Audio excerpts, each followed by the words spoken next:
Earth shake, chaos around me. So many enemies, they all surround me. They out for blood and revenge, rising with killer intent. The fury ahead is immense, but I will not bend. Look in my eyes, no you won't see fear. Nothing but fire and it's not even fair. They all against me, but I'm still here. So go ahead and let them know I'm more than prepared. An army's not enough to silence me. Go ahead and bring the galaxy. Nothing you do can rattle me. Go ahead, battle me. Get out my way. Get out my way. Move. Get out my way. Out my way. Get out my way. Move. I gotta do what I gotta do. No one or nothing can stop me. And if you don't think that I can, just watch me. Move. Get out my way. Out my way. Get out my way. Move. Yeah, vengeance in the trenches with my mindset on a mission. Ain't ready for what I'ma hit with. I'ma go get it, I'ma get this. And I told them I'ma end this, get a witness. You want the fire and I got that. Ain't nobody here gonna stop that. Got more than a 12-gauge kickback. I'm about to get that, no one gonna top that. I've been putting that work in. If you want the crown, you gotta earn it. Don't assume that silence means weakness. There's a monster that's lurking under the surface. They about to know. To doubt me, that's a tragedy. You end up just counting the casualties. Victory is my anatomy. Go ahead, battle me. Get out my way. Out my way. Get out my way. Move. Get out my way. Out my way. Get out my way. Move. I gotta do what I gotta do. No one or nothing can stop me. And if you don't think that I can, just watch me. Move. Get out my way. Out my way. Get out my way. Move. All of that talking stops now. There's no need for discussion. Once you see what I'm about, all of that talking stops now. Let's do this for real. Let's go. Right now. Battle me. Get out my way. Out my way. Get out my way. Move. Get out my way. Out my way. Get out my way. Move. I gotta do what I gotta do. No one or nothing can stop me. And if you don't think that I can, just watch me. Move. Get out my way. Out my way. Get out my way. Move.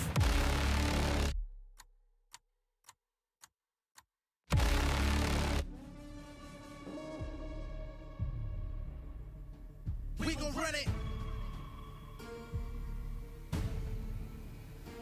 We gon' run it. Yeah. We gon' run the road till we take it home. Turn the lights on and put on the show. Ain't nobody better, yeah, I got the glow. Pull up on the scene, do my thing and go. We gon' run the road till we take it home. Turn the lights on and put on the show. Ain't nobody better, yeah, I got the glow. Pull up on the scene, do my thing and go. City on blaze when I'm in the mix. Everybody tryna stop me, but I'm too legit. Showing up with a brand new bag of tricks. I'm at the top, yeah, I know me, I don't never slip.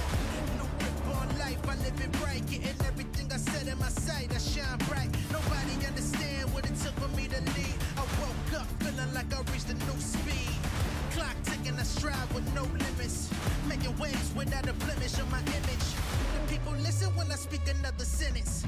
I'm on go while you trying to replenish. We gon' run it. We gon' run it. Yeah. Push it to the limit with my heart is up. We gon' run the road till we take it home. Turn the lights on and put on a show. Ain't nobody better, yeah, I got the glow. Pull up on the scene, do my thing and go. We gon' run the road till we take it home. Turn the lights on and put on a show. Ain't nobody better, yeah, I got the glow. Pull up on the scene, do my thing and go. We gon' run the road. I'm in control. Where you wanna go? Push it to the limit with my heart is up. We gon' run the road. I'm in control. Push it to the limit with my heart is up. We gon' run the road till we take it home. Turn the lights on and put on a show. Ain't nobody better, yeah, I got the glow. Pull up on the scene, do my thing and go. We gon' run the road till we take it home. Turn the lights on and put on a show. Ain't nobody better, yeah, I got the glow. Pull up on the scene, do my thing and go.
fear me. I'm not afraid of the battle. The battle should fear me. The only time is now. Jump into the unknown. I won't give up till victory is mine. I'm coming for it. I'm coming for it.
In my darkest hour, I can feel the power. Won't be devoured, never been a coward. They stone sour, I'm gunpowder. If I say it louder, can you hear me now? I got the power. Counting down the hours till the whole world knows this is what it's like to be powerful. Never gonna settle, I'm on another level. I'm powerful. I'ma let them know I got the gold, I'm in control. I break the mold, I show the world just how powerful I can be.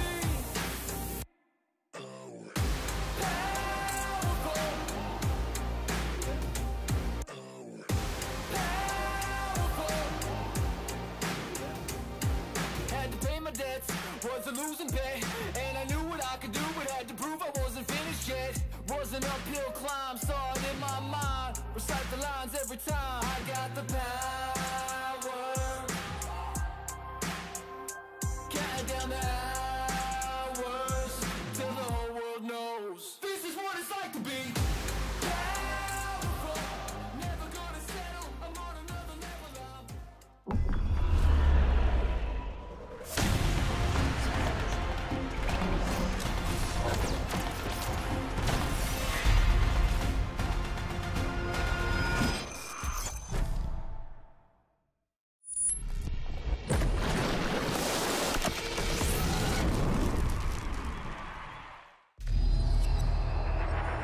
Something is coming. It's building, rising from within. It fuels the determination to battle against impossible odds. The fire within. Let me throw it down to the ground, make them turn around. I'ma look at you from the top, howling like a hound. It's not gonna happen, but in the back, huge! He's just too strong! It awakens here. Massive kill coming in! It awakens now. It was just cinema! Welcome to MSI.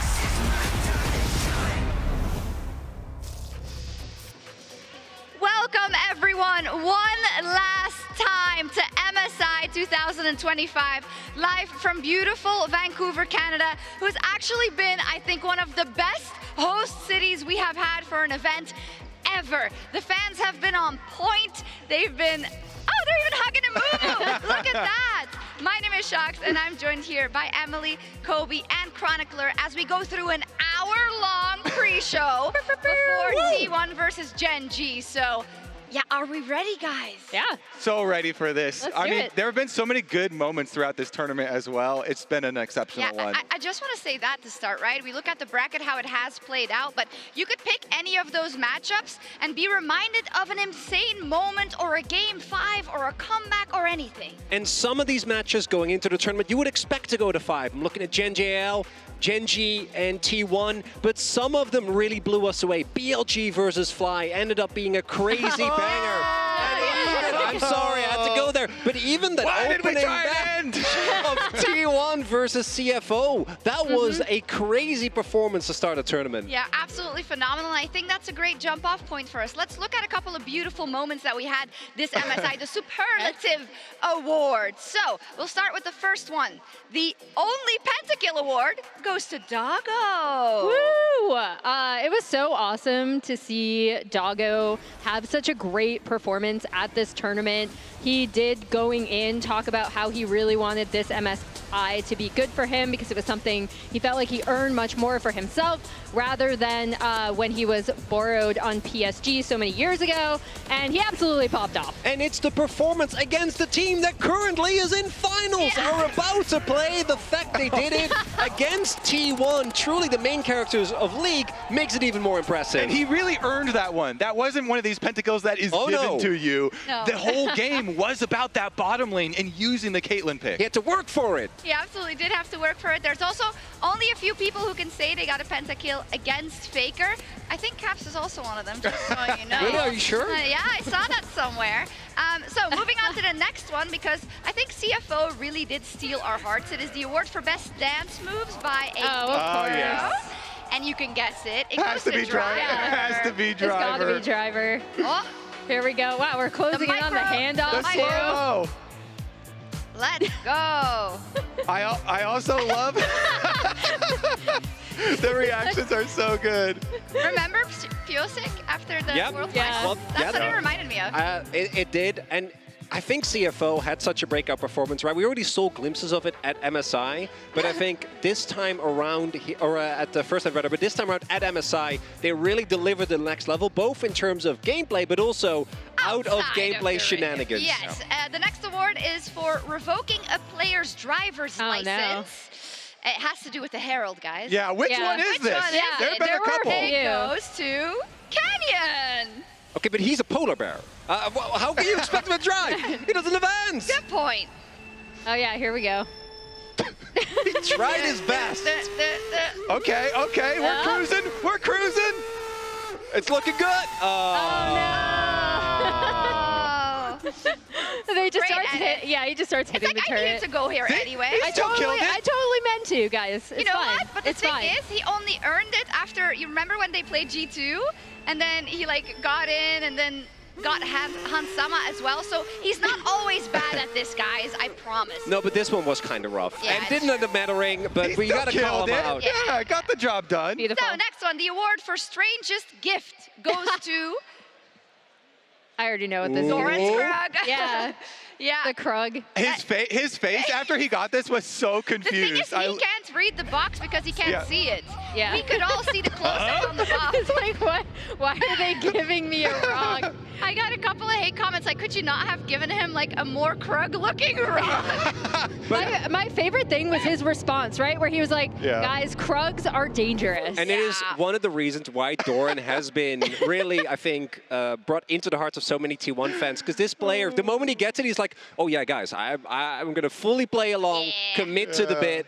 And look at it, showing off his pet Krug. True Krug Lord. Next up, the oh my god, they were so close award goes to I know what this is I'll going to take be. this one. I know what this is FlyQuest, going to baby. be. Oh, why did we try and end? We're not even focusing either here. The chase at the end. It's okay. It's okay. It's not okay. It's not okay. It's definitely not okay. We'll get him next time. I mean, Kobe, just, you know, if they won this game, they would have probably won the series. You know that, Jesus right? shocks. Jesus. Why you got to hit me while I'm down? So close. Oh, wow, we just got to the end. Yeah, we did. We'll be right back. The T1 Circus Award, that goes to the main act at any T1 Circus, Carrier. And it's stiff. Oh, the dancing! Yeah. This was just yesterday. Yeah. It's stiff competition when it comes to T1, right? We have Faker, oh no, I'm caught in a side lane. We have Doran losing to jungle camps. And then we have Carrier just straight up dancing on him. They were so far ahead in this game. They had it under control. Carrier knew it. He had been smurfing so insanely hard, too. Him and Doran setting up so many kills. Also, I want to shout out the fan that actually did make the T1 Circus with their clown wigs and like a little curtain. That fan sign was amazing. Amazing signs overall here. The next award is the Give Driver a Break Award. And it goes to T1 because if you cast your mind back to the game they had versus each other. And look who that is. You see the culprit of this whole situation again? Oh, So it's Carrier. Oh, we added the music too. Okay. There's so many League of Legends plays I want to add the. He did such a good job. Music too. Yoink! I'm still following. And the best part is Nico obviously can barely get through the shield, let alone actually take him down. So there was no purpose to this. Nope. Sometimes it's just for fun. And now he's Get in his actually head. driving. He's like, get away from me. So He many does of have his the- license. So many of these moments are CFO. I think it does represent a good picture of how much we've enjoyed watching them at MSI. Yeah. It's been awesome. All right, the next award is the Good Try Shocks Award. And it goes, Oh, I know what this is. goes to Shocks for trying to jinx FlyQuest. I think this award should go to Raz for Yeah. stopping you. Raz should get his own award. Raz is the GOAT right here. Dude, Raz took out Dracos earlier. Yeah. Then he's able Wait, to wait, look at his hand. even when Dracos had him on the ground, Wait, look he at still his leg hand. sweeps. Look at that! No one can stop that man. Raz is actually Yeah. the NA hero. He really is. It didn't work. Anyways, thank you so much for that. As we go into our next segment, I want to kick you off for just a second and welcome two very special guests.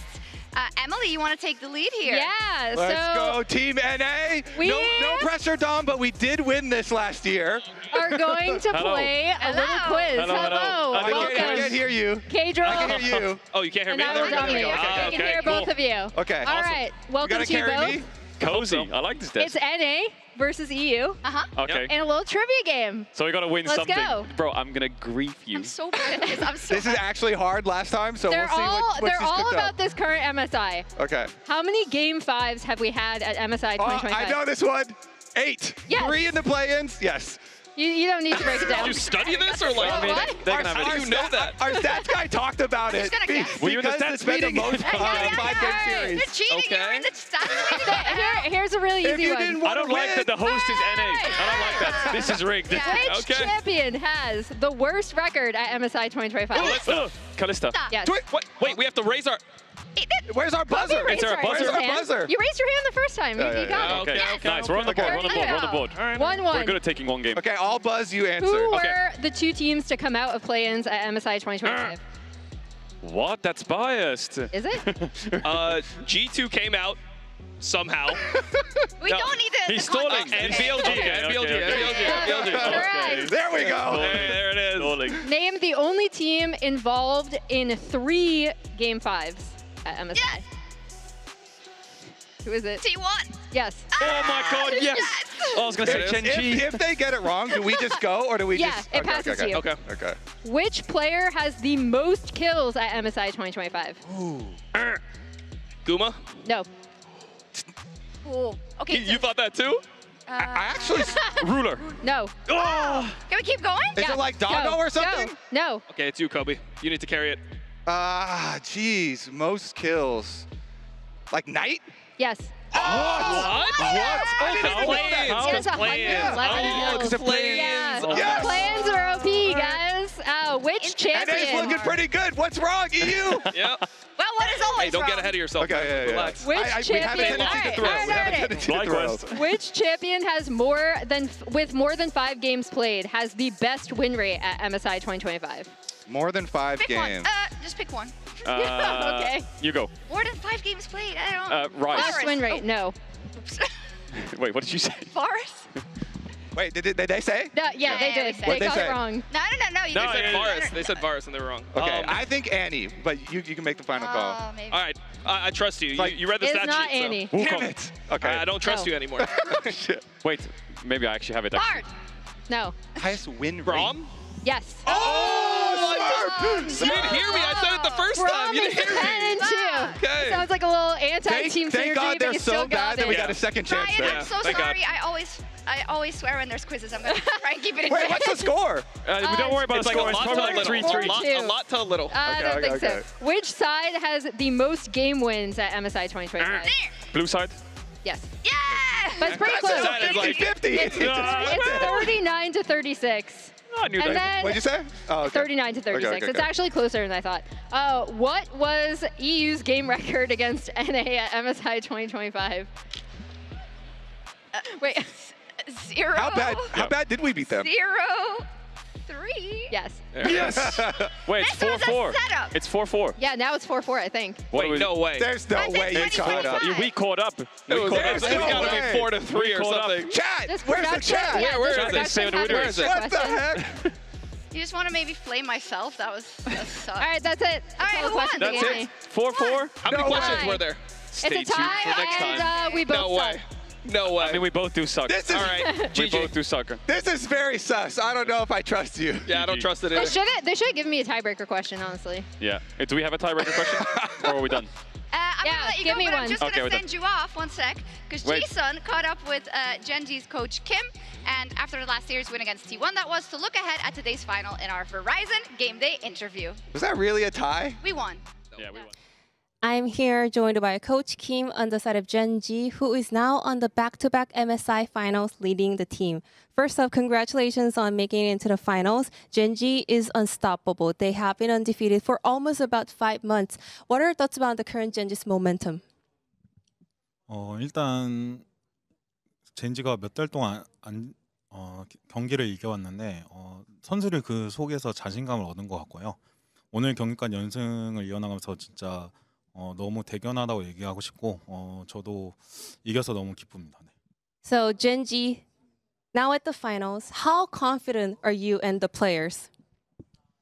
선수들 각자 포지션에서 자기들이 되게 잘한다고 생각하고 있고 지금 당연히 성적이 좋으니까요. 근데 이제 그 속에서 약간의 불안감도 있는 것 같아요. 근데 이제 그 자신감을 계속 가지고 있으면서 우승으로 풀었으면 좋겠습니다.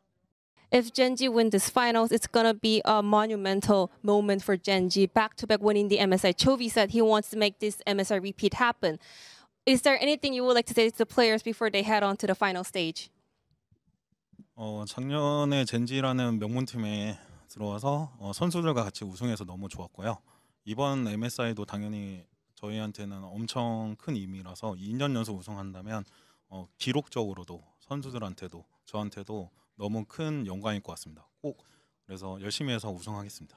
Thank you very much, Coach Kim, and wish you the best of luck in the finals. That was Coach Kim from Genji.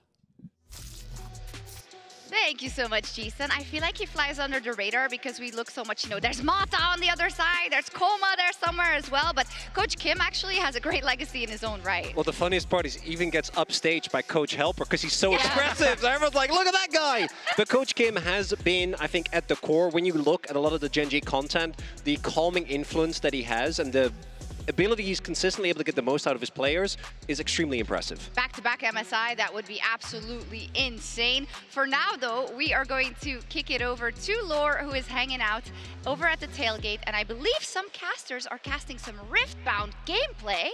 Whoa. Hey guys, we're here at the Fan Fest. As you can see, it's crowded, and it has been crowded for days now. So many activations, so many things that the fans can enjoy. So we're gonna check the first one here. What is it? What is it? Is it Baron Smite? Okay, let's check it out. Let's check out how they're doing. Hi, how are you? Great. Okay, you're here to test your skill. How did you do? Did you do it, or are you about to? Well, try. All right, well, let's try together. This is your first time trying, right? Yeah. Okay, so first things first. Are you a jungler? Yeah, I guess. All right, so he is a jungler, actually. No pressure, no pressure. Oh, there you go. Here we go. All right.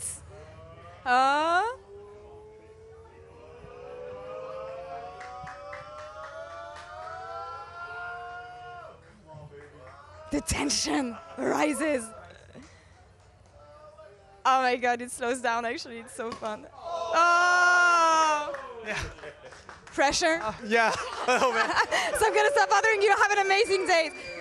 There's a group of T1 fans all dressed the same way. What's the vibe here? Yes. Hello. What's the prediction for today? I'm guessing T1, but what's the scoreline? T1 3-1. 3-1. Silver Scrapes. Silver Scrapes, we won. So what's the theme here? Like, you all coordinated? And we got our names on. Oh my god. Even the names behind. Guys, have a nice day. Good luck on the Baron Smite. See you guys inside. Can I grab one? Actually, it's super warm. Yes. Team Liquid fan, so? I work for them. You work for them? Okay, perfect. Well, have a great day. You too. We're gonna go to the next booth here. It is really warm here, actually, so. This is a godsend. What is going on at this booth? This is the Red Bull Gaming Ground. Hey, can I try? Yeah, we're just setting that up right now. All right, I'll be back in a few. So what's going on here, actually? Can you explain? You can take photos over here with the hammer. And yeah, that's about it. We have a photo booth going on. And then once that's up and running, yeah, we'll have people playing that game. Can I pretend to be Jace for a bit? All right. I actually wondered like how heavy. Oh, okay, that's a heavy hammer. Can I give you guys the mic for a bit?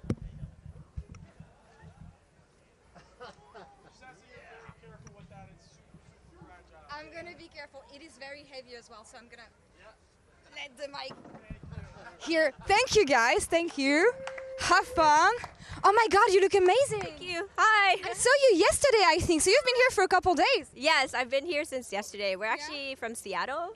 It's amazing. How long did it take you to build this amazing Yasuo? It's the first time I enjoy a Yasuo, by the way. 2 months. 2 months. Well, have you been enjoying the event so far? Yes, I love it so much. I've been actually going to all the LTA North finals, so it's great to actually be at MSI. Amazing. What's your prediction for today?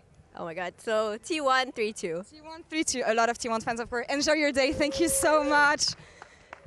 Now, this is the meet and greet area where you can meet your heroes. You can meet a lot of people, actually. This is all the people that we had here. I Will Dominate is gone. I think we saw him a couple minutes now. They're setting up for the next one. You see people signing here, and you see all the fans queuing up, of course, to get their signature and their special moments. Now, what do we have? We're back, actually, at the Riftbound booth, where we were here yesterday. But I think I see some familiar faces here. Hey, guys, what's going on? So I thought these guys were casting, but I feel like... Are you working on your retirement plan? Yeah, we're working on what might be the next step here. We got Azael and Veti head-to-head in a game of Riftbound here. We got Azael on the Yasuo. We got Veti on the Volibear. Now, Veti could win on the very next turn unless Azael can clear these battlefields. In Riftbound, it's not about player life. It's about conquering battlefields. And Vetius right now, he's got them both conquered. Okay. I'm gonna go for a quick interview of Vidius. Vidius, how is it going? It's gonna do 8 damage. Okay, Vidius is busy here right now. We're gonna let him focus. Captain, one last word, closing thoughts before the series we're gonna have today. The series today is going 5 games. I am predicting it. I am calling it. It is going to be a celebration of the incredible competition we have had here so far at MSI 2025. Silver Scrapes, baby, once again. Thank you guys so much. We're gonna take over a quick break and we'll be back in just a couple minutes. What a car. Living the dream, huh? Sweet dreams are made of this. Who am I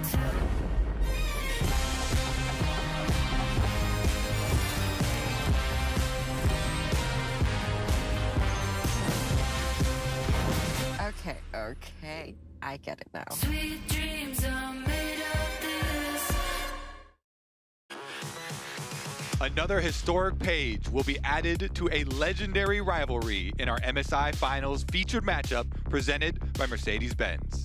Of course, it's Gen G versus T1. They're facing off for the 62nd time. And we all remember what happened last time these two faced off with elimination on the line. And Gen G have been the kings of Korea, but we know the world is T1's home ground. But this year, Gen G is even more of a juggernaut than the team that won MSI last year. 22 straight series wins, including that epic 5-game slugfest with T1 just a few short days ago. For Gen G, back-to-back MSIs means joining T1 and RNG as the only teams to win multiple MSI titles. The historic rivalry adds another chapter. It's Gen G versus T1.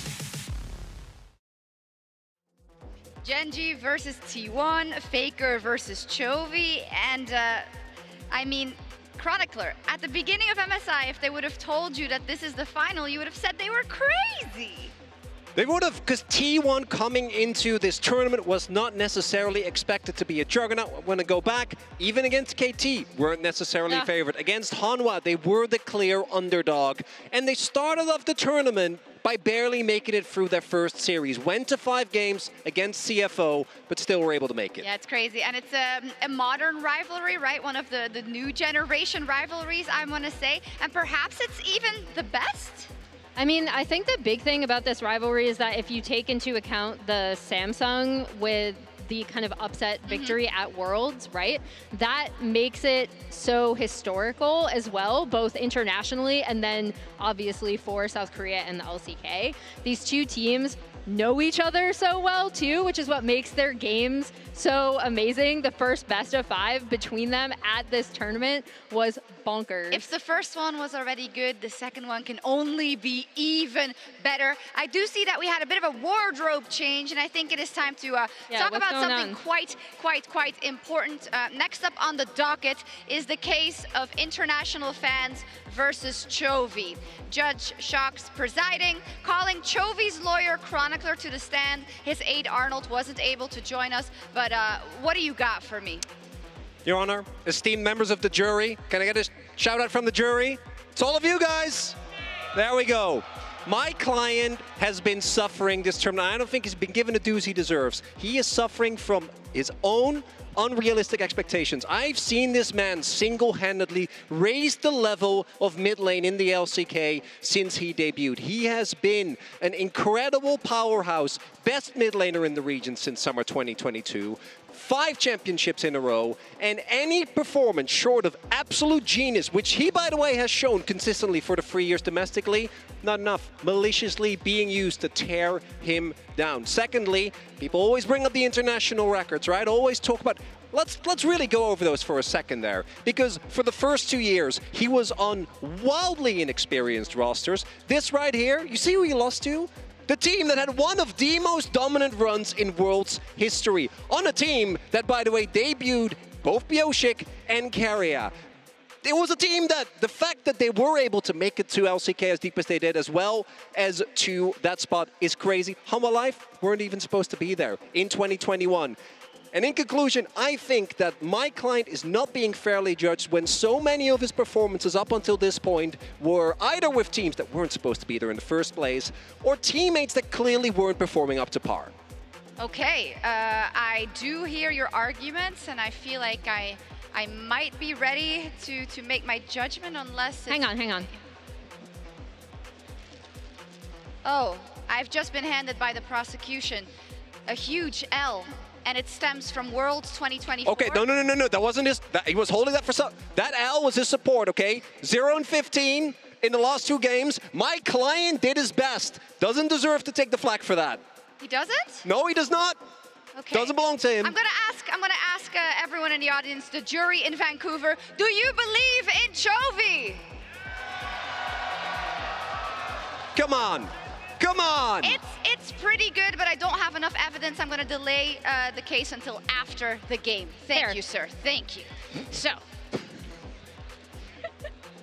That was amazing. Yeah, Emily, take the stage. Thank you, Judge. Yeah. So now it is finals, right? Which means another chance to highlight one of our players. And I can't believe I have not done him yet, given how many international appearances he has had. But welcome to Draw My LCK Life, Canyon.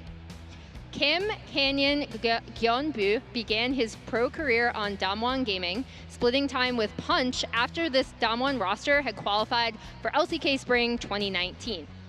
Canyon and Damwon, alongside now teammate Chovy and Griffin, became known as the next generation of the LCK, becoming standouts for their respective teams across LCK 2019.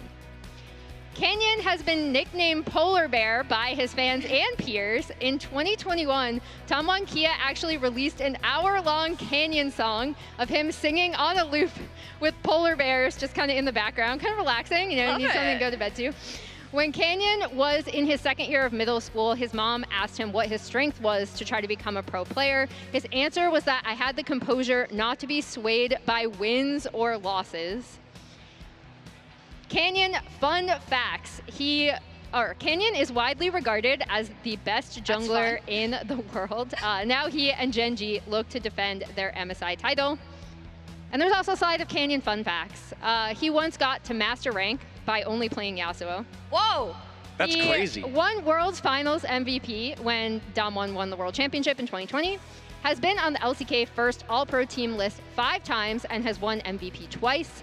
Had the first ever LCK pentakill by a jungler in July 24th, 2020, and he was on his Nidalee. And his Nidalee to this day remains a pick that is feared whenever it shows up, still performs, and is one of the big reasons why Gen.G has been so successful since he joined their roster. Yeah, we can talk about that a little more, because I always feel like when I'm watching Canyon, the years when he isn't able to do as much is I feel like when his flair is missing, right? When he's willing to slam the Nidalee, when he's willing to go for all that creativity which we've come to know and love from him on the Rift. And it's, as he highlights as well, especially in recent years, there have been games, look at the series against Halma, where he individually doesn't perform, but he bounces back almost better than any other player I've seen. The fact that he goes from really being a weak point and then carrying the series as we get to the later games, that Lee performance in particular domestically, and even did a redo of that at MSI, incredible. I also think the cool thing about Canyon is that he can fit into so many different team compositions, right? Like, if you need him to carry from the jungle, he can do that. If you need him to facilitate his lanes, well, he can also do that, right? So it gives them so much flexibility in how they play and in draft. It's not something we'll have that much time for later, so maybe let's now touch on Owner also quickly. I feel like he's very much an unsung hero for the side of T1, because there's just so many stars on that lineup, but he's so stable for them, so consistent in every big game. Was one of the big reasons why they were able to win a lot of series, but it's especially when you go back to both their titles in 2023 and 24, internationally, Owner just doesn't ever let you down. He has been so consistent, and the matchup between him and Canyon, every time I get to watch it, the counter picks, the level of play, always blows my mind. So incredibly excited. And of course, T1 suffered a loss at the hands of Gen.G already this tournament, and we had the chance to go through a play from that match from the previous series with Gumayushi in the Verizon Game Day interview. Guma, tell us from this clip, what do you think you could have done better? I'll take a look.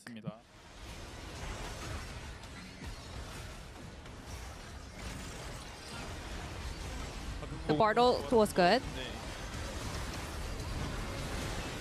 The follow-up was a little off.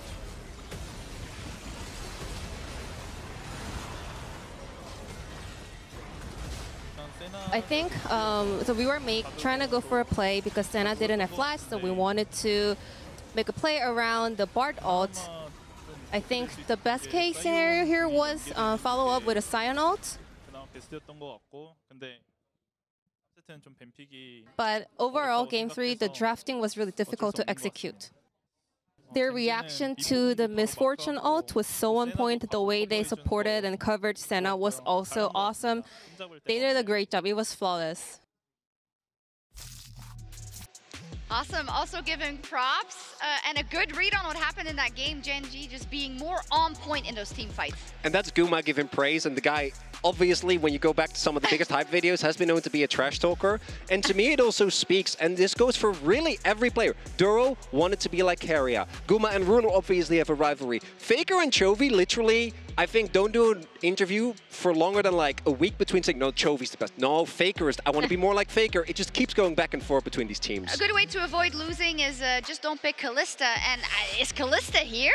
Kalista, are you in the house?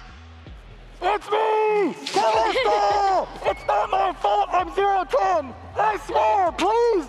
Will you pick me? Please! Someone pick me! Kalista! Don't blame the champion! Blame the teams! It's not their fault! Boo! Boo! Boo! Ay. Pick me, choose me, love me. That is Kalista currently. But yeah, with our final thoughts, I think we're going to take a quick break before we're back, unless you have something else I was going to say, if Ruler couldn't win with it, I think Kalista... Well, getting a free kill, level 1, and I don't think that one was to blame, but all the other Kalista games. I'm just saying. Yeah, it's done. We also did Kalista to get back to the desk, so we'll take a quick break, and we'll be right back.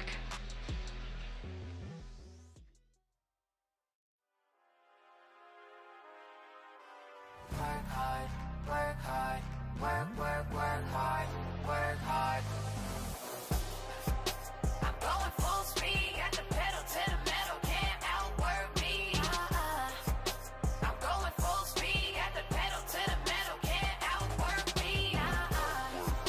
I'm going full speed, got the pedal to the metal, can't outwork me. I'm going full speed, got the pedal to the metal, can't outwork me.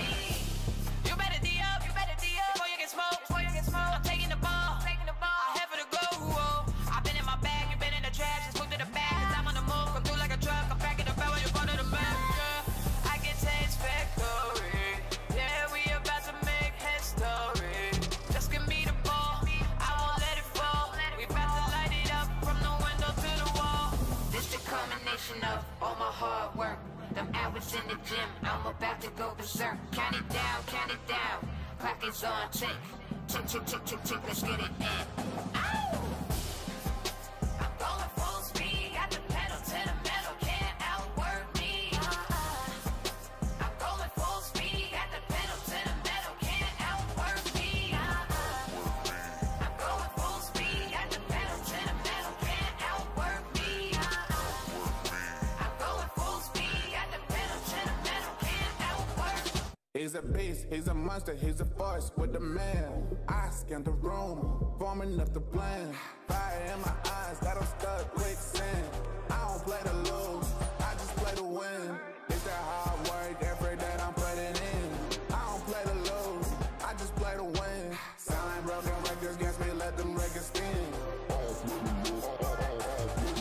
Yeah, I gotta give it 100%, nobody go harder than me. Do it on purpose, I got the people depending on me. Mama mentality, got my game face on. Every time I step up on this court, you know that we won, it's done.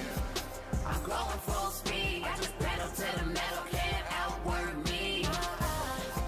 I'm going full speed, at the pedal to the metal, can't outwork me. I'm going full speed, at the pedal to the metal, can't outwork me. I'm going full speed, at the pedal to the metal, can't outwork me.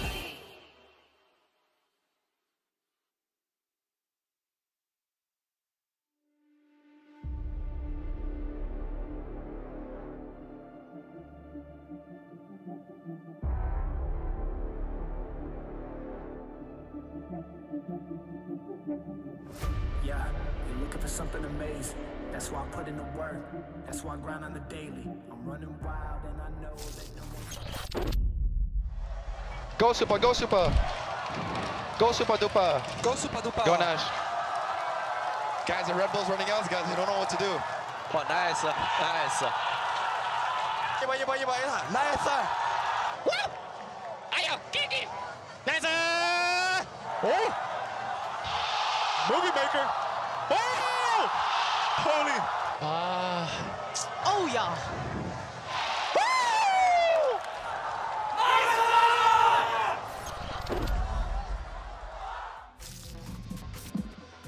Some amazing sounds of MSI, but there's only 2 teams who can make it here to the grand final as we see T1 signing the camera in the signature moment. It looks really, really good. I don't know who has the best signature actually from these. I don't know. A lot of fans as well. I didn't get an answer, so they all thought that all the signatures sucked apparently on the desk. Wow, wait. Hey, I was parsing. Okay, and I should know the signatures. I've seen all of these players. Yeah, that's true. Stuff, so that's on me. Let's get into it then. For real, for real. Hey, what you Gen doing? G versus T1. What you doing? I lost my glasses hopping around, actually. Oh no. Can you see? Nope. How many fingers am I holding up?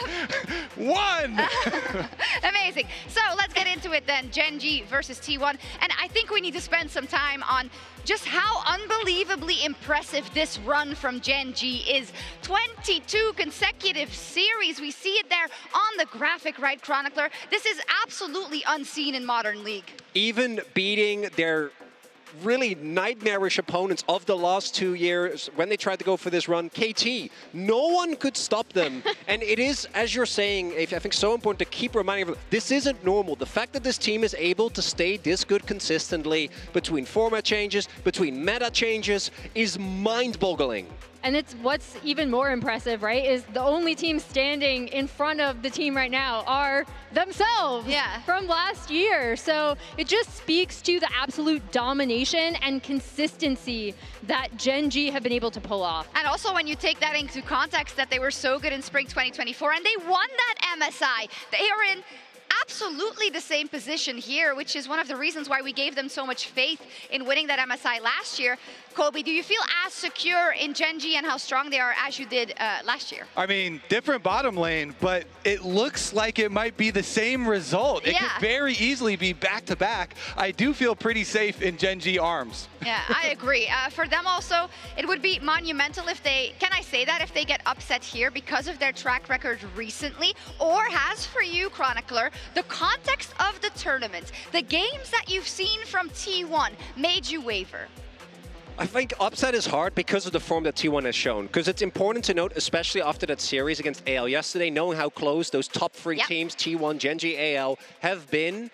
I think Gen.G should still be the favorites. But I think last year, in both upper bracket series, they looked nigh untouchable, right? Those were both 3-1s. And I think that we saw that the year before with JDG as well. Coming into this, I would favor Gen.G given the historical record, given the form, and their depth in Fearless. But let's not forget, even Game 5 between these two teams was a very big lead for T1, and it came down to a couple of crucial fights and a ruler steal. It did, and for T1 then, the side of that is that for MSIs, they've won 2 in the past, but their last victory at MSI was 8 years ago. They did make it to the final in 2022, Kobe, but usually they're not the team that we expect in recent years to step up when it comes to MSI. And it was kind of the same this year, you know, with the year that they have had this year. But honestly, that is oftentimes when they do step up and surprise you, when a lot of the narratives and a lot of the history is against them, it's their time to step up. I do think Keria is on fire right now,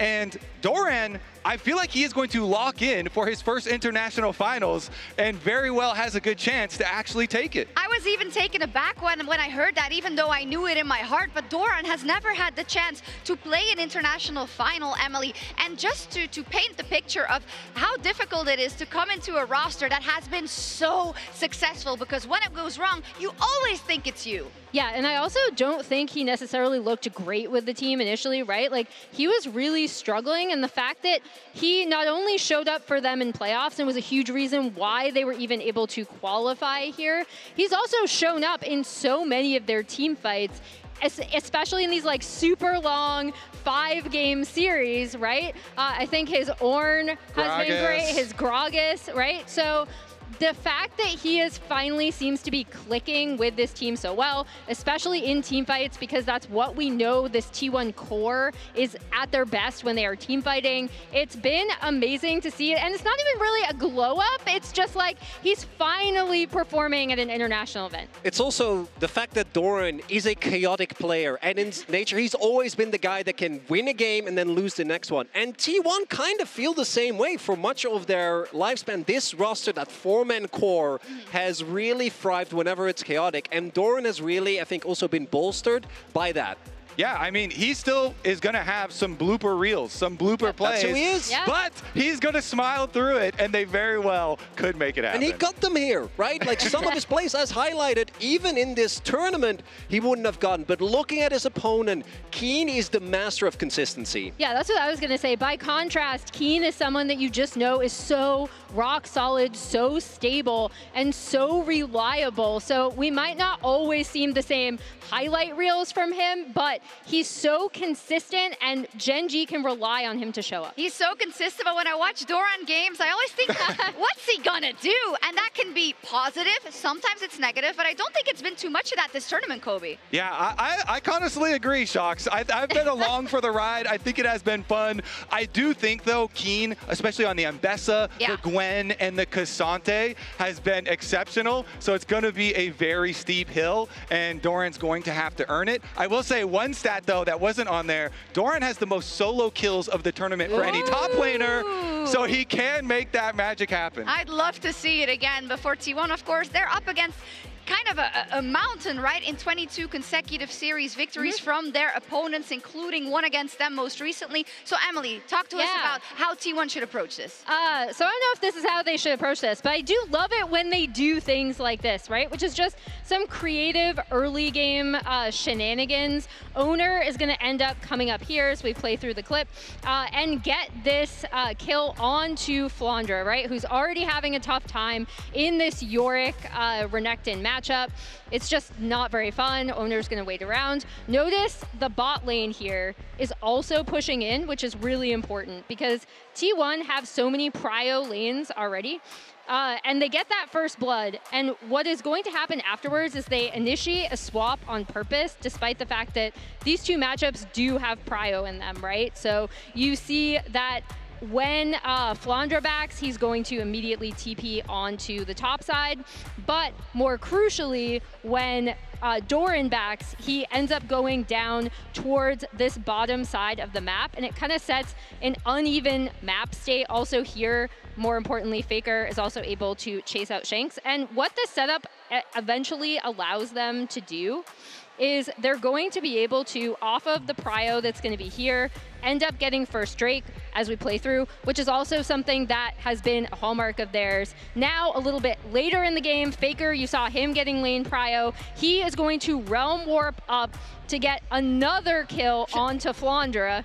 Flandra's not having a good time in this game. At the same time, you see Owner down on the bot side. He actually cleared out his bot side camps after getting Drake. He is here to then get a kill on the bot side as well. And I thought this run of play was really, really smart from them, just using their prio in a way that wasn't just, you know, laning forward to get objectives everywhere and kills on both sides. Especially because looking across at the composition they're playing against, the AL have, AL need to get early leads and they need to play off that pressure because they don't have a lot of CC. And so T1, they use playmaking to their advantage, attacking both sides with those very proactive ganks. And it's one of the things that T1 do so often is trying to turn kind of the rules of the game on its head, right? Because normally if you play on one side of the map, on the opposite, play safe, try to absorb the blow, maybe even drop away. Make sure that you don't get dove underneath your turret.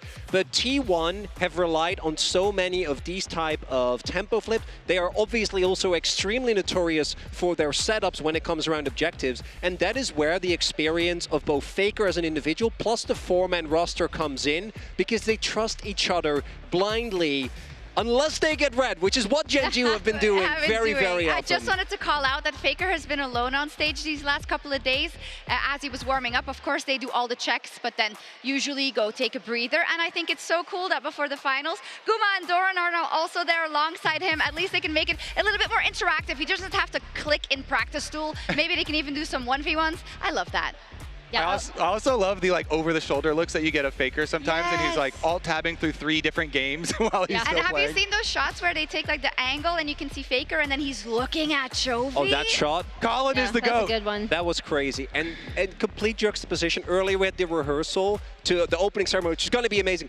And Doran was just by himself, just dancing in the background, dancing along as it was happening. And on a finals day, there's a lot of pressure on this guy. There is. He's still dancing. He is. That segue, though. I was about to go into Faker versus Chovy and just had to talk about Doran dancing. Come on. I will allow it. Chronicler, I will bad allow boy. it. Because I really want to talk about Faker versus Chovy. We've done it a couple of times over these past years, but if you cast your eyes to the game head-to-head, currently at 61-61, Emily. Yeah, the big thing that obviously should stand out to everyone is the 7 international titles, right? Faker is, I mean, he is the undisputed greatest of all time of League of Legends, going up against Chovy, who has been the best performing mid in the LCK across multiple years, has kind of single-handedly forced the rest of the region, much like Faker, to adapt, right? Like, these are 2 players that every player in the LCK, especially mid laners, has to try to figure out if they can. And I love that their legacy influences one another, because more often than not, they find each other at a crossroads at a big tournament. Worlds 2024, of course, now here at MSI once again, Kobe. So it's so cool that we get to see this rivalry in real time. Yeah, I mean, iron sharpens iron, you know, as they say. You need some good competition to really push you in different areas of the game. And it's kind of interesting, too, because we also have some quotes from Chovy, even some old quotes, but as well some new quotes. But he had that one that we already showed previously where he talked about having Faker figured out, and then the win rate that he had since that time. And yet still some of these really big moments elude him where Faker just really shines through in big clutch playmaking situations. There, the stats you talked about, right? And the question that I asked when we saw this first was, how much of this win rate percentage would you give up just to win that one best of 5 at Worlds? Azale said all of it. I'm inclined to agree with him, Chronicler, because there's always that feeling when it comes to that knockout match at Worlds. That MSI current final here in Vancouver, that this is where Chovy really gets tested. And it's such a big thing, especially after last year. He is the defending champion. A big narrative in the LCK was that once Chovy has done something, he ain't stopping anytime soon, right? Even his most recent loss in LCK finals back in last year's summer was only by a single game. There was a grueling 5-game series. And these two players, we talk about it, but they talk about each other all the time. Faker has been pushed by Chovy to step up his laning. But if you ask Chovy, he had an interview with Asia today talking about specifically, I watched Faker in the final. What he was able to do in that game 4 against BLG, I cannot stop thinking about it. And that just speaks to the respect these two players have against each other. It does, and it does beg the question, what is going to happen today? Because for me, I also agree, Chovy is the best player in the world, definitely the best mid laner in the world, but is he the best player today on stage? Can those circumstances be bent to his will? The way, I think, and this is, we talk about magic all the time, but it's hard to define that. I feel like it is creativity and resilience in the most important moments, not just from Faker, Kobe, but from T1 as a whole. And this T1 team, they have shown a lot of improvements very recently. Carry is playing extremely well. And like we say, yeah, Doran has had some bloopers, but he has also had some really good plays, and Owner's been extremely consistent. So I want to see this T1 team earn it. Yeah, they earned their spot in the final, and Chovy didn't even think he was going to see T1 in the final. You know, since the beginning of the tournament, there's been a lot of, oh, they're so good at scrims. No, you're so good at scrims. Yeah. And he actually did expect to be facing anyone's legend, Emily, because that looked like the course the tournament would be taking. Yeah, and I mean, again, we talked already about how formidable this T1 team is once they get on an international stage, once they are able to adapt. I think their improvement across this tournament is much better, for example, than what we saw from them at last year's MSI, where everyone was, they were like struggling a bit. I never know how to take these, especially since both teams were going like, no, you. No, like you already mentioned. But that AL T1 series was insanely close, right? And so I think they will be very prepared for T1, given how well these two teams know each other. Yeah, and I think that quote from Chovy about AL and expecting them to be here just really speaks to his respect for that team being real, because we saw how good AL were and how well they performed and the amount of respect that he had for Shanks. I'm getting conflicting info here, right? Because we have the I figured Faker out quote into losing in the semifinals at the World Championship last year, into, well, I expected AL because I didn't really rate T1, into, oh no, this isn't going to be a problem. I don't know, Maurits, it might be a problem. I think it might be, and that is why today's series is, so even if we hadn't had the 5-game series that we had already between these two, with I think the best game 5 that we've had between the two as well, coming down to some amazing team fighting. It is, again, the expectation that for Duro, this is his first international final. For Doran, it's his first international final. And those might end up mattering a lot, right? Depending on what the players show it today. For me, I want to take a short detour to the bot lane, right? Because if we look at that game 5, that clutch Dragon Steal actually ended up mattering so much in that game with the scaling Jinx that they had, Ruler on one of his signature champions. And he and Gumayushi have had such an interesting rivalry going across multiple teams for Ruler. Oh, I'm going to give you space to talk about it if you want. No, I was just going to say, like, the way that these two teams can each play around their bot lane, and also kind of the adversity that they both overcame just this split. Like, everyone was just like, oh man, is Ruler washed? He's not looking so hot since he came back to Gen G. I don't know. Guma with all the swaps that were going around in split 1. Both of them overcoming that, showing up at this tournament, and I think both bot laners have been performing absolutely stellarly. Because, as highlighted, obviously there's always when the 6-man roster comes in, right? There is a lot of friction, there's a lot of that. But I do think that Guma also just straight up didn't look nearly as good as he has basically starting since the end of spring. So you would have benched him? Wait, that's a whole different conversation. No, I already did a lawyer segment. I don't need to get dragged into a second. But what I do think is, without question after this, as we go back to particularly 2023 Worlds, where Guma did, by the way, stomp Ruler, as we all remember, in one of the most memorable series of all time, the fact that Guma steps up when it's needed most is something that T1 is going to need today, because coming in to the tournament, probably would have rated Guma over Ruler. I can no longer say that's the case, because Ruler's performance has truly been one that at times just blows me away. We'll see if they let Azir through, though, because then he might have some nightmares and some flashbacks. Talk about Ruler versus Guma, also Ruler versus Faker, and some very big moments. I mean, come on, that's like, imagine if you're part of one of the most iconic moments of all time, but you're the guy getting caught. Like, that's horrible. You have to see it in every single one. But I think, just to name that as one, Ruler is so incredibly resilient, right? Going over to the LPL, coming back to the LCK, a world champion already. It's a joy to see him play, for sure. Yeah, and he has had some incredible games so far. His Jinx game plus his Jhin game that he had.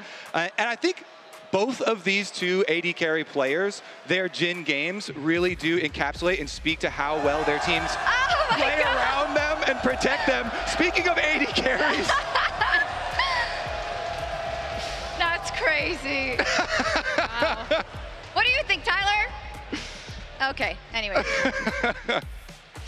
Yeah, what does I don't know where we go from there. I don't know what his opinion is on the matter. But yeah, I think when I'm hearing you guys talk about all these matchups, right, they're all at a super high level. And I think, you know, they could go either way. There is just one question that I have if this could be an X factor for T1, because we talk so much about Keria. And when you talk about Keria, it's not just about his creativity in his engages, in his champion pool. It's also about stealing objectives with unsealed spellbook and really influencing the map. And I think Duro has had a phenomenal tournament, right? But this is where he really has to show that he can step up to the plate. Yeah, this is such an interesting support matchup. Keria has actually played the most unique champions of any player in this final at 11, which should be no surprise to anyone given how many times he's willing to throw off meta picks even before Fearless into that bot lane. And that's, for me, the super interesting thing about both of these bot lanes going up against each other, because T1 sometimes spends so much time really trying to win that 2v2, right? And I think for me, it definitely starts with Keria and just how chaotic he can be on some of his picks. And for Duro, he has had such a meteoric rise in his consistency as a support, because coming into the year, he really wasn't performing all that well. Obviously, there's an adjustment time, right? Being going from like a middle of the pack, lower tier LCK team to one of the greatest organizations in the world that has been running amok both domestically and internationally. But his development curve is so far ahead, and I think his consistency is the thing that really blows me away. Let Keria cook. Absolutely. The signs have been insane here at MSI, but I want to check in with how the fans have voted at MasterCard GG on X. They are calling the match for, drumroll, T1 with 69.3% of the vote. They always win the fan vote, so that is no surprise to me. The fans' track record so far is 69%. Let's go. Nice. You can vote every day at MasterCard GG on X to lock your predictions in as well, which leaves us 3 minutes to give you our very own predictions. Shall I kick it off? Go for it. Hit it. All right. Who you got? I've got T1, 3-2. I've seen enough, and I know they've played them, and they lost in that Game 5. I don't think they lose a Game 5 twice in a row. That's what I think. Very calm prediction. Yeah. Okay. Emily, All right, so again, these are two teams that know each other super, super well. Okay. I'm expecting this series to go kind of similarly. Like, I'm expecting this to go all 5 games. I still do think that Gen G become MSI champions once again. They retain their MSI title. I can't tell whether I'm getting cheered or booed. Both. Nice. But I think, yeah, I think this is how it's going to go. I think Gen G have a slight bit better map play. And also, if they really, really buckle down, I think they have more ability to pick different things in draft. Well, I like where both of your heads are at with the full 5, because we've already had the most full 5 game series ever for an international, and I woke up today thinking about the data. Right? You've got 22 series streak for Gen G waiting in the upper bracket. They have Chovy, the best player right now that has a whole church dedicated to his glory. This team seems unstoppable, Chronicler, and that is when you have to think about T1 upsetting them, and I realized that my faith already belongs to another team.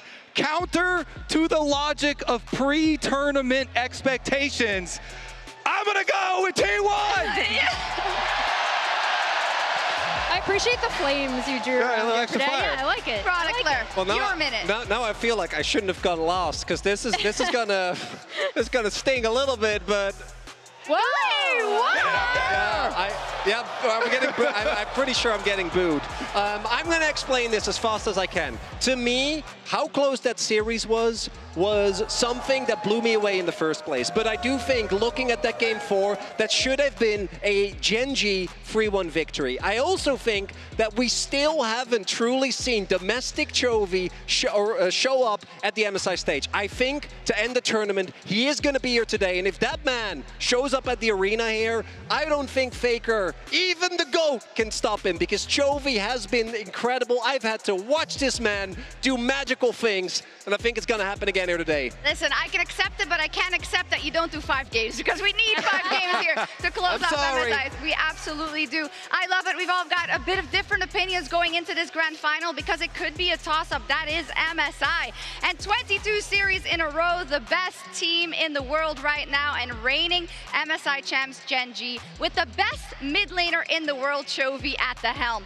Chovy, he says he's figured Faker out, and if we go off the last match they played versus each other, I'd be inclined to believe him. But can you really figure Faker out? Can he ever fully be known? This is a player who has reinvented himself so much, he redefined what it means to reinvent yourself. To reinvent yourself, to be a legend, to be the beacon of light for T1, time and time again. And the GOAT, he never makes the same mistake twice. So Chovy, if you come at the king again, you best not miss. Can Gen G do it and secure their 2nd consecutive MSI? Or can T1 win their 3rd? The last time was 8 years ago. Gen G versus T1 and the opening ceremony presented by MasterCard.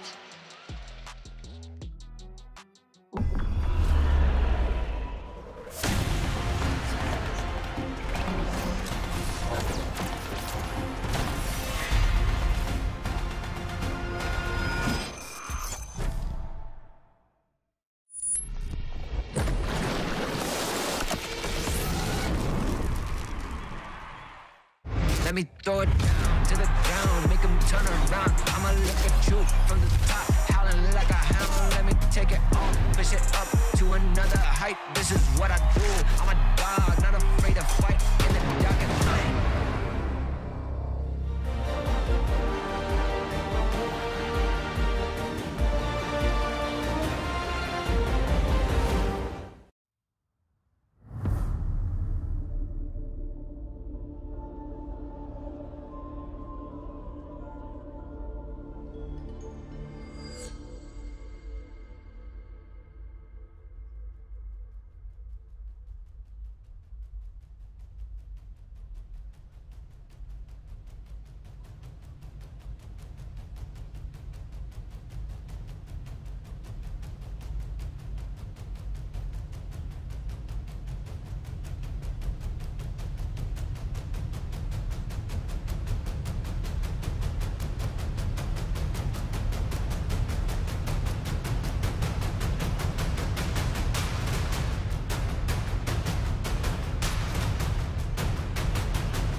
Welcome to the LoL Esports fans watching from across the world, and good evening, Vancouver! We've had 2 weeks of incredible games, unimaginable upsets, and a hell of a lot of silver scrapes, but now it's time to meet your finalists. Undefeated in the upper bracket, the reigning champions, Gen.G! In the top lane, Keen!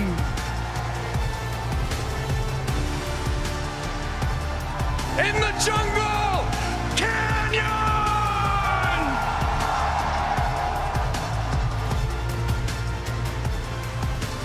The best in the world, Jovi!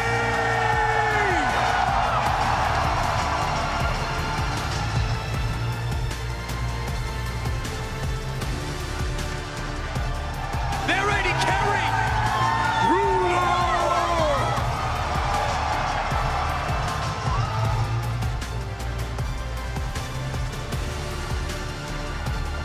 And in support, Duro!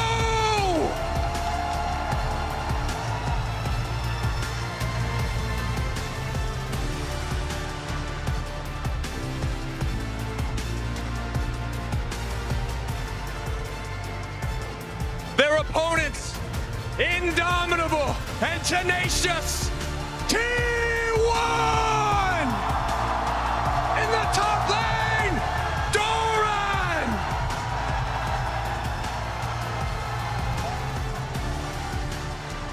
In the jungle, Owner!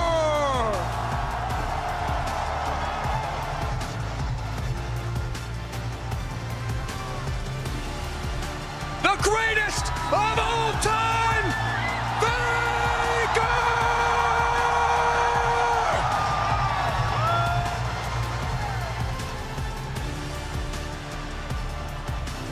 Eddie Carey, Gumayusi!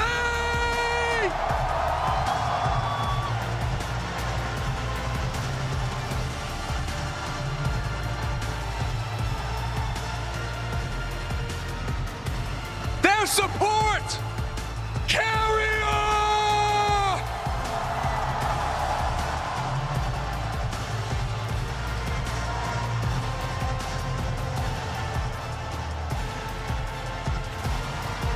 Tonight, we ignite the fire! We witness history once again! The 2025 MSI Finals starts now!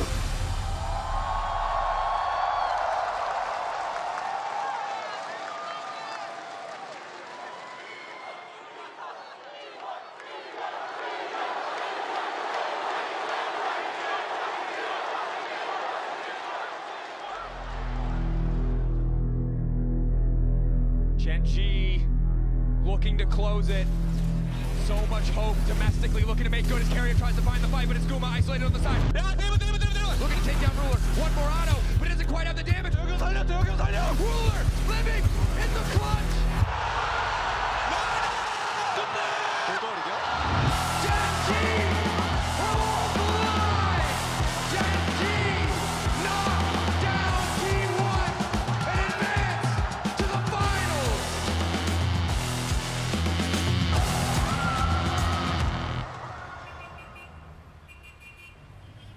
23년도에 이제 진동이라는 팀에서 MSI 우승을 했는데요. 그때 기분은 정말 짜릿했어요. 내가 계속 증명할 수 있구나, 나 잘하는구나를 다시 한번 전 세계 팬들한테 좀 보여준 날이라고 생각이 들어서, 일단 작년에는 무대에서 절대 질 것 같지 않다는 생각이 들고, 국제전에서 승리했을 때 드디어 증명했다라는 생각이 들었습니다. Gen.G have been the kings of Korea, but we know the world is T1's home ground. And they like those odds as they move to finals. And it's T1, the more improbable it seems, the more inevitable they become. T1 continue to defy the odds. T1 다시 올라와도 우승은 어려울 겁니다. The fight is so damn close. Ruler one more bullet into the OC, and it might just be curtains for T1. What a fight! The quadra for Ruler. 저희가 3년 전에 MSI 우승을 3대2로 코앞에서 놓쳤기 때문에 이번에 찾아온 우승 기회를 놓치고 싶지 않고 꼭 우승하고 싶습니다. 룰러 선수보다 제가 나은 점 하나는 대답하기 좀 어려운데 하나는 아닌 것 같습니다. Guma is untouched, Faker is untouched, and you know what that means. T1 are running over the fight once again. 2023년엔 골든 로드를 희망했지만 저에게 돌아온 건 성심뿐이었습니다. 2024년 초비는 아직 왕관을 들기에는 부족했던 것 같습니다. 2025년의 젠지는 이번 MSI에서도 작년과 같이 이 이야기를 승리로 마무리 짓겠습니다.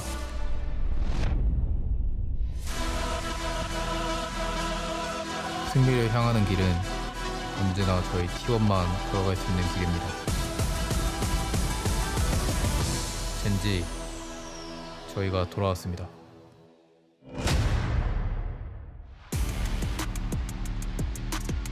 Ladies and gentlemen, welcome back one last time to the arena here in Vancouver, Canada for MSI 2025's Grand Finals between Gen G and T1. I'm Captain Flowers, joined by Azael and Vedius here today as we watch the two Korean Titans battle for supremacy at the final summit of this international competition. And we won't waste any time. Straight into the draft, Nico and Azir removed from the side of Gen G. The Pantheon perma red side ban that we have been seeing later and later into this tournament remains the same. Vi will join alongside it, and I wonder what the priority will be for these two Titans. Both Varus and Talia still up and available here, two kind of conspicuously absent champions. So we have to see, does T1 want to look for a trade of OPs, or are they going to be banning one of those out here? Gen G, the first three bans, all playable in the mid lane. Two only there, of course, with the Azir and Victor. Nico with the flex to support, where it's incredibly popular as well. T1 side, two junglers banned so far out of those first three. We've already mentioned the Pantheon, so very powerful throughout this tournament. But that Varus you bring up, Isaac, will be the final ban for T1 before the picks roll in. Feels like it's going to be Talia first pick then. Talia just has been so strong at this event, but it feels like such an obvious trap that T1 are laying. Makes you wonder, will Gen G still feel confident to slam it in? Has been so effective. Of the champions with these globals, semi-globals, Talia to me is by far the best performing at this event, 10-4, even as one of these champions that has been so common. Well, one of the good things for T1 here, two of her favorite pairings in the Vi and the Pantheon are those powerful junglers that T1 banned out. And now we'll see how they're ready to respond to the mid lane pick. Gen G focusing on that mid lane in their first part of the bans, obviously getting this very powerful blue side pick for the mid lane. But T1 is going to pick one of the best blind pick tops, you would have to say, on the current patch in the Gwen, as well as locking in the playmaker in the jungle, the Jarvan for owner. Jarvan so early in the series is a bit of a surprise. Normally we see this come out much later when many other champions have been banned away. I expected a jungle response, but Gen G want to remove both the Lucian and the Braum from the pool early, and this is an effective bot lane powerhouse. Yeah, it makes it really interesting here because now there are some different options for T1. Because we didn't see, you know, an early jungle pick here, you can really start to target the jungle pairings very heavily. Talia does want setup. We don't have point and click CC here from the bot lane, you know, from the Braum. It has been incredibly successful at MSI though, but you are going to want hard CC from somewhere, right? To be able to really set up that seismic shove from Talia. Faker though on the iconic Orianna here in game number one. Ori plus Jarvan, classic combo here, can look to attack that Talia. One gang forces the flash, the next might just be Jovi's death. Very desynced in terms of the roles we're seeing in the first half of the draft here, though. Yes, mid lane drafted for both sides, but then the bottom lane duo slammed so fast for Gen G. They knew they wanted this Lucian Braum. And I just think that we're going to see T1, continue to attack Xin and more AD jungle pairings, right? Because that is what they're going to be looking for, really limiting what Canyon can go towards. Both the Poppy and the Lee Sin, I think, can be very effective matchups here. The question is, for Gen G, they can remove things like the Rakan. Xayah Rakan is a tried and true T1 favorite on the bot side of the map. I wonder if they do consider Rakan to be that problematic, or if instead there is something else higher on the priority list. And Chovy, not only is he incredible at all champions, specifically on the Taliyah, 20-3 all-time on this pick. So it is one that has been synonymous with his success. Really does excel on it. He is such an excellent laner. It allows him to get push on the champion, affect the map, which is really what you want to be able to do. I mean, the challenge with Chovy is finding a champion that he doesn't have a positive win rate on, simply with how dominant it has been. 20-3 is a bit more than positive. You're definitely right. The Wukong going to be removed. Okay, so Poppy is still an option.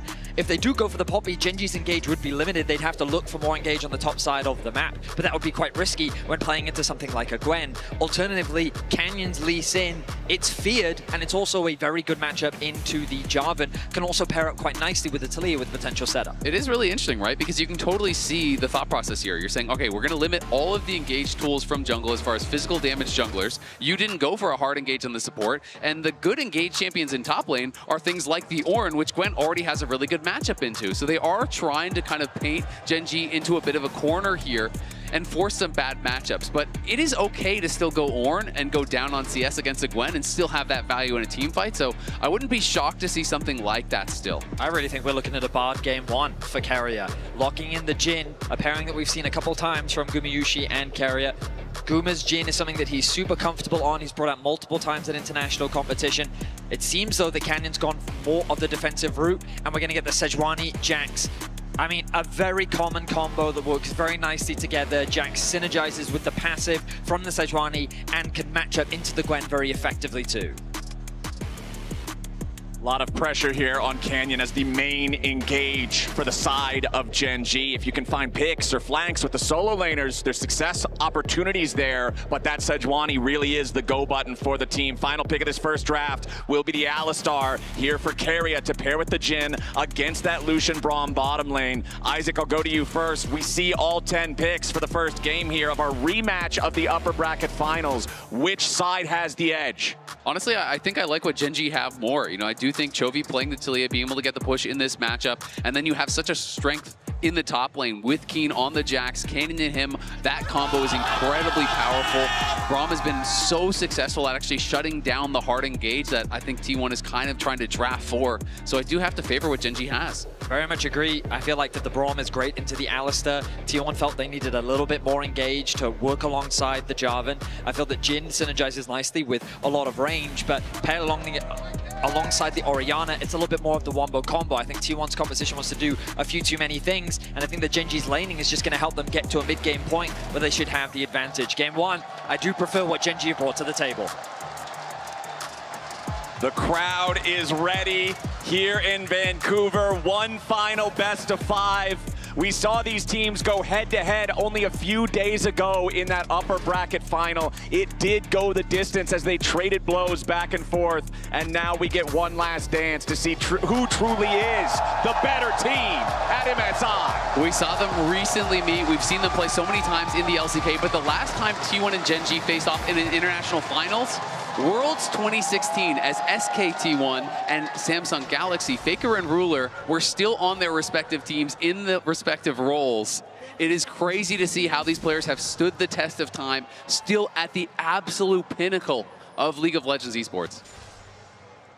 Runes on your screen right now. Both supports starting off with that Summoner Spellbook has been very potent throughout the course of this event. We've been seeing a lot of creativity. We've been seeing a lot of opportunity show up from the timings of these smite steals, teleport plays, all sorts of clever gambits from the supports this time. I mean, we saw it, even just in the series yesterday, Keria tracking the uses of Smite in a fight and going in and being able to steal this. This is the all-time head-to-head between these two teams by year. So as you see, we're going through 2016. Look how one-sided it was to SKT-T1 at that time. But in the more modern era, this becomes more and more even overall as Gen.G became stronger and stronger and started to dominate regionally. And these days, it really is Gen.G who has been running the show in the LCK, but it has still been T1 that have the international dominance, that seem to have the edge when things go outside of Korea. Over the last few years, though, when it comes to MSI specifically, it has not been T1's tournament. The last time they showed up in a final was back in 2022 against RNG. 2023, they finished 3rd. Last year, they finished in 3rd again. It's Gen.G that are the reigning MSI champions and the holders of that title. And it's just beautiful to see the MSI champions face up against the reigning world champions. Exactly. I mean, it's just so much story between these two teams. I mean, last time, as you say, they were in the finals is more recent, but last time they actually won MSI was back on the Huni roster in 2017. Gumayushi taking the worst end of a trade down here. That Lucian Braum, I commented how quickly this was locked in back in the draft. Gen.G clearly had a plan for the bottom lane in this game 1. And Duro hasn't even used his heal. Like, you see how much lower Guma is on health. That's with Keria spending his heal. Guma does have Biscuit, so we'll have the additional Biscuit to pop there to try to regen some health, but the early trading going so heavily towards Ruler and Duro. And this matchup can be quite tough for Gwen as the game goes on. So if you do get behind early, it's going to be very problematic for Doran. Jax definitely outscales in the side lane, especially with the pairing of the Sejuani. You expect Jax Sejuani to be winning pretty much all of those 2v2s. Keeping my eyes on what both junglers are planning on doing. Right now it's going to be harder for Oner to contest that top scuttle, given that Keen does have pressure. He's going to find another nice trade against Doran. Also in the mid lane, Faker being pushed underneath this tower thanks to the wave clear that this Talia is going to have. Keen just playing the matchup beautifully, chipping away at Doran's HP bar. I imagine that Oner is going to be forced to go to the bot side of the map if he wants to get himself a crab. But bear in mind, there's push down there as well in favor of Gen.G. And it can always get scary here. You know, Keen really wants to get the crash because if you can have Doran pushing away from his tower, he is playing TP Ignite. You can be very vulnerable in these long lanes without the flash. Of course, Ignite very strong in these all-ins, you know, if it is a 2v2. But no flash means often you get ran down by the simplest of ganks if you're overextended. Well, the nice part for Gen.G, control over all 3 lanes early on with the push makes it easier for the jungler to feel confident. Taking the Scuttle Crab like we saw with Canyon up here in the top side river makes it easy for those solo laners to know that the jungler can easily shadow and respond to a play if need be. Nice seismic shove there from Chovy's 20-3 Talia. We want to see this pick have that shove early, have that presence in the lane, and then after he unlocks the ult, be effective with the Weaver's Walls, make the plays happen. When we saw these teams go head-to-head in the upper bracket final, game number 1, the first kill, the first big fight didn't really happen until the Void Grubs had spawned, and I wouldn't be super surprised to see a similar state here in the finals. I mean, especially game 1. Every player going to be locked in, super focused. You've got to get used to the stage, you've got to get used to the noise, the environment. While these players have so much experience, there's still that degree of time required as Doran takes an unfavorable trade, but he's chasing Keen down. Yeah, Keen ignited here. Doran just going to make sure that he trades as aggressively as possible on this Gwen. He does not have any flash. He wants to play with that Ignite to build advantages in the lane and make sure that he doesn't fall behind in this matchup like you were talking about earlier that can get so scary if you do. Really can, but great job there by Duro. Is able to hold the wave fully. And you can see now trying to actually chase down, forces the flash there. Keria could not get the wave to crash. Guma is heading back down towards bot. He's not actually going to go for a lane swap, so this is going to mean Ruler, you know, is going to get a little bit ahead as far as the experience, a little bit ahead as far as the CS. So nice small play there from Duro, and does net small advantage for them on that bot side. Yeah, and Ruler just making sure he does the minimum amount of damage that he needs to. Keep all these minions alive, make sure this wave state stays frozen right where it is for as long as it can be, while his support takes his recall. And you can see both supports heading back out of their bases at the same time right now, as Keria's pathing is more directly back towards bottom lane. You could see Duro was walking more between bottom and mid, seeing if he needed to respond to somewhere else, as Canyon shows up here in the top side river, but there is a control ward from T1 in the Pixel Brush. Yeah, and Canyon could obviously tell it. As soon as he got within range of that Pixel Brush, immediately Doran turned around, so Canyon says, all right, the gank is spotted, I'm not actually going to bother going for it. Didn't have eyes on where Oner could be, so of course you don't know if that's a ward or if Oner is just in that brush and he could be getting jumped on.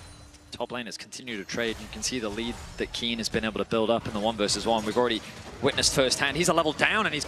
Yeah, Keen with the level 6, going in after Doran, takes him down to 250 HP. The Jax with nearly a kill's worth of gold, built up just from his farm lead, from his pressure early on, as Duro and Ruler want to go aggro in the 2v2 bottom side, but it doesn't turn into a whole lot of anything. Both these supports very good at playing defensively, as you could see Keria with the Summoner Spellbook swap, going over to the Ghost there quickly on the Alistar, but it's Gen G with their push in mid, with their push in bot, going after the Drake. T1's jungler up in the top side, shadowing here, making sure that there's no opportunity for Keen to try to dive Doran. 52 to 35 in farm. Doran will be able to equalize some of that, but because Owner was drawn up to the top side to protect Doran, that means Canyon secures the first Drake for free for Gen G.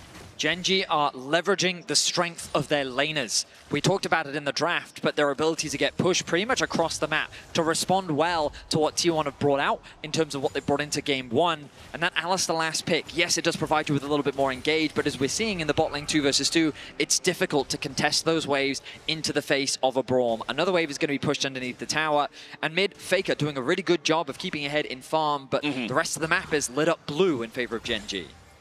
We have to remember this is Doran's first ever international finals here. You know, has had that reputation of not being able to perform internationally, but he has been very good, I think, for T1 in this event. But the lights shine a bit brighter in the finals, and especially when it's your first international finals, you know he's going to be feeling that pressure. So a lot of eyes going to be on Doran and how he can perform against Keen, who I think has been the best top laner at MSI and has been, you know, just that little bit better. Doran was given so much credit in terms of T1 even being able to qualify for this tournament. He had a standout performance. In particular, we all think very fondly of his Gragas, the champion that he did bring out in their Game 5 yesterday as well. And so far, yes, in the matchup, he is struggling, but you're completely right, Azael. Eyes will be on him to see how he impacts this game. As on the opposite side, it's Duro, his first final. Expectations so low for the young player joining Gen G, but he has risen to incredible heights as the Grubs start off. The Grubs, once again, could be the battlefield. Gen G trying to make sure they're around here for maybe a smite. Carry with a Hex Flash over the wall, tries to go in for a little bit, but Unbreakable Will already required. Gen G backing away for a moment. If Alistar's ulti falls, it's very difficult for him to continue participating in the fight. Chovy and Faker off to the side as Gen G will move in. They will take control over the pit. They will secure the third Grub, a 2-to-1 Grub count favoring Gen G. They'll come out on top in the objective scrap as neither team wants to overcommit for the fight. Yeah, as soon as Keria lost that ulti early, he knew it was going to be trouble. Keen will have to back off here.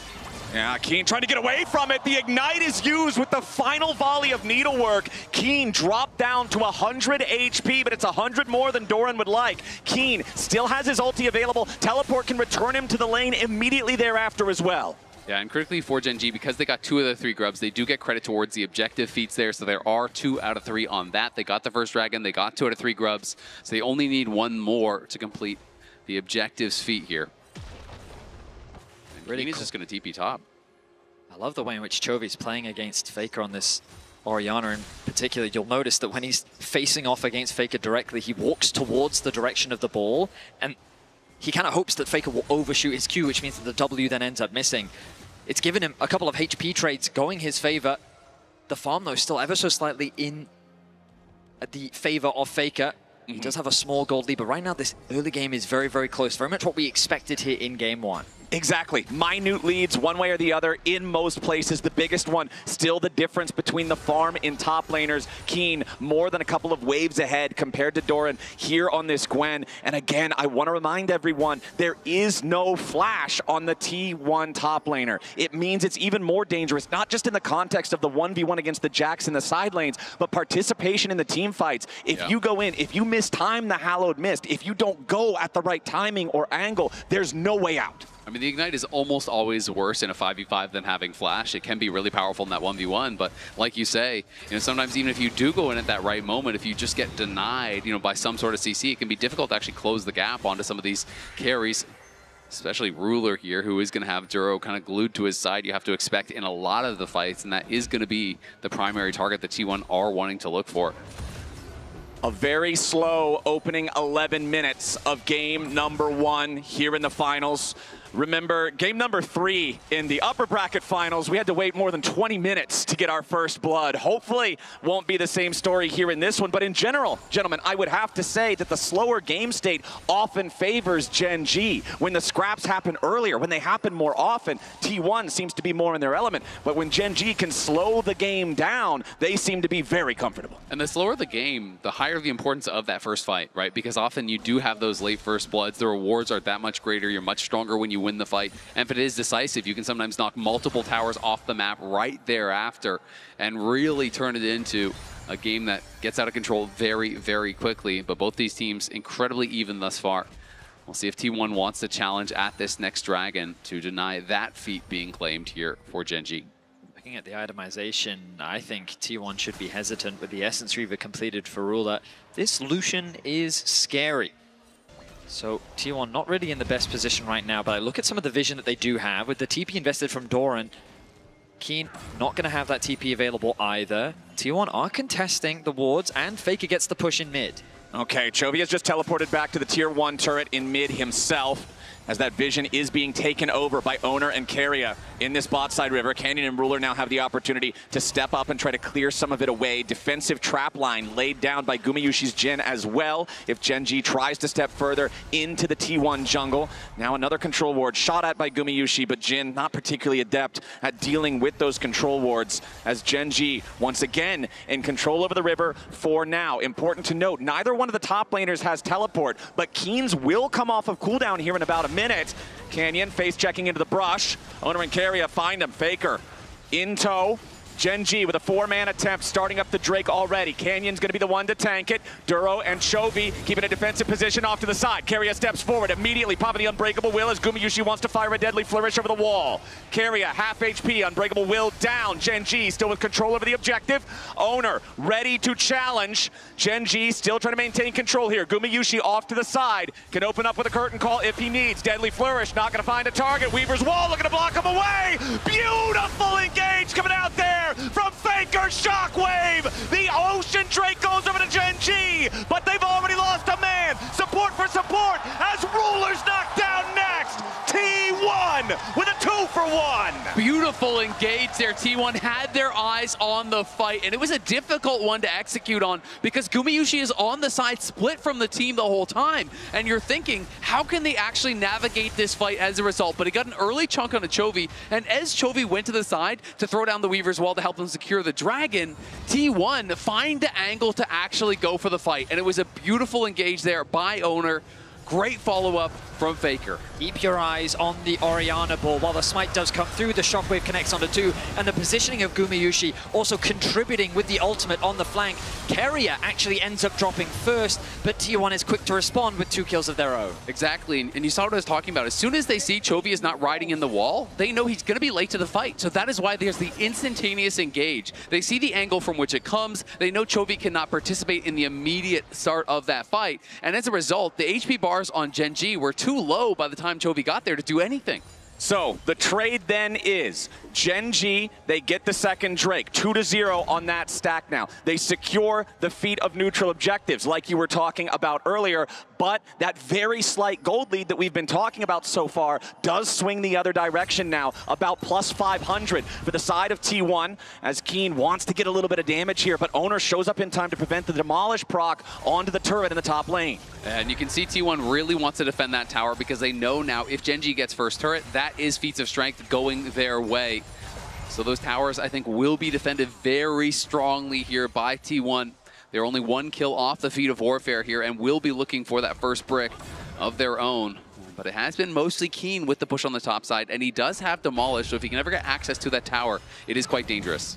You'll notice Faker pushes out that bot wave, already roams up towards mid. They're ready and in a position to contest this Rift Herald. Gen G, after putting a bit of pressure down onto the top side, did invest a lot of vision, but now T1 have reclaimed it. They're the one to start off the objective. Gen G will know that this is happening, but given Chovy's positioning, no TP available, I don't think that Gen G can contest. Exactly. Chovy's teleport still a few seconds critically off of that cooldown. Weaver's wall came up, but it can't reach from all the way down in the bottom lane. So T1 with the the timing, with the control, will seize the neutral objective. But notice, Gen G is pushing on this bottom side. They're looking for first tower there, and they're just going to try to rush this down because they know if Herald is summoned, they'll likely lose a tower of their own, but they don't have another minion wave here, and T1 is going to try to rush for it. Both teams really trying to defend this hard. T1, they've got the positioning over the wall with Carry as well. Duro wanted a TP in, but the first turret already goes the way of T1, and the third kill will do the same. The Herald's ready to charge, and T1 is mowing them over. The turret, the kill, and the tier 2 to follow. It might have been a turret and bot for Gen G, but T1 take everything in mid lane. A misstep from Duro as he tries to defend the mid tier 1. If he can just slow T1 down, there's an opportunity, but now Chovy's making a play of his own. Chovy wants to get something back here in the top side. Weaver's Wall fires out. Remember, there's no flash for the Gwen to try to get away. The unraveled Earth flies out, and Doran goes down. Chovy gets his kill. Yeah, Doran goes down swinging, couldn't quite finish off Keen. He didn't have the skip and slash to get over the wall there. Owner was trying to sneak into the brush, would have been warded out regardless, but good play from Chovy, getting something back on the top side there with Keen. But that TP from Duro definitely hurt them, because not only then do you lose the first tower, you also lose that third kill over to T1, which means they get the feats of strength, they get the upgraded boots, and T1 in a good spot now here early on in game 1. I know it's only a single kill, but I think it is a great demonstration of the evolution of Chovy as a player, recognizing the development he's needed to make as an individual, becoming a really vocal player as part of this team. You can see that constantly looking to be proactive on the map, constantly looking to trade objectives where they can, and constantly trying to make things happen for his team. They are currently ahead in Dragons, 35 until the third one of the game will spawn. Canyon pathing towards the top side of the map, wants to grab that Scuttle Crab, and it's Carrier who's getting that bot side vision first. And you mentioned the fact that T1 manages to seize the feats of strength here. I always value the enchanted boots higher in a composition where the carries in particular do not have mobility built into the kit. Jhin can only run, Orianna can only run. Having the extra move speed could be the difference between being caught or getting away in a critical fight. Still the gold, not even 1,000 apart. That Ocean Drake you mentioned, Vedius, spawning now as we can see everyone congregating around this bottom part of the map. Chovy's ultimate up in 5 seconds as he makes his way over to get in range for the Weaver's Wall. Doran's on the other side of the map, but he has his teleport ready to join. The map state is so much better for Gen G. They were able to get the push out on bot. Faker has now regrouped with his team. Watch out for the Jarvan Orianna combo. Okay, immediately, teleport gonna come in from Doran as Gen G have the Dragon down to half HP. Carry and Owner looking to walk up, maybe make their entry into the fight as Chovy already has to flash defensively to try to get away from Doran. Now the Dragon down to 2,000, Carry is in the middle, it's stolen by Owner! T1 trying to make their entry into the fight now as Keen's already at half HP. T1 backing away. Owner gets the job done. T1 happy with it. Yeah, T1 get the Dragon and they're able to get out. It does cost Carry his flash, but it's a great smite there from Owner to secure it. Now though, looking for a potential re-engage. Owner goes in! They go in with a shockwave combo on top of the Jarvan, and now they've caught Canyon unaware. He gets away with 100 HP as T1 now trying to back away. Duro thinking about going over the wall. He wants to go in here with the flash, throws up Unbreakable. T1 scrambling, but there's no damage from Gen G. Owner's ready to go back in, but he has to flash out after Ruler evades him. T1 pressed their luck there. They really wanted to contest the red buff, but Gen G responds so aggressively, forcing them back out of the jungle. The shockwave comes through. The damage isn't quite enough to take out Canyon. He's able to flash away to safety, and then the counterattack from Gen G. Exactly, and just track all the flashes being used here. Canyon early flash, then Duro flashes to follow. Faker has to flash a seismic shove. This is now back to the earlier play on the Smite Secure. So this is previous to the replay that we were just watching. You can see this Dragon was getting low. Chovy on the side was being zoned out there by Doran. And Carrier goes in, lands some CC here onto Canyon, down to 890, nails the smite. You could see it went from 2,000 down to 890, so it was just the fact that Smite came slightly earlier from Canyon. The timing goes to Owner. The 50-50 favoring T1 is huge because that would have been soul point for Gen G. That would have been a mandatory Dragon fight for T1 for the rest of the game. That is now not the case. Gen G, however, ready to teleport in, and it's another fight, this time for the Otacon. Gen G putting some damage into it, but it's not particularly dying quick. There's no TP HP for the Gwen. T1 have to try and do something to stop this. Buy a little bit of time for Doran to arrive. Curtain call opens, but Duro's unbreakable. Chovy zoning everybody away here with the Unraveled Earth. Owner wants to make his entry, but the Otacon is secured by Canyon. Gen G have the objective, but what about the fight right after? Owner goes in, Chovy gets out, Owner goes down, Ruler goes off. Keen looking to zone Faker off the back as Doran makes his way into the fight, but he can't snip anybody out. Now he's shot by Ruler, and it's a double kill for the man with the double guns. Faker with a beautiful shockwave to turn the fight at the end, but it's still a 2-for-1 favoring Gen G. T1 want a little more. Ruler and Duro trying to escape as Keria and Gumayusi are in hot pursuit. Ruler trying to vamp off the minions. Keria wants to catch him. Gumayusi's low. Ruler looking to turn it around, but he doesn't have the health. Gumayusi lives. Double kill. Faker. What a crazy fight. The decision-making from Gen G was fantastic. They knew that so many summoner spells were used in the previous exchange. They wanted to punish T1, and so they wanted to force the fight. Now watch Owner here. The seismic shove for Chovy is going to deny his entrance into the fight. When he goes for the flag and drag, he gets flicked back. So that stops his combo. Remember, he had no flash from the previous play. Seismic shove into the ulti from Canyon secures them the Otacon. That was beautifully done. Then Gumayusi coming in on the side here is going to try to get the damage down onto Chovy, but he is being zoned out. Doran is going in, and the fight becomes very chaotic because Faker is over here at really low HP, but he's going to stay around because he still has his shockwave. So as Gen G group up here on the chase, finds the opportunity with really low health to set up, and this fight just becomes chaos. Faker's Orianna Shockwaves, one of the most iconic champions for him, as the most iconic player in League of Legends, showing his stuff here in game number 1. And you can see, as of that last fight, Gumayusi 643 international kills, really close to everybody that's not named Faker, who happens to be about 400 ahead of the pack. And it's crazy to me because I still think of Gumayusi as a new player, but he is such an international veteran because every time T1 shows up to a tournament, it feels like they're winning or they're at least in the finals. They have deep run after deep run, and Guma has been so stalwart for this team, has been incredible ever since his debut. I mean, and it was a very controversial split, but Guma, he really has shown up throughout spring and here at MSI in particular. He currently remains deathless alongside his carry in the mid lane, Faker. Dragon, 10 seconds. Gen G do not have position. Doran doing a good job of pushing out that bottom wave as well. And the tower will fall. A bit of extra gold secured by T1, 4 towers to 2. T1 with more control over the map.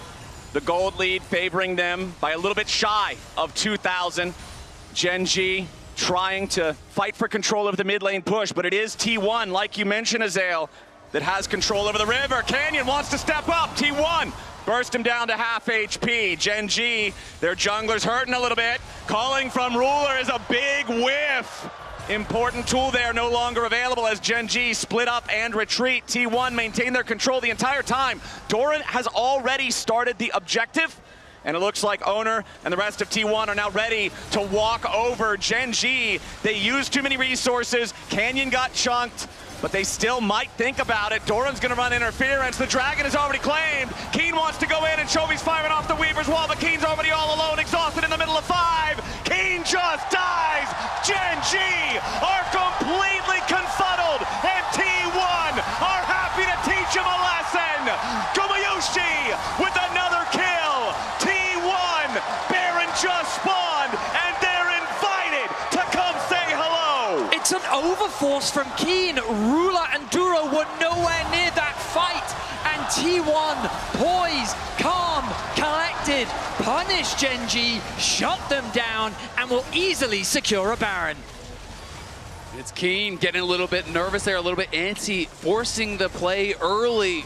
did not seem synced up with his team. Chovy was on a solo mission on the side. Keen went in so early. Ruler had no culling. No one was really able to get any meaningful damage down on the T1 members. Right, you look at Gen G, you see a team that is fine, playing patient, waiting for their moment, and then striking. But this time, the moment had already passed. They had no control over the Drake. It was already claimed. And even though the wall flies out, there's nobody else behind it. Keen is all alone in the middle of 5, and T1 will happily take what feels like the biggest windfall of just the best possible sequence of plays. Now, this game that felt very close is a 4,000 gold lead for T1, alongside the fact that you've got Baron for the next 2 minutes and change to build it even further. Something we heard from Gen G behind the scenes after their first series against T1 was the constant communication of, we need to slow down. We need to take our time. And you can see here in game 1, they're getting impatient, they're overextending, they're over-chasing,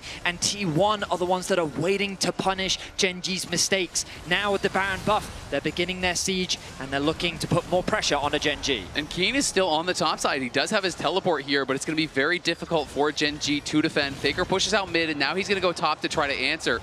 Keen should be able to knock down this tower, and that is a lot of gold in his pockets here, but T1 going to answer with one of their own. Yeah, Keen doing a good job making sure that he can at least get something back in even trade versus this Baron. They don't want to fight T1 5v5 while they're powered up, so instead it's just a handshake on tier 2s. And critical to note, Faker, obviously 5 kills, incredibly strong. You would want to make him a target, but he has the early Seekers purchased up after that last fight, and now grabs the Mage Eyes there. Faker feeling incredibly confident in this game number 1. Always a risky purchase, but if you stay deathless, it is going to pay dividends for the GOAT. Currently, both him and Gumayusi deathless in this game. 5-0-3 on the Orianna, 2-0-5 on the Jhin. Faker with a max value bounty, and Gumayusi only slightly behind him. For Gen G, that has to be your goal, even more than it normally would be in these upcoming fights. Collect those bounties, try to bring this game back to a sense of parity. Faker's Shockwave finds Duro, but not going to do a whole lot more than chunk him out. It is worth pointing out, those Seekers now purchased for Keen, and Ruler is on 3 items and 3 very powerful ones. Has the Infinity Edge finished, so pressure on Ruler to get the damage done here. Chovy now just finished his rally, so he's on 3 items. Gen G not out of this just yet, but it will have to be a great fight. Beautiful seismic shove from Chovy. Faker buys a little bit of time here with the stasis, and he ain't dead yet. Gen G looking for a little more as the Glacial Prison doesn't get a lot of value. Over the wall, Doran has to jump back away as Keen wants another stun, this time on Gumayusi. Owner re-entering back into the fight as Chovy is trapped inside the Cataclysm. Owner goes back over the wall with an nice EQ combo. Faker down very low. Canyon needs a little bit more damage as Ruler takes out Carrier. T1 on the run. Gen G with the defense. A slight misstep from Faker allows for Chovy to find an opportunity, knocking back the opposing mid laner and setting up for a great team fight for Gen G. They hold the line, they get a pick, and Gen G saying they are not out of this game just yet. Yeah, that is massive, and not only do they get Faker's flash, this seismic shove there, he tries to sidestep, but it's a little bit too late. Is able to go golden, though, does survive. Keen has to trade out his own Seekers, but in the extending fight here, Carrier is blocking out so much of this damage here. He steps forward, tanks the culling, tries to keep his carry safe, but as they come in here, Carrier basically has to go back in to try to peel for Faker, and ends up giving his life. I mean, that ultimate from Chovy was just fantastic. The way that he cut off the team for T1 made the fight very awkward. Guma especially very isolated, forced to use the cleanse, and as you highlighted, Azale, that flash now gone for Faker will be a prime target for Gen G. All right, another stare down, another showdown for another Drake. Both teams tied at 2-2, but look at the shades of Drake claimed by either side. The first 2 from Gen G, but both Ocean Drakes since then claimed by T1. They've had the control as the game has gone on. Gen G, though, first into the bot side river. T1 ready to step up and challenge this. You can see Keen trying to pick up the red buff, the team-wide red buff for Gen G before this fight starts. Doran is coming around on the flank. Keen might just see him here, depending on if Doran gets the skip and slash over the wall. In time, Doran's going to be caught out. Keen immediately sees him, but Doran only loses about 1/3 HP. The Drake has been aggroed, pulled, but it's too far down. The patience will be lost, and it resets back towards its home before it can be taken low enough for a smite fight. Doran's going to TP back. He just went back to base here. He already had the Seekers. He's ready to go pick up some wards. Okay, Dragon at half HP. Gen G still looking to burn this one down. Weaver's Wall's already been fired. It's slated, secured by Gen G. Canyon here in the front line, but he's not dead yet. Finally going to be cut to pieces. Gumayusi grab the killing spree.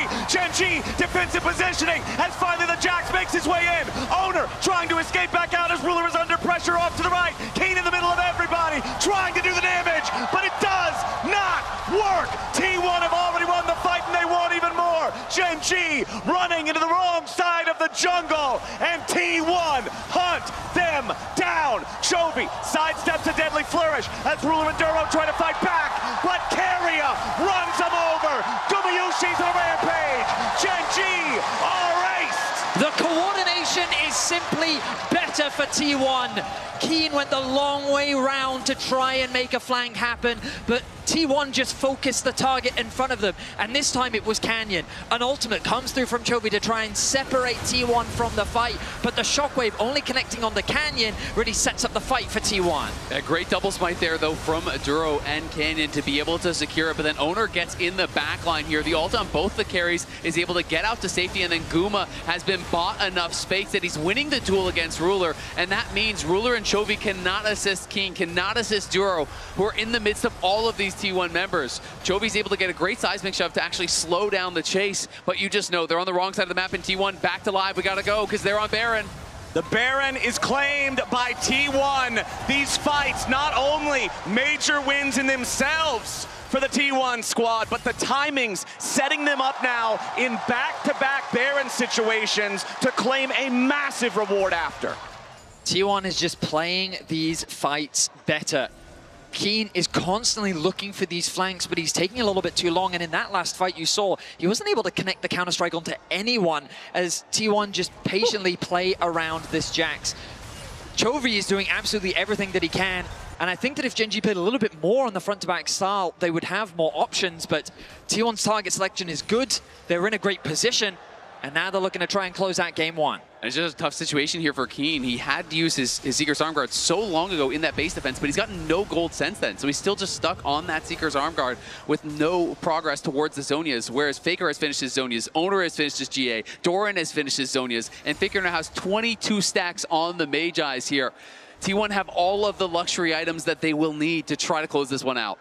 And I want to go back to the lane phase when we saw Keen winning the early trades, winning the early farm, when we were talking about how this can be very difficult to play the Gwen, especially without a flash in team fights as the game goes on. But that last fight, I think Doran did exactly what he needed to do. You saw the end of team fight damage chart, dealing 5,000 damage on the Gwen to only the 1,500 of Keen's Jax, as T1 sets up for a siege. Teleport coming in as Chovy's ready to join up with the rest of Gen G. T1 not slowing down, ready for the next minion wave to crash, while Doran enchants the wave over in mid at the same time. Canyon throws out a Glacial Prison, but there's no follow-up. Immediately, T1 fires back, and Gen G have lost their main engage. Owner puts Chovy in the Cataclysm, but he has to get back away. Canyon's about to die. Faker needs a little bit more damage that he will not find, but it just makes space. T1 now firing onto two inhibitors at the same time, and bottom and mid lanes will now surge with super minions as the Nexus turrets are under fire. Ruler's calling, very little efficacy as that first Nexus turret is about to drop to the enchanted cannon minions. Gen G scrambling for the defense as T1 continue the push. A ton of damage onto Duro, and Gen G are not holding. The Nexus is open. Canyon's in the middle of everybody, but he's already down. Gen G are no match for the T1 team fighting. Keen goes golden, but it's all too late. Another double for Guma. Faker is godlike, and T1 take game one. What an impressive performance in game one from T1. They navigate the fights beautifully. Their target selection is exceptional, and they take the game, and they take the advantage in this series. Absolute signature performance from the Faker Orianna, putting into question who is the best player today. It might just be Faker. What do you think, Jess?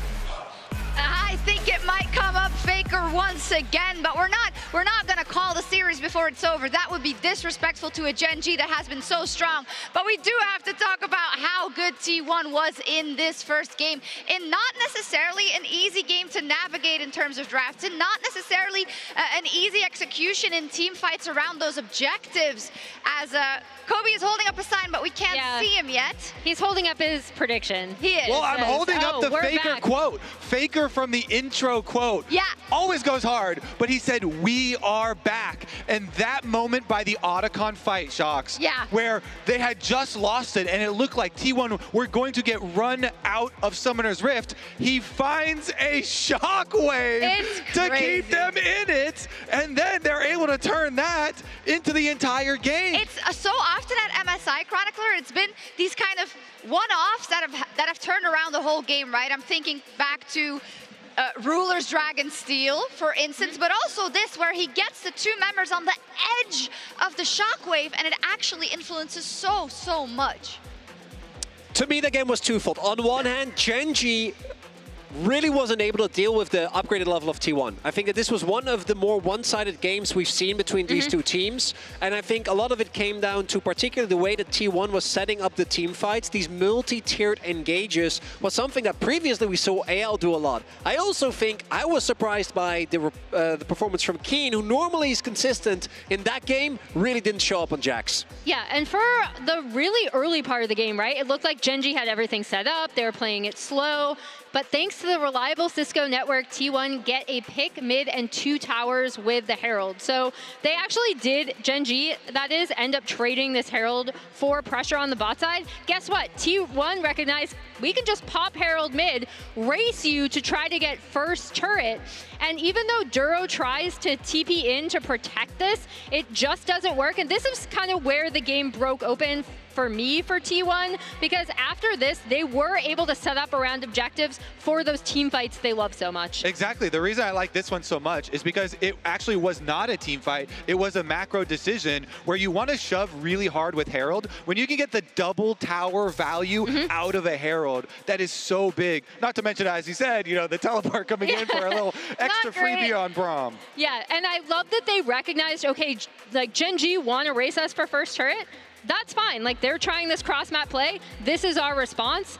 Came up huge. And Gen.G, they were looking for solutions, I want to say, because even though they had the early Dragon advantage, that turned all the way T1 as the game continued. And I want to take a look at this moment where Canyon really feels like he has to go in and steal it. He has to, otherwise the game is gone. And this is not something, this is what I was referring to, we see often from Gen.G, because they are disjointed. Keen going in there as deep as he does in particular, when Chovy is clearly trying to set up a slower play, is something that they need to fix going into game 2. Look at the mini-map right now. The bottom lane for Gen.G, got to do 0. Actually, that was a 3v5, and Gen.G are the ones who started out. That particular Dragon fight was the most perplexing thing for me in this entire game that we saw, and that one just meant T1 started to run over. And that is really concerning for me, for Gen.G, because this is a team that we've talked about how stable they are, right? Like, when they are in sync, they're just undefeatable. To see this kind of disconnect between where Canyon and Keen are kind of trying to go in, their bot lane isn't there, and then Chovy feels like he has to fly in, it was totally out of sync. Another hit tweet from Linda. She just keeps it coming. She keeps on coming. She reminded us that it's been 2,808 days since T1 and Gen.G last faced in an international finals, because for the newer viewers, Samsung did become Gen.G, and Ruler and Faker were both there. And even though Ruler left, the fact that Gen.G, as soon as it was clear he was coming back to the LCK, immediately went back to this team. These two players, as highlighted, they aren't just still at the team, which in of itself is impressive, but they're still performing top tier. They're at a finals. They are, and somehow Faker is performing even better than that. It's insane to see. Hopefully we get a lot of games between these two teams, but there's no better time than MSI Finals to upgrade your browser. Opera GX is handing out limited drops just for watching.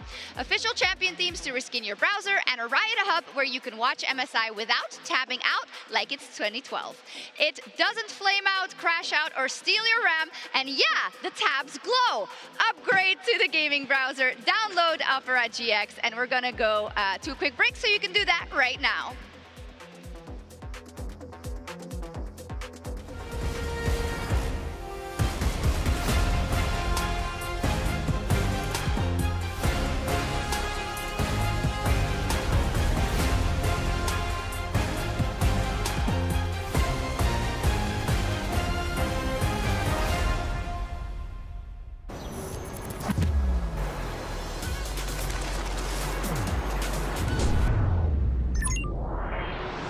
Hunter in the dark.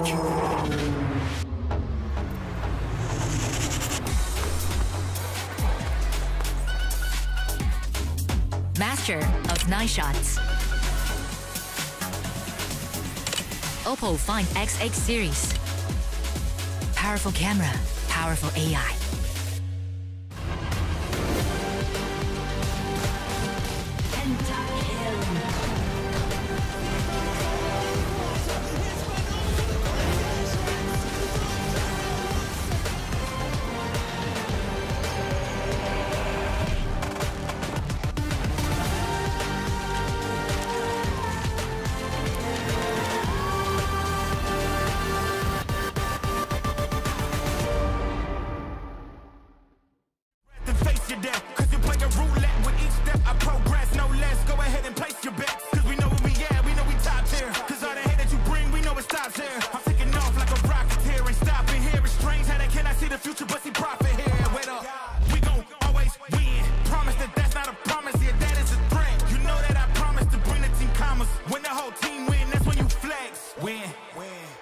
Do it again.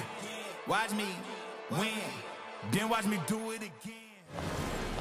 What a car. Living the dream, huh? Sweet dreams are made of this. Who am I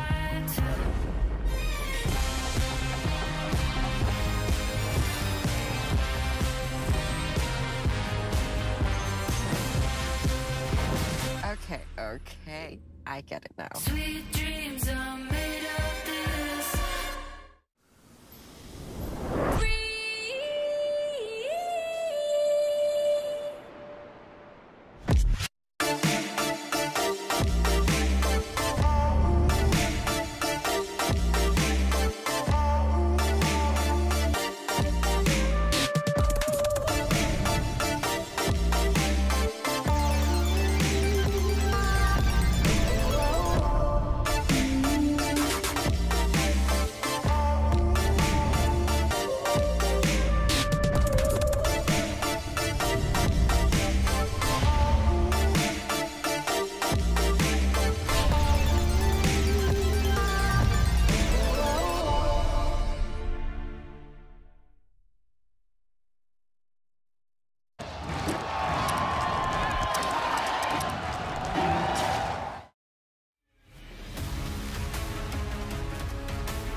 challenge should fear me. I'm not afraid of the battle.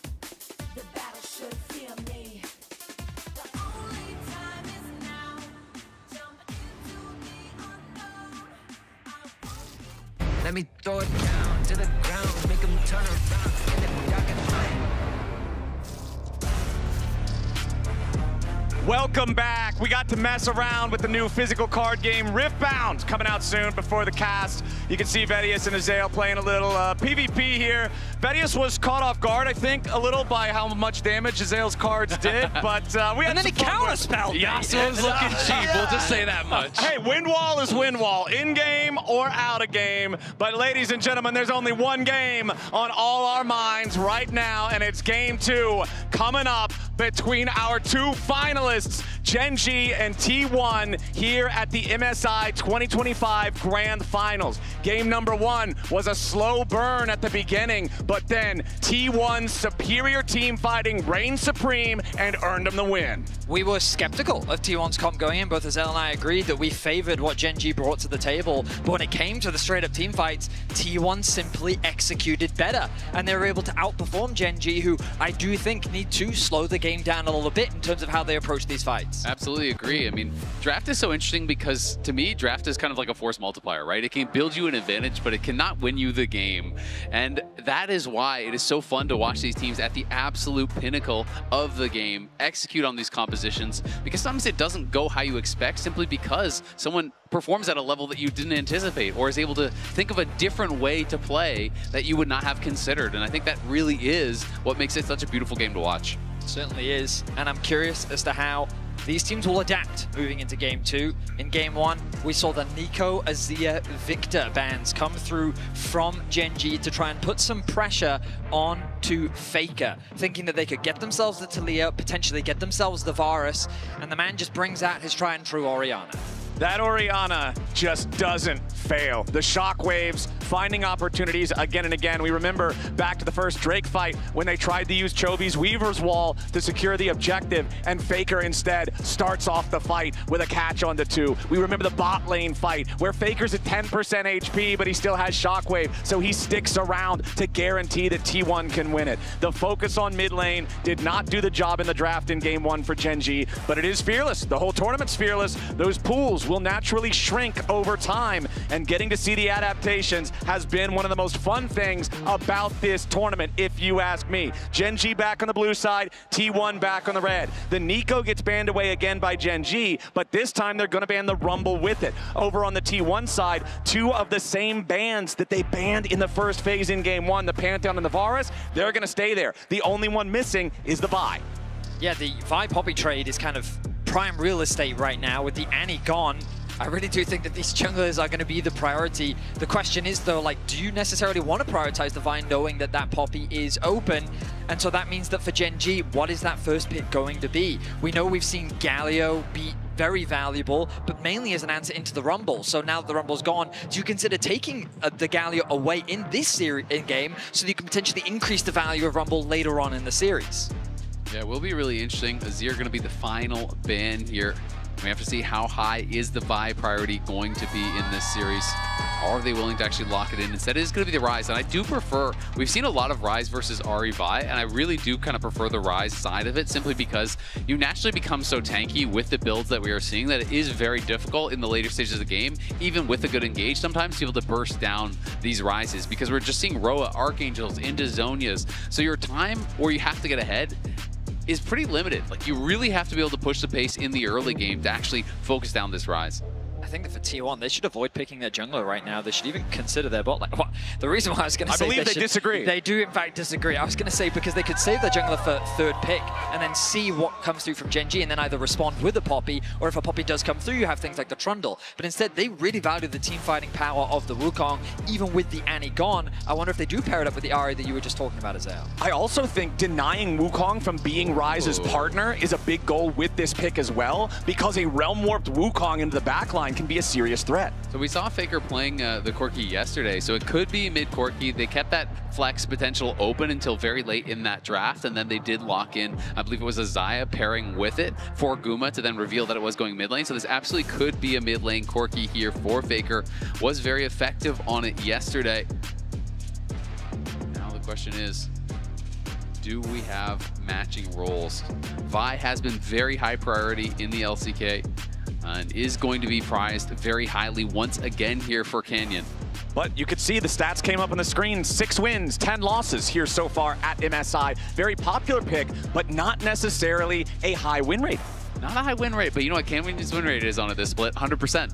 Okay, and that's a little bit higher than the win rate of other people. In that context. So you could say Vi not performing that well, and I would ask you the question, was Canyon playing it? All right, fair enough. You know what? Fair play. Good counter argument. That would hold up in court. You're like, I tried out the Vi, it wasn't that good. I'm like, are you Canyon? You're like, my mistake. I apologize. The flowchart, the classic flowchart. Easy stuff. We do have the Scion locked in for Keen there in the top lane. So 2 unstoppable ultis here for the front line of Gen G in game 2. I mean, we haven't seen, with things like the Gwen gone and the Jax gone, we haven't seen many carry answers into things like Scion. Normally we see some sort of tanky response. We could potentially see something, oh, never mind, we're seeing a Galio locked in, and we have to assume that this is going into the mid lane. It could also be potential support, but I do think it is more likely that it is going to be in that mid lane. Sometimes you can see some of these kind of aggressive pairings. You know, Galio does do a decent amount of damage in the early levels, so sometimes I have seen pairings like that Corki Galio down to the bot lane, but we are kind of operating on the assumption that this would be a Galio in the mid lane and Corki for Guma. I mean, Galio Wukong is also a very nasty combination. Wukong goes in, first knock-up from Cyclone, second knock-up is Heroic Entrance, third knock-up is Cyclone 2. You're just getting juggled around with very little chance to respond.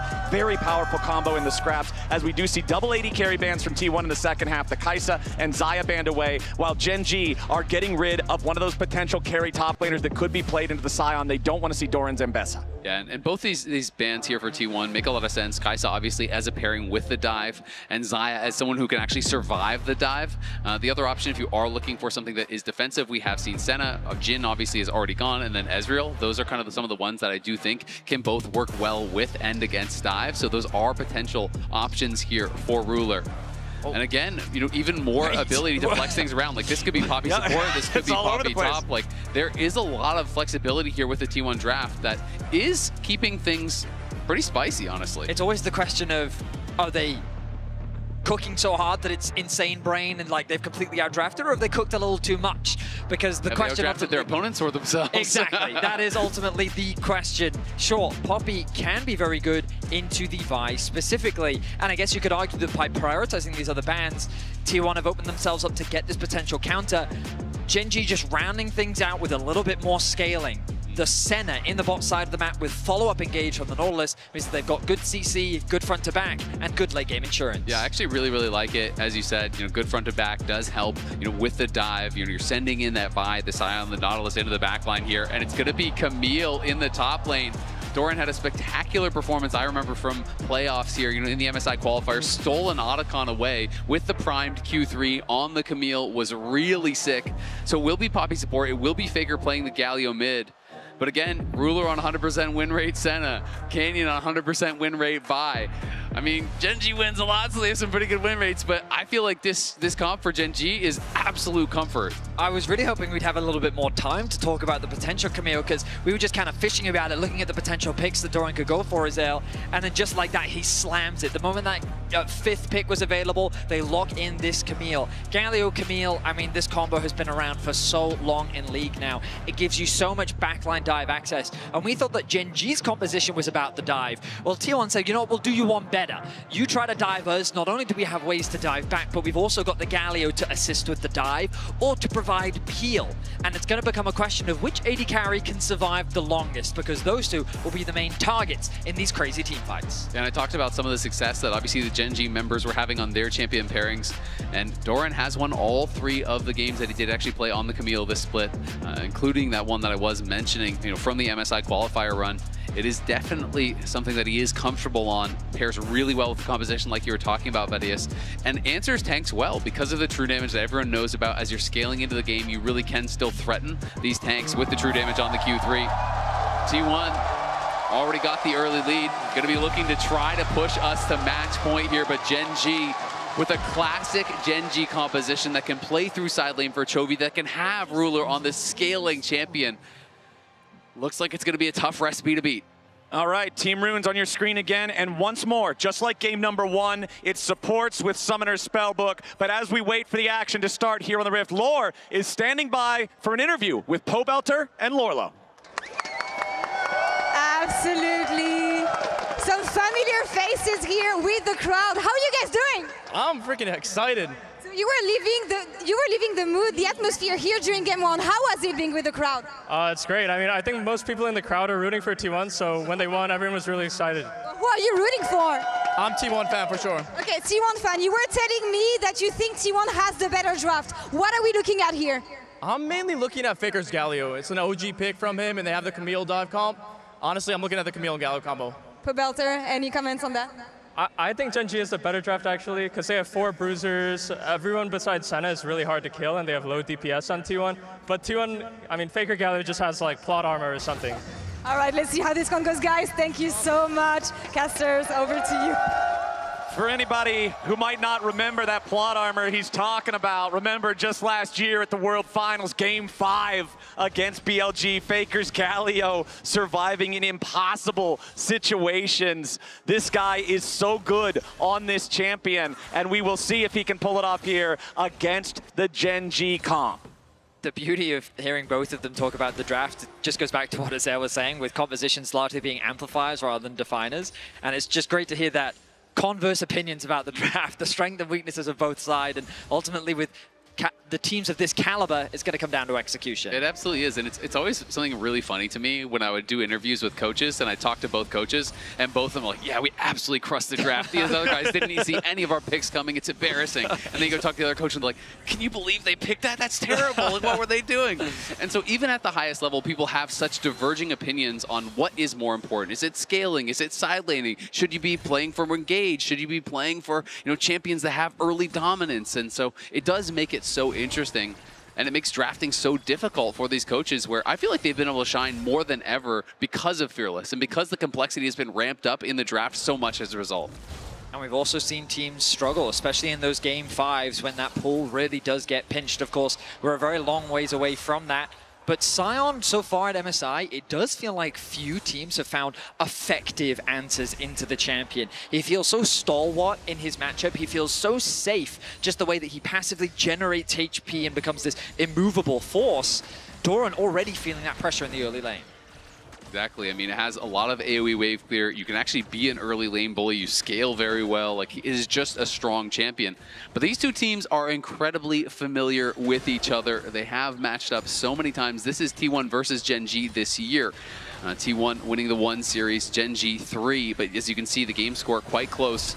And Owner heading down. Yeah, we've already got a lot of damage there on Gumayushi, however. Below 200, Carrier rooted up here on the front line. Again, that passive from Duro. The Nautilus's ability to lock down these targets means Ruler gets more firing time. And I just really love how Gen G is actually playing out this 2v2. You can see that it is even fleet for Ruler. So what they're doing is just constantly taking short trades, chipping and poking away at Guma, and then just utilizing the sustain of the Senna to be able to get those HP positive trades. And Ruler, just like with his Lucian, so good at the pass-through Qs. He's always trying to shoot the Q through Duro, heal himself, heal Duro, still hit the enemy. And it does make it so Senna can really kind of grind you down. It is not a champion that you hit one hook and you just kill someone. Right. It is really about the slow advantages that you can build.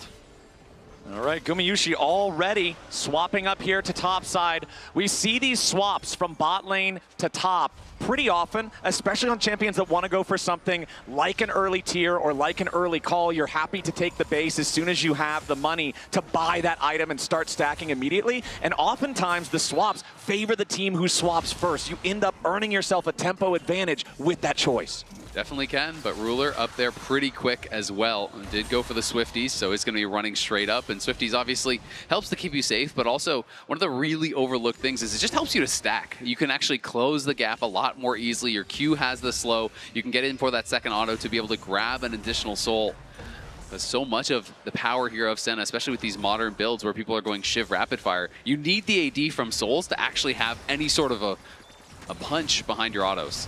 Yeah, immediately though, Carrier ready to keep on scrapping here, but Duro and Ruler do a good job fighting back. Similarly to game 1 though, we're seeing the same type of farm difference between the top laners. Keen out to an early lead in terms of his control over the minion waves. Every time the observers have put the camera over those two, we've been seeing him landing the decimating smash charged up enough for the knockup. He'll use beautiful hook from Duro. Gumayushi with a flash. Ruler trying to follow as now Carrier's the next target. target. Another shot goes through him. He shouldn't be low enough to die, but he is low enough that he has to flash away. Gen.G in the 2v2 coming out on top. Really nice punish from Ruler and Duro. That hook, I mean, that felt illegal, I'm not gonna lie.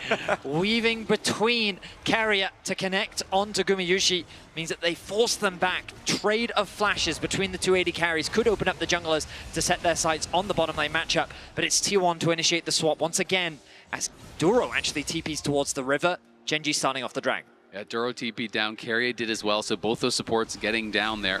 Duro just trying to cover, make sure the Canyon cannot be contested, and he cannot. And I've got to point out, Ruler stacking very quickly here. 24 stacks here. He already had, by the time he based around 6 minutes, 33 is the average by 14. He is going very, very quickly. We're not even halfway to that point, and he is stacking up at a ridiculous clip.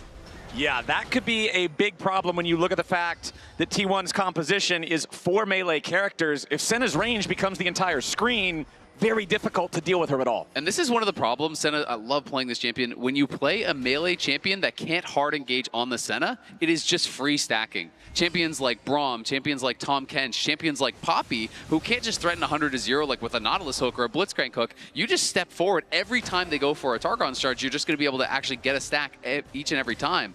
And it really does allow you to accelerate. So Carrier has just been kind of free stacks thus far for Ruler. I will say that hasn't stopped Carrier from constantly forcing these fights, but I think you're right in that it's only really benefited Ruler as this bot lane from Gen.G has continued to come out ahead. Right now, it is Gen.G that have that small gold advantage with the dragon secured. 20 seconds until the grubs spawn. You have to imagine that Gen.G will look for it. Immediately, though, engage coming out from Keen down here on the bottom side. Remember, the Gumayushi has no flash. Keen just going in, beats him over the head with the hammer. It's a solo kill, first blood for the Gen.G top lane. It's the bossy special, the solo bolo there on the Scion, not to be underestimated. Knew the summoners were down, finds the angle and just knocks down Guma. And now there's no one actually answering him, so he's probably going to get a plate or two. At least one plate has already fallen. Owner, though, trying to answer on that top side. Carrier's behind them. Yeah, Carrier wants to make his angle into the fight, and there's the heroic entrance. The Wukong Galio combo deletes Ruler immediately, and the second cast of the Cyclone mows Duro down. T1 respond with style. That was beautifully executed by T1. Ruler given no opportunity to respond. Of course, he didn't have his flash from the earlier skirmish between the 280 carries, but the way in which T1 collapsed on that kill, they did it with ruthless efficiency. I mean, that was just so clean, honestly. They see Keen solo kill on the bot side, not to be outdone. Guma could be in trouble.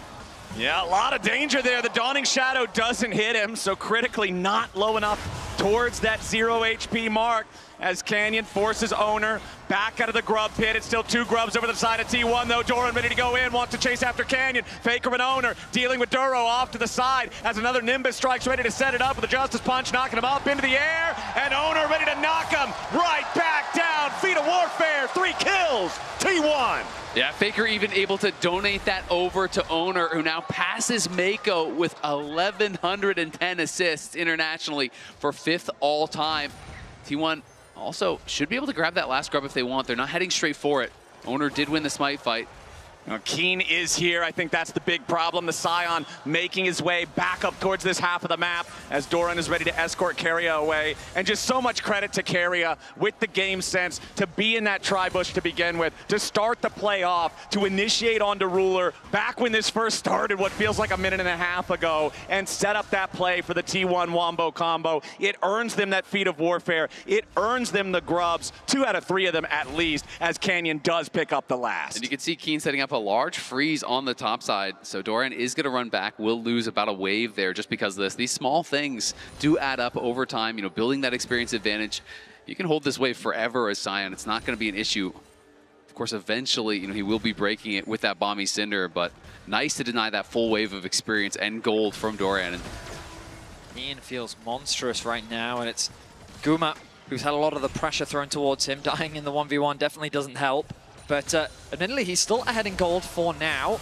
He does have a farm advantage over Ruler. I think T1 getting that kill back onto the center was very important. But Azael, you were keeping track of the stacks earlier. He's already at 36, just short of 11 minutes in.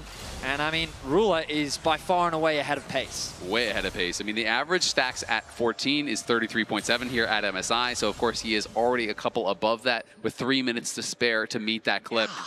And generally speaking, the faster you stack, the faster you continue to stack, because every 20 stacks, the range goes up. It gets easier and easier and easier to hit and collect those souls. And Ruler is doing an incredible job at that so far. And Chovy going to be able to get out to those side lanes now, of course, working in towards the Roa and the Archangels. This could be a play for Gen G, though. Keen going to start it off here after Doran interrupts the hook shot, and Canyon's ready to show up to seal the deal. Keen started walking away, I think, trying to give the kill to Canyon, but still ends up taking it himself. So that'll be a Scion 2-0 now. Keen set to be a big brick wall for Gen G. T1 on the cross map, though. They will equalize the Dragons. Chovy wisely tries to push out that bot wave before Faker can respond, so he's going to be safe on the weak side. Going to start moving through his bot side jungle as Canyon even steals away the Raptors. So Gen G looking to be as proactive as possible after securing that kill, and they actually swing the gold back to neutral. T1 now only one objective away there from claiming the feats. If they can get this Herald or the next Dragon, it would be theirs. Of course, if they can grab a first tower before that, also would be theirs. So Gen G going to have to defend these pretty hard. One big thing that just came online here, Trinity Force plus level 9 for Owners Wukong. This is a big power spike for this champion. Considering Owner has been a part of all of the kills so far here for T1, I expect them to be confident for any play they want to look for now with him hitting this big power spike. I mean, Keen as well, you're looking at the other side. He is the gold lead for Gen G. And this guy is going to become a brick wall. There are 4 melee champions over on the other side. And you know, it is going to be very difficult to actually fight past Keen and to ignore him in these fights to try to get in towards the Senna, in towards the Rise, which is going to be the job that they have to accomplish. And the current game state for him, this window where he has his first tank item fully completed, which has a lower price point than the very expensive Trinity Force, it's so obnoxious for Doran to try to deal with on that Camille, just with Trinity pieces into the Sunfire Aegis, as that individual gold lead for Keen is almost up to 1,000. And you can see Doran tries to kick him. He does more damage to himself because of the immolate, as now this could be a nice catch. Duro slammed to the wall by Carrier, forced to get away there, trying to not give away too much HP to the T1 ambush. Losing both summoners ahead of Herald is going to make a potential contest very difficult for Gen G. Chovy and Canyon hovering on the bot side of the map. Faker has that spidey sense, though, is aware of the possible collapse. Canyon is committed to the play, though. He's hovering around. It looks like Faker is not expecting this. Okay, let's see if the Galio can get away from it. Faker does have his flash. He'll just use the taunt to make a little bit of space. He barely takes any damage at all. Now Carrier and Owner are ready to show up. There's no counterpunch available, though. Chovy and Canyon can make enough distance. They've got Duro coming up behind them. Neither side gets a whole lot of anything as we look back up at the top lane, and it's the same story one more time. Keen has control over the 1v1 matchup. Yeah, I mean, Keen is just looking so strong right now. Doran just trying to get enough gold for a Triforce before he bases, because he doesn't want to TP back without it, but he is getting so low. With the turret, Doran almost wins the trade. I mean, he's in dive range now. He's got to be so careful. If Keen hits him with an ult, he's going to die. Keen walking forward, but runs out of minions before he can continue to posture more aggressively. You can see Duro walking up to this topside river. The Herald is going to spawn in 20 seconds. The Scuttle Crab is also about to spawn in the top river. This is very important to try to control if you know that Herald fight is upcoming. Faker now trying to deal with Keen's Scion that has stacked mostly armor, as Carrier and Gumayushi are going in. Ruler under a little bit of pressure, but he roots up Guma. Fires back with a little bit of damage as Gumayushi continues trying to escape. Has to flash. Doran's made his way into the back line. He wants to go after Canyon. Owner engages here with a Cyclone, followed up with a Hextech ultimatum with the Dawning Shadows, ready to back him up. Canyon staying alive, but T1 gets the kill, and Gumayushi gets paid. A close exchange, but it's T1 that get themselves the kill onto Canyon. Guma was forced to flash very early because of his positioning. Oh, a bit of danger for Doran. Doran, rune prisoned up immediately, flash over the wall from Duro for the dredge line. Doran down means Gen G now have the opportunity to make an aggressive move. You can see the blue pings coming out in this topside river onto the Herald pit. Canyon is now back on the map. He's running up towards the objective, and the rest of Gen G are happy to start this up. Yeah, this is going to be so big. I mean, not only do you deny the objective from T1, but it almost guarantees you the first tower as well. You can see that top lane tower is already a little bit low. So is the bot lane one. Keen has had the push non-stop. And as a result, this could mean feats of strength go the way of Gen G. We'll see if they can actually claim it. They would need first tower plus one additional objective. And they definitely have the edge for the first tower. Yeah, and I feel like that's what makes this so fun. T1 have already claimed Feat of Warfare. First tower should, by all measures, go over to Gen G, and they're both at 2 neutral objectives, which means this next dragon, spawning in just 30 seconds, has even more importance. It's also Faker. We haven't talked about the fact he is solo AP, so he is going to be building pure AP on the Galio so far. He already has the Leandries. Going to be likely building in towards Azonia's second is what I would expect here. Just to be able to go in for those aggressive plays, flash on the backline, have that stasis to stay safe. Because they need to be able to pressure Ruler and Chovy in these fights, or they're just not going to have success. Braun finally ticking over to level 11, but also that Leandry's just doing wonders into all the HP that Keen has built for himself, meaning that these side lanes are a little bit more favorable for T1, even if Gen G still generate this pressure. The Dragon is now alive. It's T1 with fantastic vision coverage around the bot side of the map. The contest for that mid-wave control is there as Canyon threatens to shadow Chovy looking for a pick. Yeah, Doran trying to make sure that he doesn't get caught out here. Not too worried about Chovy's rise with nobody else in range to back it up, but it is still the bottom side river control that belongs to T1. Already, they started up the Drake, they've pulled it out. Owner taking care of that one alongside Gumayushi as Doran's just going to get dove on. It's Canyon ready to start it, Chovy ready to finish it. T1 have lost their top laner, and Gen G get the job done before the Drake can be claimed. That means Gen G now automatically take control over the river. T1 is forced to retreat, and the objective will go to Gen G. T1 win a fight in mid lane, but Gen G find a pick onto Doran. Bot side of the map, T1 have priority over the Dragon, but Gen G find a pick onto Doran. Their game plan is very much to punish this Camille at every opportunity, and it is working. They now lead in Dragons, they secure that Feat of Warfare, and they are so close to securing the first tower of the game. And I just think it's so intelligent because the Camille is such a core piece of this composition. It's not just about a 1v1 or anything like that.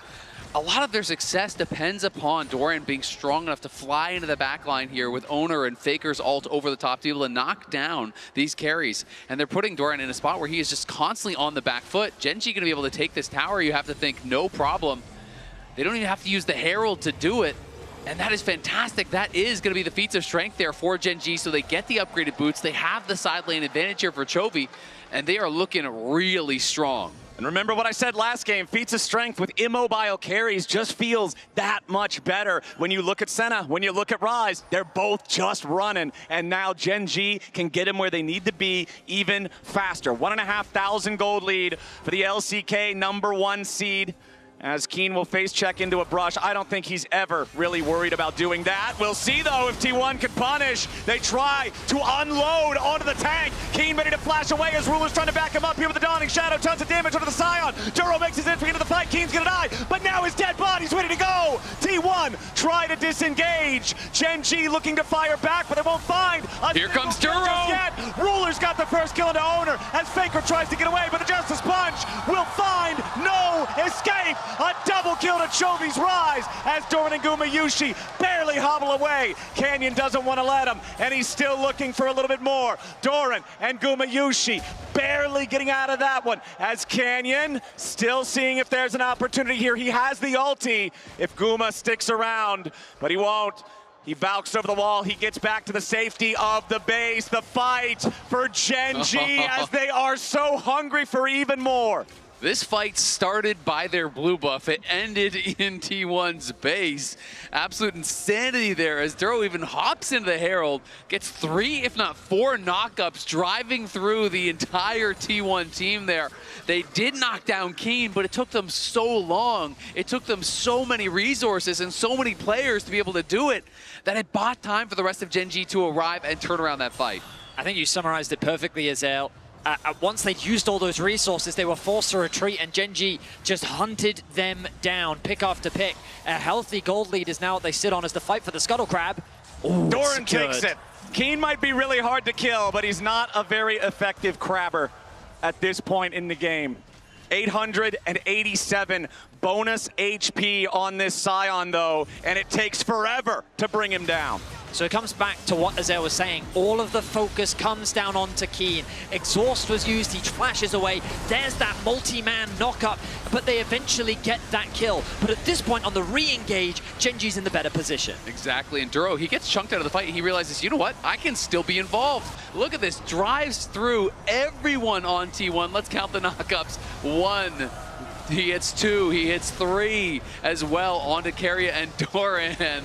That was crazy. We're on Otacon though, we're gonna keep going. We're already back to live and the Otacon's halfway dead. T1 want to try to contest this as Gen G have control of the area for now. They full send it. They want to go in after Doran, but they can't find enough damage to kill him here at the very start. T1 with a counter punch, but nothing just yet. Duro the first to die. Owner's gonna try to get himself back away, but Faker's already down. Owner will follow. Gen G, 2 for 1, and they don't want to stop just yet. Chovy sends himself to his own death. And Gumayushi into the back, looks for Ruler. He finds him. T1 turning it around. Keen, the last man standing on Gen G, and he wants even more. The shield ready to proc.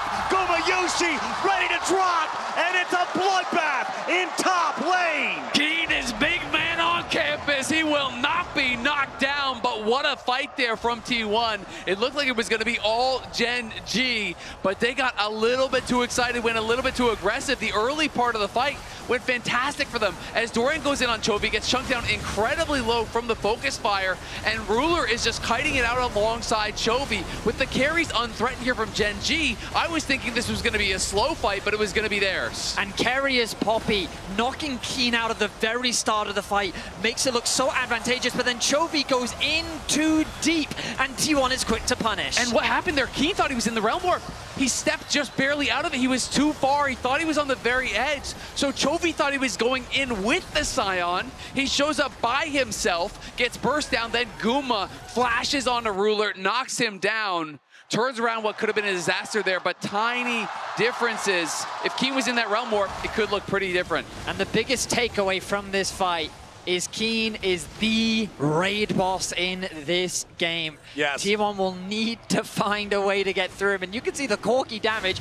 I want to guesstimate that about half of that went into Keen. Yeah, he did about as much damage as the 2 highest on Gen G put together. Duro looking to go in here with the dredge line. There's no follow-up damage from Gen G just yet. Faker's getting juggled around, but he's still got a little bit of HP ready to go, flashing out. Gumayushi in danger, dawning shadow! And the sun sets on Gumayushi as Faker is running towards the other side of the map. He's got backup nearby, but Gen G are on the hunt. Can they find anything else? Will they overextend? No, they're going straight after the Otacon instead. Doran, Owner, and Keria all nearby. Faker still with a grand entrance to try to join up if he wants to, but it's all 5 from Gen G here in the objective.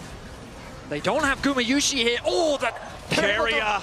He wanted to find the Keeper's verdict to try to make it a fair fight, to try to give T1 a chance, but they won't get it. A nice flash to dodge that potential ulti as now Doran gets found out. Keen doesn't hit him with an decimating smash.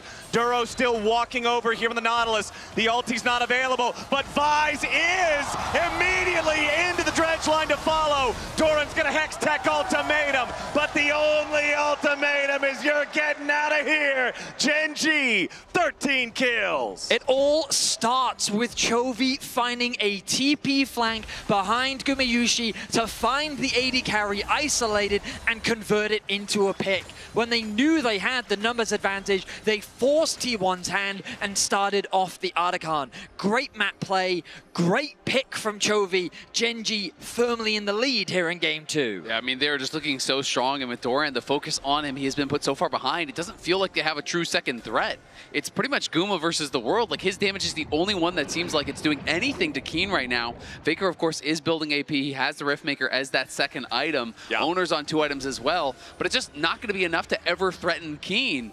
I mean, we've been talking about Keen as the raid boss this whole game, and certainly that is the role he's been playing. But the largest individual gold lead in the game, Chovy, is nearly 3,000 ahead of Faker. He has 4 kills, 6 assists, and plus 60 farm. He's got his Seeker's Arm Guard and both of the trademark Rise items fully stacked. And Ruler 80+ stacks, and they have the sustain here, so they're feeling confident to start this Baron. And Owner is exactly the target they want. The T1 jungler dead before he can blink his eyes, and Gen G make their way to Baron. Keen just choo-chooed straight into Owner. There was no way for him to escape. And with the jungler gone, this becomes a very challenging steal. Okay. Keria doesn't have Smite right now. I'm looking at the scoreboard. The Baron's down to 2,000. Gen G backing away from it. Keria with the Smite ready to go. Yes, Smite going over the wall, but it's still going to be claimed by Canyon. T1 will lose their support. We'll lose the Baron. We'll lose Gumayushi. We'll lose control in game 2. 6,000 gold lead, Gen G. Keria tried to go for the steal for the Heroics. T1 know this game is quickly slipping away from them, but Canyon outsmites him, is able to grab it and secure that.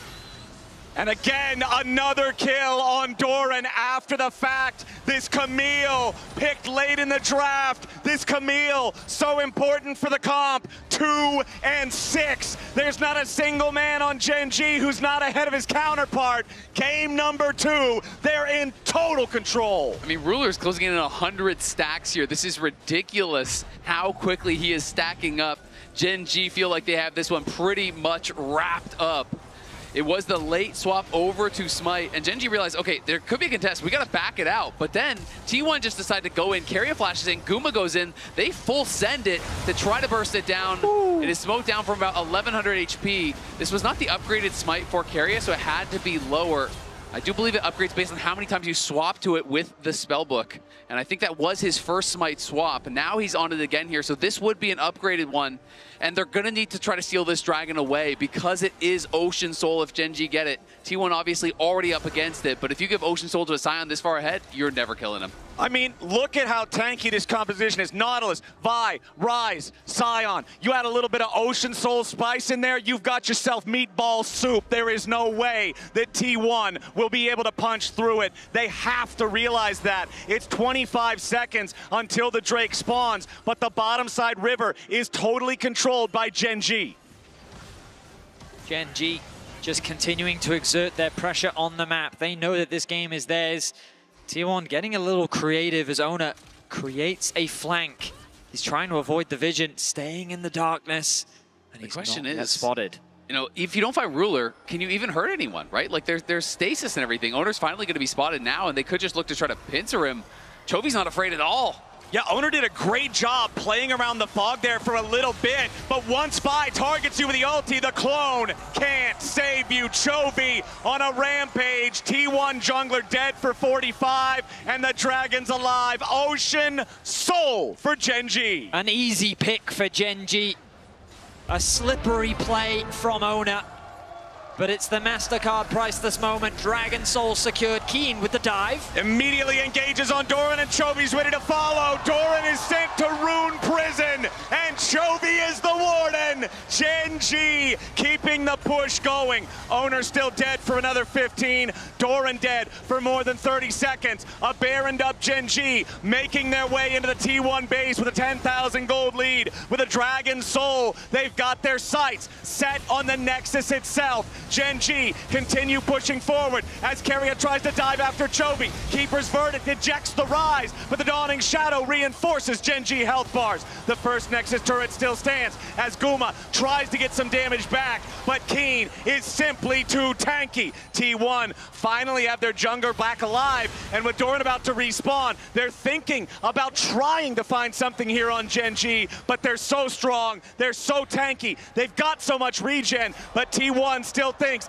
they've got to try something here. Doran goes in, he wants to go over the wall and find Chovy. He does, but Keen prevents any backup from arriving. Faker with a grand entrance, but it's only from his own exit. Doran is already down. Faker's about to follow as Keen is not even dented. Still damage from Owner, but nothing worth mentioning. A double for Gen G. It's only Carrier left, and he won't last long. One last shot from Ruler rules out any chance of a T1 stall, and Gen G march it into the base. Exceptional protection as T1 desperately tried to find something back, but it was not enough. Nexus turrets are just a formality at this point. Gen G with the tanky comp strikes back in game 2. It was absolute comfort there for Gen G in game 2, and they showed why some of these champions are undefeated. It was perfection from Ruler here on the Senna, stacking it up. Keen, a massive difference maker. He just took over early. It's over to the desk to find out what they think. Well, Chovy couldn't let that happen 2 games in a row. Gen G fights back, and we have a special guest on the desk to talk about this game. Welcome, Meteos. Hey, it's good to be here. Hello. So, yeah, first thoughts. What do you think about that game? Well, I'm a little bit surprised that Gen G won this one because, especially with T1's insane plot armor and getting momentum in game 1, I thought it was looking good for them. I really liked their heavy dive comp. You know, Camille, Galio, Wukong seemed really strong, but I guess it just didn't work out for them. Yeah, it's true. I mean, good observations, and it is so, Emily, that when you look at that comp and then you see what T1 is able to do early, you think, uh-oh, is this going to run away? So how did Gen G stop it? Yeah, we've talked about in Fearless a lot of times, even as early in game 2, right? You have 2 compositions that have very clear ideas of what they wanted to do. And I agree with Meteos. I actually thought, even with the scalings on Gen G's side, I'm like, this is a risky comp to pull off with what T1 have. I think it came down to a lot of the laning 2v2. Like, even after they swapped, there was that point where Senna Nautilus was able to blow both flashes on top side. Then Ruler stacking, for anyone who was tracking Senna stacking, was like mega accelerated throughout this entire game. And that ended up being really important because of some of the early heroics from Keen. They needed this little bit of bridge to allow Chovy and Ruler to scale a bit. And Keen in this one had massive plays early on the Scion. You know, a lot of these swaps, he was coming out ahead, and then he got this solo kill onto Guma, and then he had the play up on top side as well, interrupting Keen to allow for that gank to work as he was about to escape. Yeah, Meteos looks like a lot of the top laners you used to play with, right? That good? Yeah, more or less. You know, I played with some Korean imports. A lot of them are really good, but I was super impressed by Keen this game. I was a little bit surprised that Doran opted for Camille and Sion, just because when I think of these 2 players, I don't think of Doran as the guy who's going to like gap Keen in one of these harder matchups where you have to like really outplay your opponent. And Keen was just so solid on the Scion. T1 didn't have anything like Trundle to neutralize him later on, and so he just got a huge lead, became that unkillable wall that, you know, we know Scion to be, and they just couldn't deal with it. Yeah, and I do wonder what this is going to spell for the rest of Fearless for T1, Emily, because we didn't really talk about it that much in the pre-show. For Doran, it is his first international final, and he's had kind of some games that aren't to be remembered on the international stage as well, and I feel like he's been given this chance now in game 2, right, to get the skill matchup, and I feel like maybe he's going back on Ornn. I mean, who knows? This too is Doran, as I know what Chronicler would say as well. Like, you see all sides of Doran throughout LCK. We've seen all sides of Doran here at this event. I think the big difference to me is that he's been able to recover really well, and I do think it speaks to how he's been able to integrate onto this T1 team.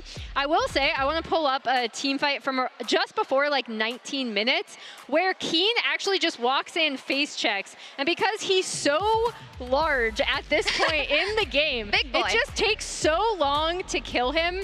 So even though we don't have everyone here yet, everyone is able to end up joining, and this to me is where Gen G really start rolling in the game. Yeah, that's why a lot of the early plays that he made were so important, because he was a big part of the Gen G gold lead early on, almost all of it. Yeah. And that allowed him to be so tanky there, soaking up so much for T1 and allowing them to get some of this money onto their carries that they needed in the chase down. Even though he died, so much value there. Yeah, Senna scaling is sometimes fake. It depends on who's playing. Like when Ruler's playing, it really doesn't matter. Sometimes it's real. Yeah, sometimes it is absolutely real. So, Chovy then, Meteos, of course, this is the mid lane matchup we're looking at. Faker had a fantastic game one, but how do you see this play out when you think about what you've seen from these two mid laners?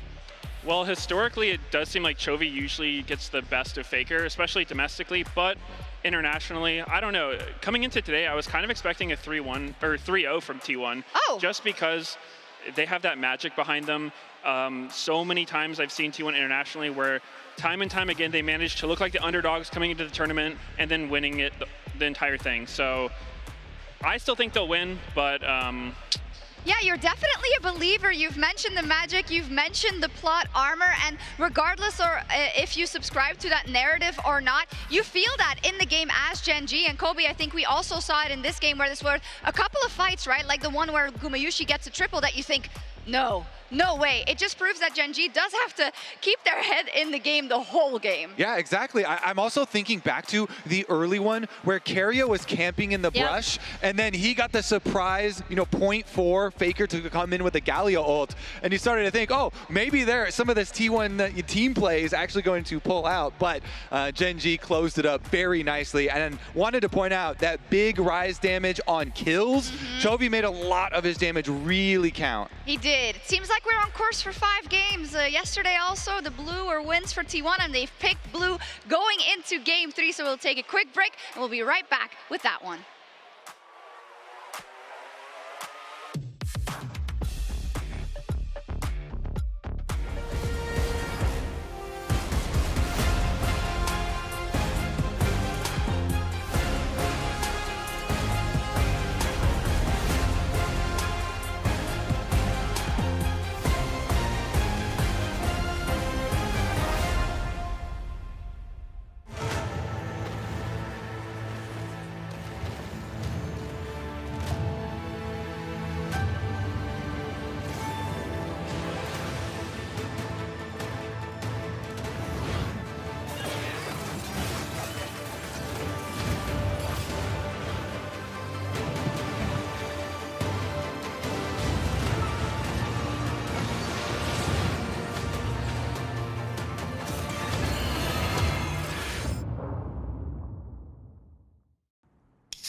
Alright guys, I just landed in China. Let's go.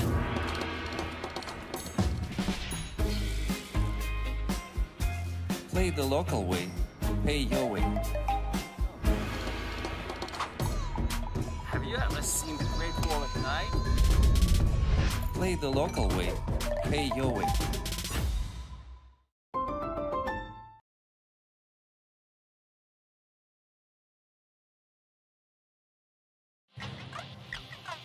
Dominate the Rift with Opera GX, the ultimate hub for all things LoL Esports. Get access to exclusive rewards, customize your setup with champion-inspired teams, and seamless LoL Esports tournament integration. Follow every play, see every result. Only on the browser for Legends. Only on Opera GX.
Earth shake, chaos around me. So many enemies, they all surround me. They out for blood and revenge, rising with killer intent. The fury ahead is immense, but I will not bend. Look in my eyes, no you won't see fear. Nothing but fire and it's not even fair. They all against me, but I'm still here. So go ahead and let them know I'm more than prepared. An army's not enough to silence me. Go ahead and bring the galaxy. Nothing you do can rattle me. Go ahead, battle me. Get out my way. Get out my way. Move. Get out my way. On my way. Get out my way. Move. Let me throw it down to the ground, make them turn around in the dark and light. He wants to go over the wall and find Chovy. He does, but Keen prevents any backup from arriving. Faker with a grand entrance, but it's only for his own exit. Doran is already down. Faker's about to follow as Keen is not even dented. Still damage from Owner, but nothing worth mentioning. A double for Gen G. It's only Carrier left, and he won't last long. One last shot from Ruler rules out any chance of a T1 stall, and Gen G march it into the base. Ladies and gentlemen, welcome back to this MSI 2025 Grand Final between T1 and Gen G. T1's superior team fighting took over in the first game, but once game 2 hit, Gen G drafted a powerful tanky comp and an incredibly quickly stacking Senna to fight right back. And I feel like those kind of compositions, no one in the entire world plays as well as Gen G. When they get that sort of a comfort draft, I feel like they're near impossible to beat. And I just feel that they played with such composure. We said that we wanted to see them slow the game down, And I mean, what better way than with a Scion getting a solo kill onto the enemy AD carry, and Scion pretty much walking wherever he pleases. And honestly, just Scion just doing Scion things. Yeah. Of course, it would be a disservice of us not to mention how impactful Chovy was. That Rise, yes, kind of the quiet carry, making so many impactful plays around the map, putting so much pressure down, working with Canyon. An overall solid performance, and it ties us up as we jump into our third draft of the day, presented by Omen and HyperX. First thing to note, because T1 lost the last one, this is going to be the first time that we get to see them have side selection. They've chosen to swap over to the blue side. So that means these bans are going to switch up a little bit, but only in terms of who's banning them. All of these champions have been banned already in the first half of the series. Back in game number 1, Gen G on blue banned both Victor and Nico. T1's doing the same thing here. Back in game 1, it was Pantheon and Varus banned by T1 on the red side. Gen G doing the same thing this time, as Cassante will be T1's final ban in the first half. I don't know if that was Keen Sante. Keen Sante. Going to be banned my away. apologies. Yeah, the one and only. I mean, that man is an absolute monster on this champ. And T1 do not want to deal with it here in game 3.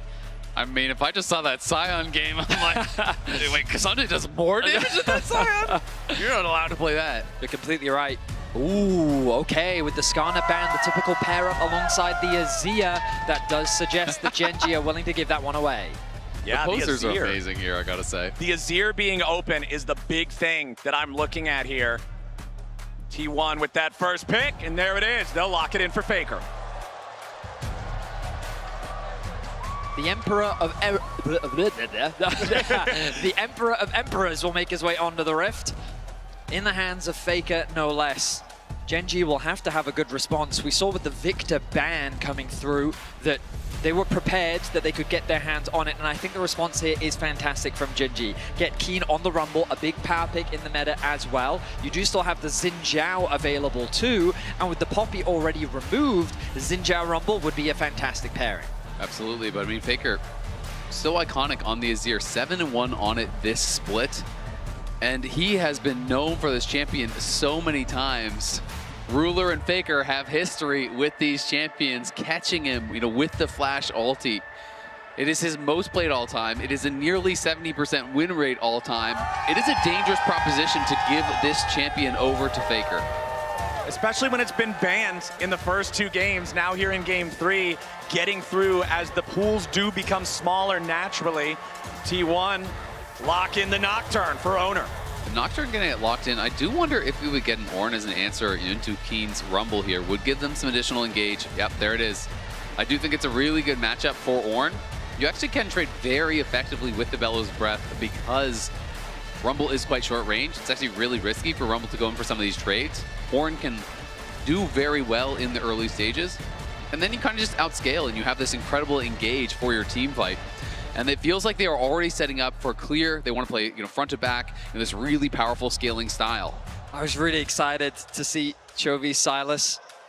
It looks like it's going to be the Annie instead. So Gen G going for very much a mid-game teamfight spike. A lot of burst at their disposal. The Annie flash combo, the Rumble ultimate to facilitate.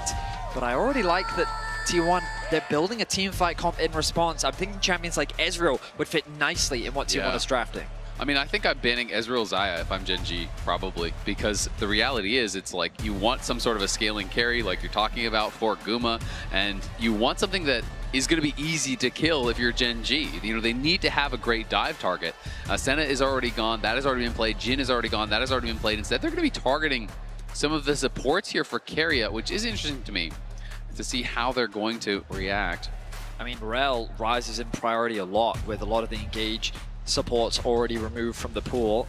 Yeah, I mean, Leona. There's also the opportunity for Gen G to just prioritize the Ezreal themselves, maybe as a denial, or maybe even take away the Xayah if they consider the amount of dive on the side of T1 threatening. The Tahm Kench actually going to be removed. So Duro not going to be providing that protection for Ruler this time around. We talk about engage supports being out of the picture, but when you think about Rel, when you think about what can work into her with counter engage, you look at some of the things like Poppy, like Braum, like Alistar that are already banned for the rest of the series. Yep. Some of those powerful choices are just no longer an option no matter what, as Rakan will be the last ban here in Game 3 for Gen G. It kind of feels like they're saying the Rakan almost is the Xayah ban, like saying like this is the better half of the pairing, and a lot of the coaches and players that I've been talking to have been saying that they think Xayah is so much less effective without that Rakan pairing. So they often feel like they can kind of get a 2-for-1 on that ban. Whether that is the case, in T1's opinion, remains to be seen. They are targeting some of these denial picks here. The Tahm Kench, an interesting ban here. Mostly we do just see it alongside the Senna, so I'm a bit surprised to see that Tahm Kench was banned away. They might be wary of something like a Jinx, because that's the other pairing that we've sometimes seen on the bot side of the map for Ruler, if they are leaning more towards like, because again, if T1 want a front-to-back teamfight composition, I think that they would be afraid of enemy team picks Jinx and they don't have any way to lock that Jinx down. So removing the Tahm Kench gets rid of some of that peel. The Kai'Sa being paired alongside it so that the follow-up through from the Xin Zhao diving in with the Annie means that that's going to be taken out of the pool. Also a little bit of recent history trauma there, maybe against Gen G on the Jinx. The Game 5 of the upper bracket finals, Ruler deathless in that one on the champion was a massive impact. And there's the rel that you brought up, Vetty, as that'll be locked in here. Pick number 4 for Gen G for the big engage. But think back just yesterday, Guma as well, his Jinx was not to be outdone. It had some stellar gameplay on it. The Xayah is available, and they are considering it. Again, these are the two ADs that I was expecting, which is why I was kind of thinking a ban might be coming through between that Xayah and the Ezreal. And we'll see. The Caitlyn. He absolutely did. I mean, T1 have been such trolls with the hovers, so I'm never going to trust the hovers. I never comment on it until they lock it in. Don't worry, I will, guys. Don't you worry about it. You're the Twitch chat of the house. All right, well, we do get the Xayah. One of the picks definitely I did expect. It feels like you need to have a safe AD carry, right? You're just such an obvious target. The one thing I will say is that Nocturne feels a little bit disjointed from the rest of the composition, so they do need something else to kind of fly in with you. It is going to be Renata. So Renata winless at MSI, but you could just blame Kalista if you're a T1 fan. Just blame Kalista. It's not Renata's fault. She's getting dragged down. She's hanging out with the wrong crowd. Kalista is the queen of the dumpster at this MSI at 0 and 10. However, Renata is still dumpster royalty right there with TF. Both of them 0 and 8 at this event. We'll see if T1 can break that curse here, as the AD carry for Gen G will be Sivir.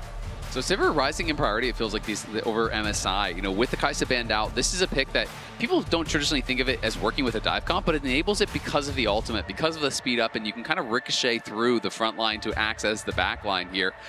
A lot of really iconic picks, though, coming through for a lot of the players. Owner 24-4 on the Nocturne, Chovy 11-3 on his Annie, and Carry at 30-9 all-time on Renata. So some really strong picks here. The thing about the spell shields that you've got to be careful of is it's not that effective against Nocturne. If you pop the spell shield early, you won't be blinded. That's not going to stop Nocturne from flying you will be dead. It's a two-word spell. Ideally, you want to be saving that for things like the Shurima Shuffle, potentially the Renata ultimate, potentially the Ornn ultimate. But you can see that as the list goes on, there's quite a few things that you need to be cautious of. And as a champion, while she does get that movement speed from an ultimate, she's not going to get a lot of peel. And this ultimately becomes the big point of concern for Gen G. There is a lot of backline threat with Ornn and Nocturne and a Renata there to support them. So we'll see how these teamfights play out, because it's going to be explosive. It really is. And honestly, I love T1's comp minus the jungle pick. I just think the jungle pick feels like it's so disjointed from the rest. There is no big carry to dive in with you. So I do worry that as the game progresses, Nocturne goes in on the Sivir, and then you're going to hit a point where all of a sudden you just don't have enough damage to actually solo out these AD carries. Then the Nocturne's job becomes a little bit confusing. It's kind of like, what is your role here? Where everyone else is like, Renata is peeling for the Azir and the Xayah, the Ornn is looking for these long-range engages, but you're really playing front to back, and then the Nocturne is kind of disjointed. I do feel like Gen G's comp is more cohesive. All right, into the game yet again. Only one Summoner Spellbook. This time it's for Gen G. But as we're waiting for the action to start, Laura is standing by once again, this time with Kadril. Thank you, guys. I have the Rat King here. Okay, what do you think of the series so far? It's amazing. I really hope we get 5 games. The crowd's insane. The games are insane. This is perfect. Okay, but important question here. What do you think is stronger, T1 plot armor or the 08 Renata? I mean, T1 plot armor, but they need to go really late game to win this, I think. All right, let's see how this one goes. Thank you so much, Kajol. Over to you guys. All right, we've got it. We've got the opinion here. He says the plot armor, but it's got to go late. We'll see if they can get there or if Gen G can drag them into an earlier fight. That feels like a sentence that doesn't feel supernatural, saying that Gen G wants to make it messy, wants to get scrappy early, but that is sort of the assignment here in this one. Immediate heal for the aggro play in bottom lane at level 1. Duro and Ruler, they're ready to go. I mean, these bot lanes just know that priority matters so much in some of these matchups. So double heal going to be traded back and forth. You know, Duro using it for the health, using it for that move speed to close the gap on Aguma and try to get a good trade because they really want to have the push here as Sivir. You want to try to lock your opponents under their tower. Otherwise, you are just going to be getting constantly poked out here by this Renata. Even the barrier spent that early just for one auto attack. My goodness. Ruler wanting to stay healthy. The level 2 secured. The stun will connect. But I think the thing Ruler has to be super concerned about early is just his mana. You burn through your mana on Sivir very early on into the game. If you're going to use all of it to focus on trading, then you're going to limit a lot of the wave clear options that you have. Kumiyushi falling behind in terms of health, but the pots are now gone for the AD carries. And keep track of the junglers. Both of them heading that way, doing that full clear from the top side towards bot. And I feel like the big point of contention is going to be this bot lane 2 versus 2. All right. 300 HP on both of our AD carries as the auto attacks keep flying back and forth. The junglers both collecting their second buffs, but it is Gumayushi and Keria getting the better trade. Flash from Duro, but he's still caught. First blood, 2v2, Keria and Guma. He flashes out, but the feather pull from Guma roots him up, so he's locked down even after the flash. And Guma just flashes to follow. This 2v2 was so spicy right from the word go. And it is T1 coming out on top. A nice advantage gained for T1 and a punish of Duro's positioning in the lane. He thought that he was safe, but great patience demonstrated by Keria to bring him back into the arms of his AD carry as they secure a kill. Guma did lose his flash in the exchange, but I think T1's going to be pretty happy with that. Yeah, you can see, you know, Duro just using the crash down for the shield, but once the handshake connects, his flash as he gets out of the CC is just a split second too late because he was still locked up. The feather pull route is there. Guma for the flash follow gets the kill, and that is a nice early advantage here for T1, who do have a very strong scaling comp. You can see the frustration on the staff from Gen G there, knowing that could have some pretty big knock-on effects for the rest of the game. But I want to talk a bit about Chovy and Faker. Both of these guys have been so pivotal in the wins for their teams. Faker, incredible in the Orianna game 1. Chovy, incredible in the Rise game 2. Chovy had this quote back in 2023 in August, talking about how he knows how to play against Faker. We might have a gank here, doesn't look like it. And then after this quote to me is important because of the excellence he has displayed against Faker since then. His record against Faker since this quote has been nothing short of stellar. It is incredible. Nearly a 90% win rate in domestic best ofs. Game score 77%. International though, Faker still, you know, having that success here. It is dead even after that last series. And it's just so impressive to see Chovy's growth and how dominant he has been as an individual, even against the likes of Faker, the undisputed greatest player of all time. Right, you think of Faker and of T1, and you think of this is the best, the winningest League of Legends team to ever exist in the history of LoL Esports. And Gen G really are the team that consistently rivals them, that consistently challenges them, that domestically often gets the better of them, but then internationally it is a war so often. I mean, honestly, it is a crazy flex to say, yeah, I've played enough against Faker as he might be, oh, he's in some trouble, Owner's here to cover. It is a crazy flex to say, yeah, I've played enough against Faker, I know how to play against him, and then just casually drop, you know, 90% win rate in regional series. I mean, isn't that the beauty of a rivalry? Having the confidence to understand your opponent and learn through the years to become better. And as you rightly said, domestic versus international, very different tales. What's crazy to me is the head-to-head record now, I think, is still 62-62 all time because the series is 1-1. Having a casual best of 127 between the two mid laners. Yes. It's going to be decided here today. And I expect these two mid laners to meet many times more in the future. For now, though, it's T1 with the lead. They will secure the first dragon of the game. We will see Canyon in a position... No, he's just going to drop a ward and realizes that there is no fight here. Chovy has to go back to base. Duro's got to be careful. Yeah, Duro caught with a handshake there, but a nice shattering strike ready to respond. Canyon joining up with his bot lane duo, but there's just no way for them to close the gap in time and get anything after that. Free Drake, T1. Honestly, the damage was good enough by Ruler that I thought that there was an engage option for Duro. Instead, they choose to take the more risk-averse approach. They will allow T1 to walk away. Canyon going to clear out some vision around the mid lane. And so far in this series, we've been seeing a lot of swaps, but for now, these teams are going to match up in their respective lanes. Absolutely, and I think Keen is going to be happy to continue laning against Ornn. He did go first strike. We hadn't touched on that yet, so he is just going to be playing to kind of just farm gold off of the Ornn, realizing, hey, I'm probably not going to be able to kill him. It is just going to be more of that farm lane. Doran already has a lot of magic resist here built up. Again, I do think it is quite a good matchup for the Ornn. One of the rare tanks that can kind of match that pressure that Rumble can put out in the early stages. But Keen with, I think, a smart adaptation, just trying to get to those faster item spikes thanks to the first strike. And I think that Keen has been the better top laner, surely, so far in the first 2 games. Remember that this is Doran's first international appearance. In game number 1, Keen controlled the lane early, but as T1 won more team fights, it was, right, exactly, first finals, excuse me. But Keen controlled the game early, the lane early in game number 1, and then he wasn't able to find the impact as his team fell behind in the team fights. In game number 2, Doran's Camille never accomplished the goal that he was drafted for, while Keen became the raid boss on the Scion, just creating this massive difference in presence in the games. Now Keen off to another laning phase where he has that slight gold lead. Doran, however, staying even in farm early on this one, which is an improvement from games 1 and 2. Well, well, well, gentlemen, look what time it is. 8 minutes in, and it's grub o'clock. Ruler already making his way to mid lane. Faker looking to get the push out. AD carry top for T1, which means that T1 will have better positioning, but Duro and Chovy cutting off the route for carry, who just ticked over to level 6. That could very well be the level difference.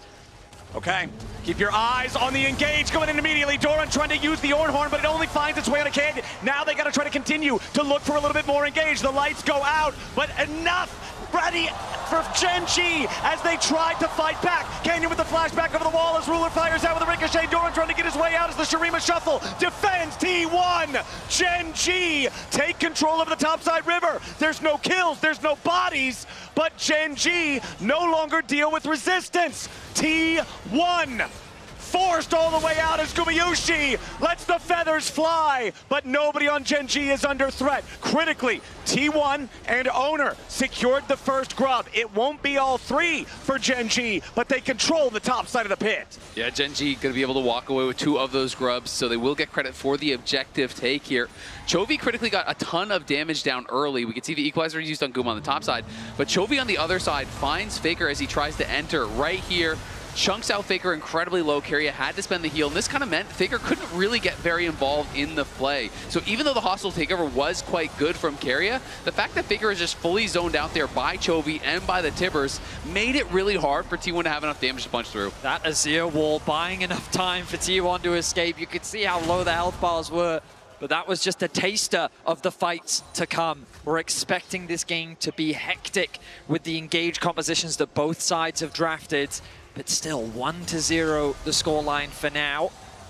The soldier's job is to protect the Emperor, and that time they did just that for Faker and T1. 1 Drake for the side of T1, 2 grubs to 1 for Gen G. Means our neutral objectives are tied in regards to the feats. Only a single kill on the clock here, 10 minutes into the game. Remember Lore's interview with Kadril at the very start of things. Kadril saying he wants to see T1 try to take this one late if they're gonna win it. 1 kill at 10 minutes feels like a good start for keeping the game at the pace you want. I just love the tension that always builds between these 2 teams. Sometimes you get these games where it is low in kills, but the pressure is never alleviated. Both of these teams are incredibly proactive on the map. They play super well around objectives and vision specifically. And let's have a quick look at the vision control that Gen G have right now. Control ward here, here, here, here. Like the vision coverage across their entire entrances to the jungle, just to make sure they have a clear idea of what T1 is up to. And T1 no slouches either, matching that vision, keeping track of whether or not Canyon tries to set up any invades and steal away those camps. That's exactly what you said. I mean, I think you nailed it, right? You know, the tension is around these small objectives. It's not always the dragon. It is about getting the push, fighting for the advantage there so you can move in, link up with your jungler, clear out wards, establish control and priority. Because both of these teams are playing the game at such a ridiculously high level that so much of the fights are actually won prior to the fight with the setup. And talking about setting things up, Keen is back to his ways from games 1 and 2, now with a solid gold lead for himself, the largest individual lead in the game at over 400 gold here on the Rumble up against Doran's Ornn. Remember, a lot of the times this matchup starts to feel much better for the Ornn once Kanik Rookern is completed. The existence of the Magic Shield allows you to trade very effectively into Rumble's damage, but that first completed item does go over to Keen with Leandry's now done. Teleport available for Keen, but he's also already here. T1 are starting up the objective. Gen G are coming down to try to do something about it. Equalizer drop, but it only finds Owner. Magnet Storm again, only on Owner. Here comes the Ornhorn as T1 are firing back. 1 for 1 here at the very start as Doran and Gumayushi have to fall back. Tibbers the front line for Gen G. Faker goes in, but he doesn't have the range for the shuffle. Now Tibbers still tanking it up. Beautiful blade caller. Gen G trying to get away now as Ruler's down to 200. Guma down to 200. Chovy nearly kills him, but it's still just the 1 for 1. How are the team fights this tense? The HP bars are so low. Canyon will interrupt the base from Doran, but it ends up being just 1 for 1. The engage onto Owner to catch him as T1 is trying to retreat from the Dragon, but T1 fight back. Owner does not go down without a fight. The fact that he's able to trade a kill back in that situation is crazy, but T1 still walk away with the Dragon. Yeah, ridiculously close fight there. Guma barely surviving, Chovy barely surviving. And Gen G committed a lot just to get that 1 kill. As Faker gonna be pressured, but should be able to walk this one out. Chovy does have his flash, but I don't think he's gonna spend it in this spot with Carrier around. Yeah, Duro, yeah, he lands crash down. Yeah, he follows up with Shattering Strike, but with no damage in range, with that massive fight having just occurred. Ultimates are all down. You can look at the cooldowns on the scoreboard. Only Fakers was still left. We saw him go in, try to find an opportunity to use it, but not find it. Here's the fight again. Exactly, and there's no flash here on Owner, so everything is being committed. They're locking him down, but Owner just pops the ult, turns around, gets 1 kill back. The hostile takeover put a lot of pressure onto Canyon as well as Keen, and then Guma goes in to cover Faker. As Faker overextends a little bit here, Guma's just going to move right to the wall. You can see that feather pull into the knockup right there from Doran against the wall. Really well played combo, but Chovy trading back nearly takes down Guma. They get the flash out of Ruler, which I didn't see live in the fight. You can see they both look disappointed. No one is happy with the fight. Love the reactions from Coach Helper there on Gen G. Carrier going to be interrupted on the recall, but my goodness, I mean, it feels like we're just waiting for that one fight to break the game open because it's so back and forth right now. It can really swing either way, and the Herald 50 seconds away could very well be the objective that breaks this game open. That coach reaction was the opposite of what you talked about earlier, Isaac, with everybody feeling good about winning the draft. That time they both felt bad about not winning the fight, even though it's just that 1 for 1. Faker there, once again, the target of Gen G. But I feel like throughout his career, one thing that has made Faker stand apart from all of the other players, from all of the other highest ranking mid laners, he's so good at absorbing pressure. Yeah. He's so good at providing threat while also not putting himself in a spot to be punished. I mean, it sounds like an oversimplification, but he just knows how to win, right? Like, he knows where to be. He knows what to do. He knows what he can give up and when he cannot. He knows exactly how to play to win. And that is why it's sometimes shocking. You know, he can be losing lane, he can be, you know, giving over kills, but he still is going to find the best possible route towards victory, and I think that really is what makes him so special. Vetty, you said how it is, you know, a very kind of close game right now, but I think that favors T1 because it's going very slowly. Okay, Gen G have control over the top side river. Rift Herald, the target. Teleport coming in from T1. Here we go. Herald's already down to about 4,000. T1 got to be ready to turn out the lights here. Soon over the back and Storm over, he crashes down from Duro. Equalizer over the top and a ton of damage back to the Gen G support. Backline of Gen G under a little bit of pressure as Ruler's first to die. Owner going in, looking for Chovy here too. Canyon shoveled away as Chovy has to run. T1 domination. Another kill about to come through as Doran follows Keen, and not a single man on T1 has fallen. The recall from Chovy trying to get away. The handshake denies it. Chovy on the run with the blast cone, but he's not going far. Owner ready here with a spell shield. Needs a little bit more. A double kill to carry a 7-1 game for T1.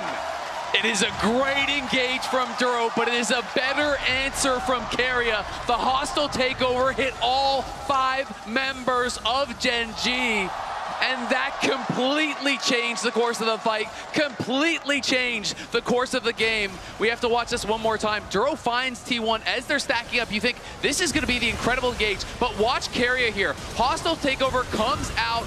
It hits everything. All 5 of them get tagged by it. The spell shield was used early. The follow-up from T1 was perfect. The Ornn ulti goes through the whole team. Ruler's spell shield was used early against the Nocturne, and that was a game changer.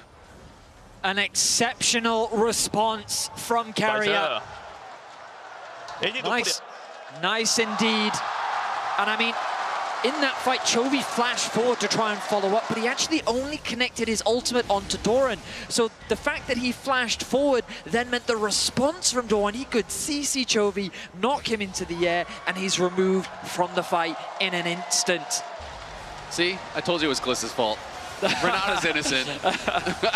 That might be the case here, because T1 is looking good in Game 3. A 3,000 gold lead, the additional reward after the fight. They claim Soul Point as well. We are only 17.5 minutes into the game, and Gen G now have the responsibility of trying to defend every Drake hereafter. You think Ornn's tough to deal with on the front line already? You think these guys are hard to kill right now? Mountain Soul is going to make it a whole lot worse. Keria with the play of the game. Hostile takeover is slow as hell, and he put it in the right spot to just completely win the fight. One thing, too, that's hard to notice when we're just spectating is the fact that with the Nocturne ult, it creates so much additional chaos. It's hard to actually see the hostile takeover coming. In the chaos of a fight like that, the lights get turned off, there's Ornn ult, there's all of these things flying in. It could be a lot easier to not see that hostile takeover, and I think that did contribute to the fact that Gen G, no one could react to it to avoid it. And maybe that's the answer to the question you posed back at the end of draft. As this game goes on, what is Nocturne's role? The job is to just make it impossible to respond to Ornn, to respond to Renata, and allow Azir and Xayah to DPS the fight. And it's important to recognize that while T1 is in a good position, when we look at the items, they're actually very similar for the time being. Of course, T1 is a bit ahead of the play. Faker's likely going to complete his second item before that of Chovy, ahead of this neutral objective. But there is this window where, itemization-wise, T1 don't have such a significant lead over Gen G just yet while they're in that component stage, which means that Gen G still have a chance to fight back and potentially turn this game around. And I feel like they have to find that chance soon, because to me, it's not just about the items, it is about the scaling. You're facing against an Ornn, an Azir. Renata is going to have tremendous value in those later stages. Yep. And Guma is going to be so hard to knock down as he gets towards some of those luxury items later on. So I do think Gen G absolutely in with a chance, but they have got to be picture perfect in their engages at this next dragon. You can't give over Soul. So basically, I feel like the game gets decided if it is T1's or if it continues and goes on at this next dragon in 230. And I feel like when you look at these champions on Gen G, when you see the Rel and the Annie, and then you have the Rumble equalizer over the top, they want to go in, they want to coordinate together. And that Nocturne ulti that you bring up, Isaac, just makes it so hard for everybody to coordinate the engage the way that they want to. Well, Gen G is going to have to find a way to bring that coordination together. 2 minutes until the Mountain Soul. Duro. Yeah, get away to safety just barely. Yeah, one more feather from Guma Yushi would have been the third there for the root. They want Otacon. They're pinging on it. T1 are just going to start it up. Chovy with a teleport coming in. T1, control over this bot side river. Annie did use her ult in the top lane onto Faker, so the burst that she has available from it is not going to be up for the fight. T1 is trying to put pressure onto Gen G, knowing this. And the Tibbers is not even alive anymore. It can't even just do the random AoE damage from the burn. So now Gen G, they're starting up the Otacon, but no Chovy ulti. It could be very risky. T1, they don't have Faker here. He doesn't have a teleport. Gen G are trying to force the issue before the T1 mid laner arrives. They've got the Otacon down to 3,000. Kanye's about to die. He stays alive with a nice crescent guard as it's stolen away by Owner. T1 find exactly what they need. And Owner with the clutch steal. Top tops it off with a double kill. Gen G just completely lost everything. In the face of Owner, Gen G will get nothing. They lose 2, they lose the Arakan, and you can feel the momentum riding as T1 dominate here in game 3. T1 have just been so deadly around these objectives here, pushing forward to try to get even more off the back of that. This is going to be an over 5,000 gold lead now. So I want to see that replay one more time, because to me, Owner was huge, but Guma just as important. The feathers that he had stacked up there, Canyon had the Otacon in a weird spot where basically he was right on the precipice of it actually leashing. So watch what Guma is doing. He's stacking feathers right in this area. So Canyon, when the Otacon starts to actually leash, he has to walk back in. And what happens is he walks through all of these feathers right here. He charges back in. There is the root that chunks him incredibly low. This is what allows T1 to just go in on the fight, even though Faker is not already there. So it's a quiet thing, but it was so incredibly important. Oh. He realizes, I'm about to die to this Nocturnal. I need to get my smite down before I go down. And as a result, Canyon smite just too early. Credit to Owner for nailing it, but credit to Guma for setting it up. And Owner stone cold with his expression, calm and collected as another exchange in the river.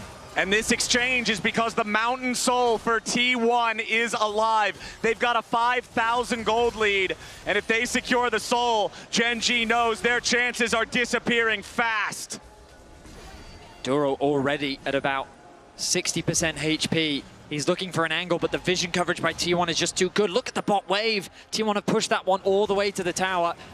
Gen G is feeling the pressure across the map. Duro desperately trying to find a flank. Duro wants the flank, but Kerry has marked him. Look at Canyon, he's over the wall here. He has the flash on the Xinjiao. Equalizer already used. Magnet Storm over the top, but it doesn't find a lot. Hostile takeover, roaring through the river. Gumayushi's already killed Duro.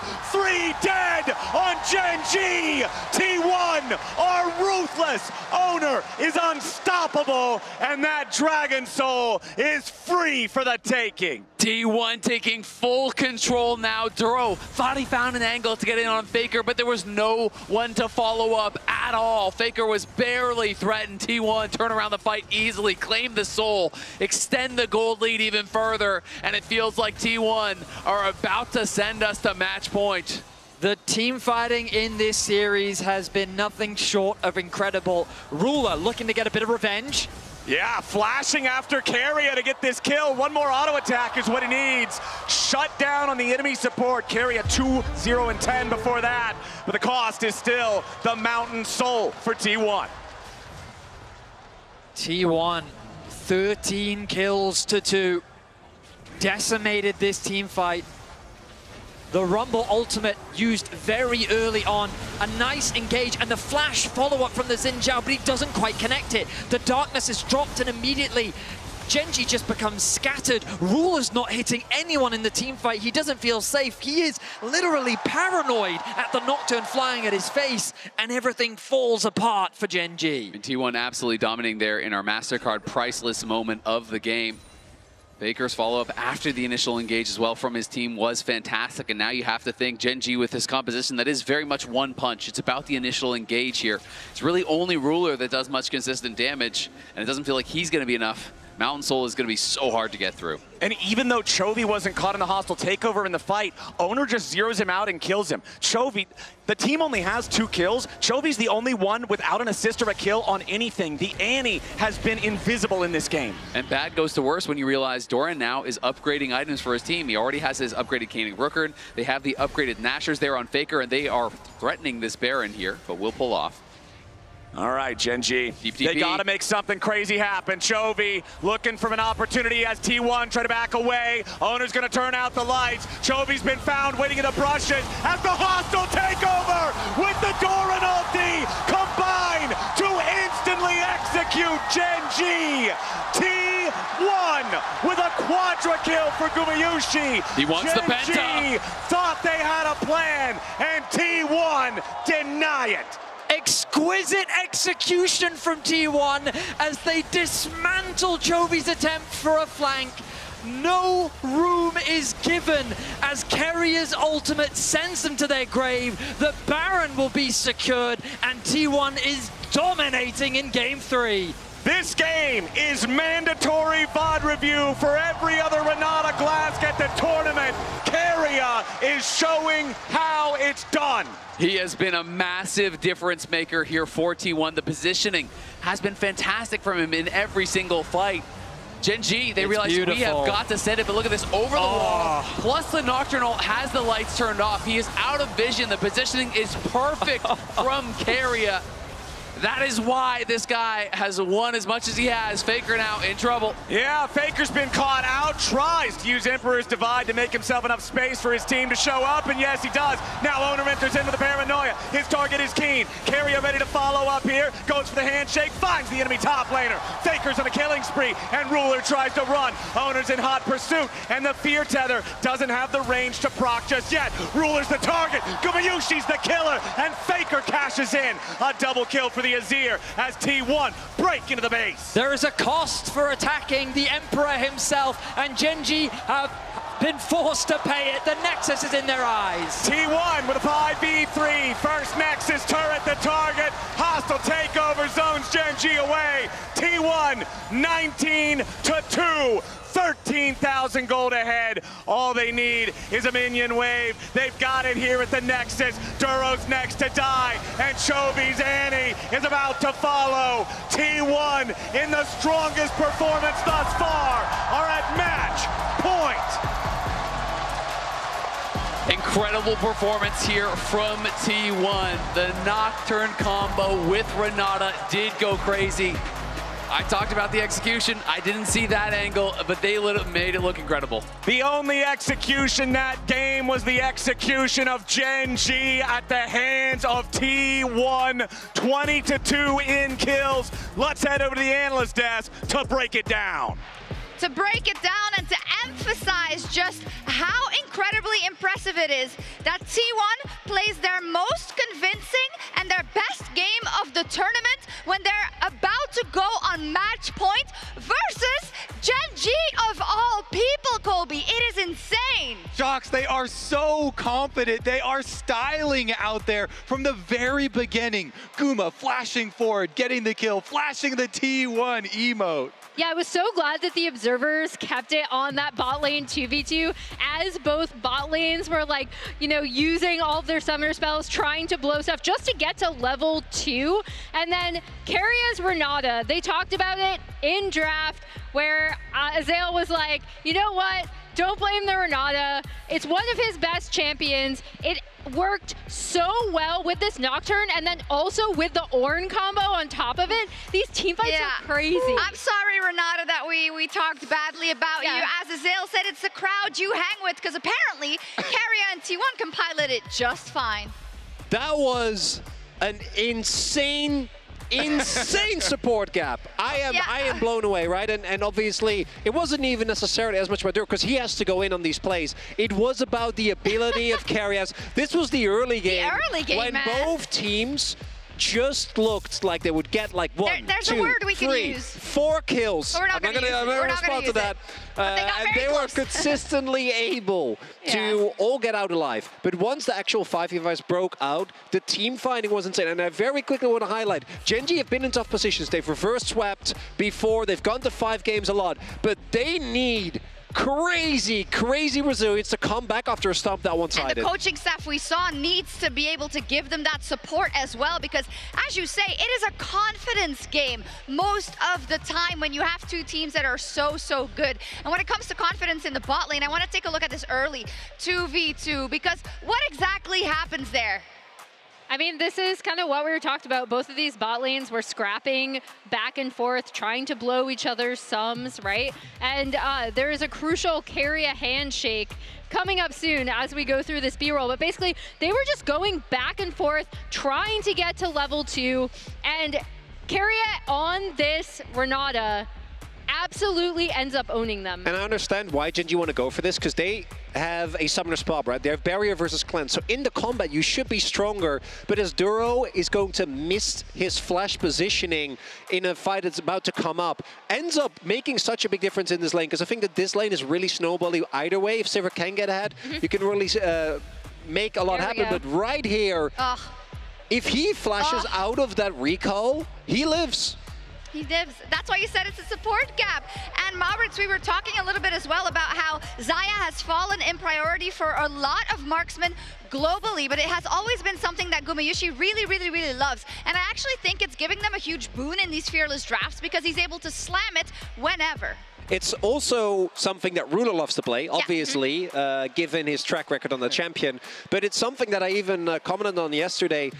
Guma is so insanely consistent on this champion in the team fights, and it was so funny because he got an early lead, he popped off, got a quadra, but let's be real, this game was about 2 people, and it was about, I think, mostly Owner, and Carrie obviously is the main character. Yeah, and the key word you use there is these team fights, because the setup was just so beautiful. T1, they turn out the lights, then they hit you with a train and a Renata ultimate. Crazy. Multiple examples. Here was what actually the most recent one. They were actually disgustingly far ahead at this point, but that was just so beautiful over the wall, and seeing the combination here again. Yeah, quadra kill there as well. That's a nice game to play Xayah. Also, on the side of Ruler, does he have this many flashbacks about Azir in 2023 that he needed a spell shield and that he had to go for that Sivir because... I don't think he's been the problem. I obviously didn't get to play the game I just that wanted one. to make the connection. I don't think he's been the problem either. He did flash the JDG emote earlier. He did, and you know what? Karma comes quick and fast. Now, let's talk about today's HyperX Reflex Replay, which is one of those fights where they weren't that far ahead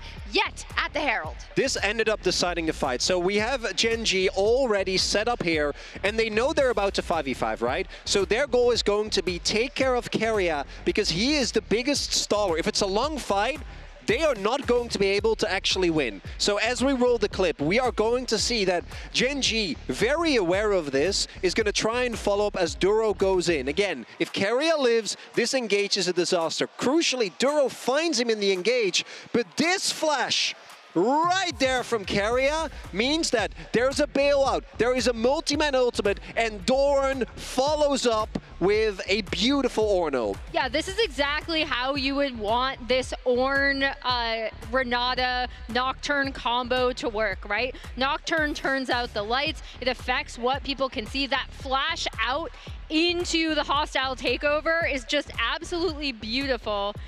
What do you want to show us, Kobe? I always want to look at the damage on kills. I'm always so curious because look at that. Sivir gets so much bounce damage. Everybody always knows this, but look, at the bar right there, you know, half of Guma's is actually on kills, but Sivir gets so much chip damage. I mean, the team fighting here from T1 was just so clean, utilizing each part together to really find those synergies for the big combos.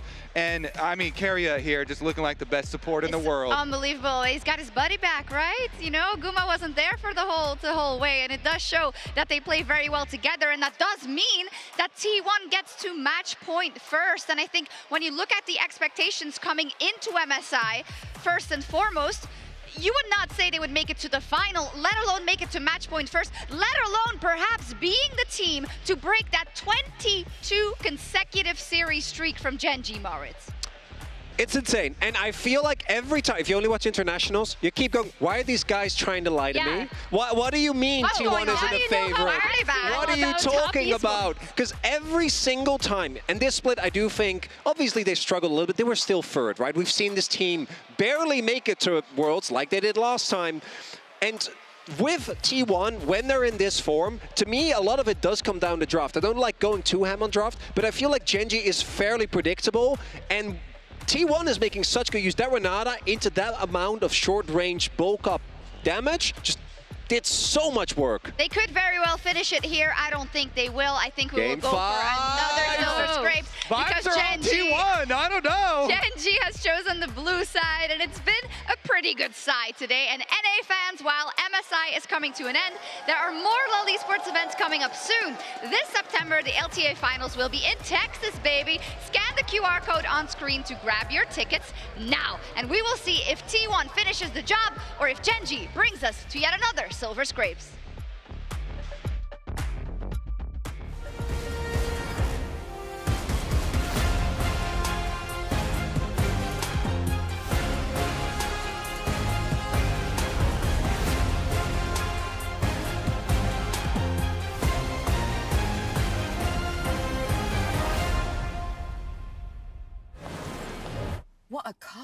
Living the dream, huh? Sweet dreams are made of this. Who am I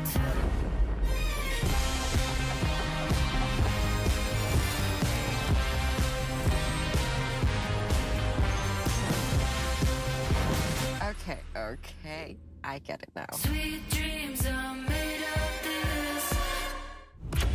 传奇该如何铸就？ The prophecy has been fulfilled. Never doubt Uzi. He changed the meta. He pushed the limits of the game. Uzi now reigns as king.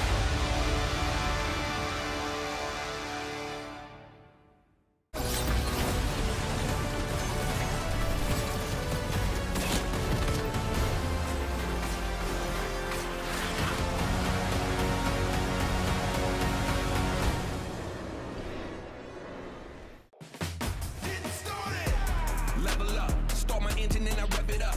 Once I get the green light, gotta go, let them know they better step on up. Yeah, dog, I'm in that zone. While I grind hard while you at home. You talk about it, but I be about it, cause you all talk, no backbone. I'm on a 10, I'm on a level 10. I wanna win, then I wanna win again. You thought it was done? I'm hoping it never ends. If you wanna win, then I'm on a level 10. Work hard, work hard, work hard. I'm going full speed, got the pedal to the metal, can't outwork me. I'm going full speed, got the pedal to the metal, can't outwork me. I'm going full speed, got the pedal to the metal, can't outwork me. I'm going full speed, got the pedal to the metal, can't outwork me. You better D up, before you get smoked, I'm taking the ball, I have it to go. I've been in my bag, you've been in the trash, just move to the back, cause I'm on the move, come through like a truck, I'm packing the barrel, you're to the back, yeah. I can taste victory, yeah, we about to make history. Just give me the ball, I won't let it fall, we about to light it up, from the window to the wall. This the culmination of all my hard work, them hours in the gym, I'm about to go berserk. Count it down, clock is on tick, tick, let's get it in. Ow! I'm going full speed, got the pedal to the metal, can't outwork me. I'm going full speed, got the pedal to the metal, can't outwork me. I'm going full speed, got the pedal to the metal, can't outwork me. I'm going full speed, got the pedal to the metal, can't outwork me. He's a beast, he's a monster, he's a force with the man. I scanned the room, forming up the plan. Fire in my eyes, got him stuck quicksand. I don't play to lose, I just play to win. It's that hard work, effort that I'm putting in. I don't play to lose, I just play to win. Sound like broken records against me, let them records spin. Yeah, I gotta get it 100%, nobody go harder than me. Do it on purpose, I got the people depending on me. Mama mentality, got my game face on. Every time I step up on this court, you know that we won this done. I'm going full speed, got the pedal to the metal, can't outwork me. I'm going full speed, got the pedal to the metal, can't outwork me. I'm going full speed, got the pedal to the metal, can't outwork me. I'm going full speed, got the pedal to the metal, can't outwork me. Let me throw it down to the ground, make them turn around, and then y'all can find. Out, equalizer already used. Magnet storm over the top, and it doesn't find a lot. Hostile takeover, roaring through the river. Gumayushi's over to kill Duro. 3 dead on Gen.G. T1, our ruthless owner, is unstoppable, and that Dragon Soul is free for the taking. Ladies and gentlemen, welcome back to MSI 2025 here at the T1 versus Gen.G Grand Finals. After a dominating Game 3 performance with a final score of 20-2, after shutting Chovy out from scoring a single kill or assist, T1 are at match point. And I really just have to emphasize how crazy it is that T1's even in this position, considering the spring that they had, the challenges that they went through during the regular season, the series against HLE that people expected HLE to win.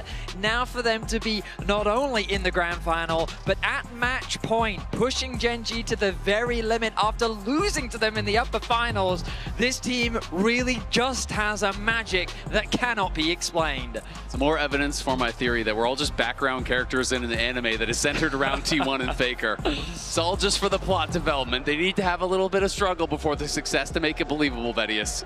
Oh my goodness. Well, let's see if Gen G can make the struggle even greater as the ban's coming in thick and fast. All right, we've still got Nico banned over on the blue side, which Gen G are back on in this game, alongside the Silas and the Yorick bans. Over on the other side, two very familiar faces here in red side first half bans, Varus and Pantheon every single game. These are the two that neither team on red side are willing to give over on the B1 as Blitzcrank. An unusual ban, but one that you got to look out for. I'm thinking Lulu. I'm thinking maybe even Tom Kench. Yeah. Like a range supports, possibly Karma as well. If T1's thinking about removing that, does Chovy locks in his Victor right at the start? It also makes me wonder about picks like Jinx and things like that rising in priority, right? Some of these vulnerable hyper carries, you're saying, okay, we want to have an enchanter pairing with it. What would struggle, you know, would that be a struggle against? Well, maybe the Blitzcrank. So it is going to be Victor here early on. A lot of these control mages have already been kind of worked through here. We did see Faker, though, when he was pushed yesterday, bringing out the Hwei, which was quite effective for him. Both of these first picks for either team have been bans in previous games in this matchup. The Skarner ban just last game. I just want to draw attention to, as we get later into these drafts and you blind pick a jungler against Canyon, this is where he starts to bring some of his more unique picks out. There's the Jinx hover that we talked about. That's what I thought as soon as they banned out the Blitz. It's been such a good pick for both AD carries. We only have to go back to yesterday to witness Gumiyushi's performance on the champion, but I want to go back to Canyon. Things like his Nidalee. We think back to last year's MSI where he brought out the Kha'Zix. We think back to Worlds 2023. We think about champions like the Kayn that he's shown us before. A champion that has a very unique champion pool, is going to keep it calm and go with the Trundle instead. The tank tenderizer here to deal with that Skarner that's been locked in first. Yeah, absolutely. I think it makes a lot of sense. You know, when you're thinking, too, about how do you build a comp around Jinx, it usually is a bunch of meatballs and then Jinx, right? People to keep you safe, people to keep you secure. It is going to be the blind Jace top here for Keen. Curious to see if they will match roles here in mid lane or if they're going to prioritize the matching that in top. I like picking the Jason top lane here for Gen G. Again, I talked about it in game number 3, but Keen has been winning his lane in all the games so far. He's been building these individual leads, and even though Gen G has lost twice, it hasn't been because of that top lane falling short individually. If Keen's given the tools to be one of the big carry threats, that could be the win con right there. Zig's going to be targeted by T1, eliminating the AP option on the bot side of the map. I feel like we've seen too many times people not just pick hypercarry into the hypercarry of Jinx. I am a fan of things like Zeri as a response. Just go full scaling against scaling, knowing that it's going to come down to these full late game fights. Coming into this tournament, there was some conversation about Zeri actually rising in priority. We'll see what direction Ruler decides to go as the bans continue to come through. Doran's Gragas going to be targeted away. I'm also just so interested to see how Chovy will bounce back from the last game, because when he went no kills, no assists, I had our stats team look into when was the last time that even happened. It happened last year in July 20th was the last time he had it happen. Has only happened 10 total times in his entire career, where he has played nearly 900 games. So exceptionally rare for Chovy to not be involved in any way. To be shut out in a game like that against a team that he has recently kind of dominated regionally is really a surprise. That's less than 1%.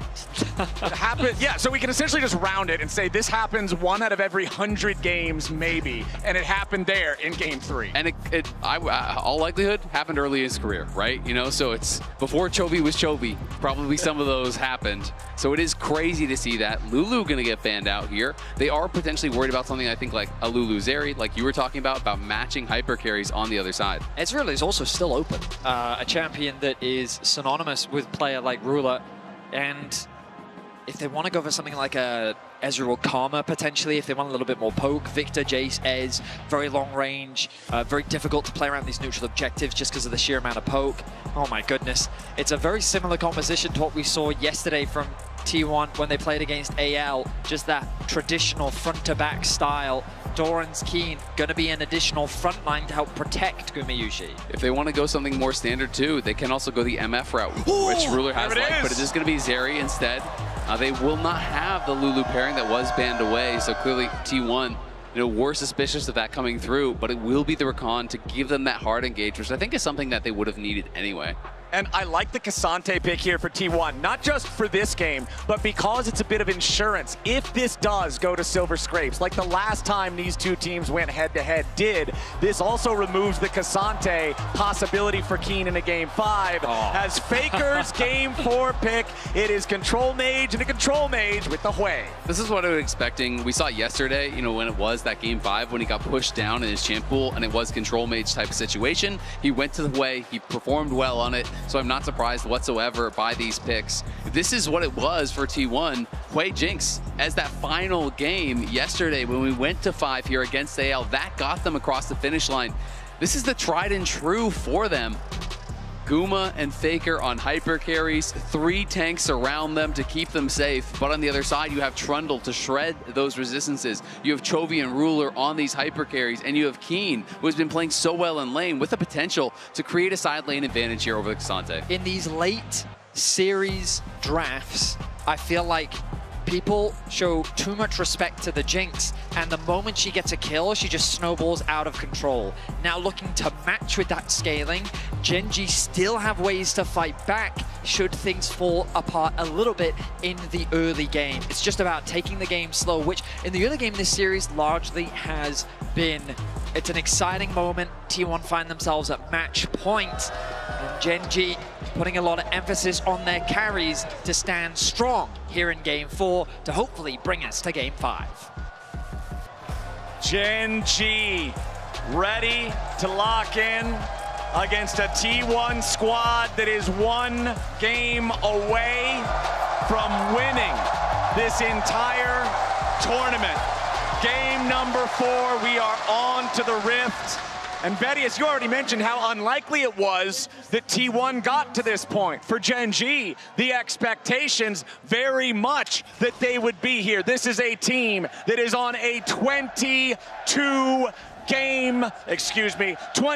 series win streak. Although they have dropped individual games, they have not lost a series the entire road to MSI. The entire duration of this tournament here in Vancouver, they have stood tall. I mean, the last time they lost a series was in the LCK Cup, February 22nd.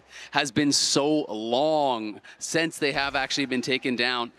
And it would be absolutely historic if they were able to actually win MSI without dropping a series after having an entire split of not dropping a series. That, to me, is perfection. And it's something that is hard to even comprehend being possible. But Gen G now 1 game away from tripping at the final hurdle here, from being just brought up barely short here by T1. Yeah, the unfortunate reality for Gen G is that so many teams, rosters, organizations have been on the precipice of making history, and the number of times that T1 have stood in their way is too many to count. The lanes are already very active, trading back and forth between the players. Push on the top side in favor of Gen G. On the bot side, though, it's a very contested wave. It absolutely is, and I want to remind you yesterday of the performance from Guma against AL. This guy was unreal in that series. 32, 8, and 27, ridiculous. Had massive leads in most of the games early on. Was pumping out the damage. The Jinx game, he was completely untouched. Once he got a couple kills, he really did run away with it. T1 played incredibly around him to enable him. They know that this guy is going to get them across the finish line if they put him in a good spot. The bot lane scrappy here early on, not as much as we saw in the previous game. But Canyon thinking about getting involved here in the mid lane. 2 immobile control mages. Faker's got to try to run. The flash chomp from Canyon. Power Siphon sets it up. Canyon knocks it down. Gen.G with first blood. 2 minutes and 55 seconds into the game. Canyon wants to get this game going quickly.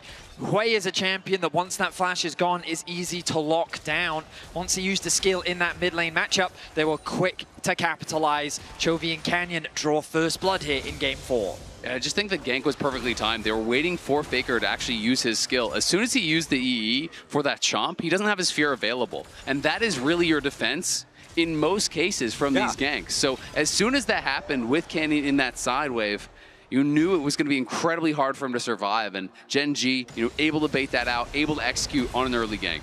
Yeah, I mean, when Trundle walks at you, the point-blank fear is a pretty solid anti-Trundle mechanism, but once it's gone, like you say, there's just nothing to do about it. And Canyon, despite the fact that Trundle doesn't have hard CC, the slows from the chomp, the slows from the pillar, it's enough to set it up for Gen.G nice and early. And when you look at the T1 comp, you don't want to have this Trundle get to the point where he becomes this massive melee bruiser that just invalidates your front line. Exactly, but they spot him there, walked a little bit too far forward. Faker had eyes on him, and Owner is on that top side. But we'll see if he can do anything about it, because Canyon is going to be on a reset right now. The other thing that doesn't get talked about often is the stacks that Victor gets just by being involved in one of those early kills. Already at 59 in the mid lane matchup, securing 25 off that kill means he's quickly accelerated towards the upgraded E, which just provides so much more wave clear. And that on Victor is very valuable just because of how much control it gives you over the mid wave. Really is. It looks like Chovy with that early Ruby Crystal going to be going towards Aroa, so definitely a slow build here, but will help him to be a lot tankier in these fights. I just question, is that what he needs? Also the ability to potentially go towards Masks and go towards an early Leandries or something like that, but we have been seeing a lot of Roa. I just think he needs that frontline damage against a team comp that has a lot of HP to chew through. Might just be thinking about the scaling state of a game where it's Zeri versus Jinx in the bottom lane. Gumayushi caught on the very edge of the grand entrance. Keria trying to protect his AD carry. Guma already using the ghost there to get a little bit of extra distance. As Keen versus Doran here on the top side as Doran down to 300 HP. A sidestep from Keen. Doran is low, but he survives. It's a big wave about to crash into the turret as Doran heals back up with the health potion. Keen still applying the pressure. Accelerated shock pass brings the Cassante back down to 300. Pathmaker from Doran, but another heal from the Grasp of the Undying from Keen. So, while that very tense situation was happening on the top side of the map, they were able to get Gumayushi's Ghost, and they got the heal out from Keria. Doran now ticking over to level 6 means that he's a little bit more safer in this 1v1. Owner tested his luck around the Dragon, decided against it. Now that the bot lane of Gen.G has returned to lane, resets need to come through from Guma and Keria. Meanwhile, in mid lane, Chovy really starting to put on the pressure. Canyon taking the Drake now with the Trundle. Pretty easy for Trundle to take these objectives. Remember also with King's Tribute, you get a nice surge of healing after you take down one of these large targets. Back in mid lane, the trades back and forth. And with Chovy using the Void Storm, the Arcane Storm, to just get a little bit of extra tempo over Faker here. Make sure he's keeping that pressure up while his teammates finish off the Drake that Canyon was securing there. So we've got the early gold lead for Gen.G thanks to Canyon in the mid lane. We've got the early objective lead for Canyon with the Drake take before the Grubs even spawn. This one ward in that Banana Brush has paid a lot of dividends. This ward right here actually spotted Owner when he walked in to start the Dragon. That's how they pushed him off. Again, he was looking for an angle to go towards mid lane, spots him walking into the river there, and has been able to help keep themselves safe. Duro even spotting him again here as he tries to go aggressive, because they had seen Canyon up on that top side because of the ward in the river that Doran did place. But Ruler here with Duro, gonna try to stop him. Yeah, Owner loses half HP, but he really wants this red buff. With Keria right beside him and Canyon still on the other side of the map, this should be guaranteed take there for T1, and Owner will be the first jungler to level 6.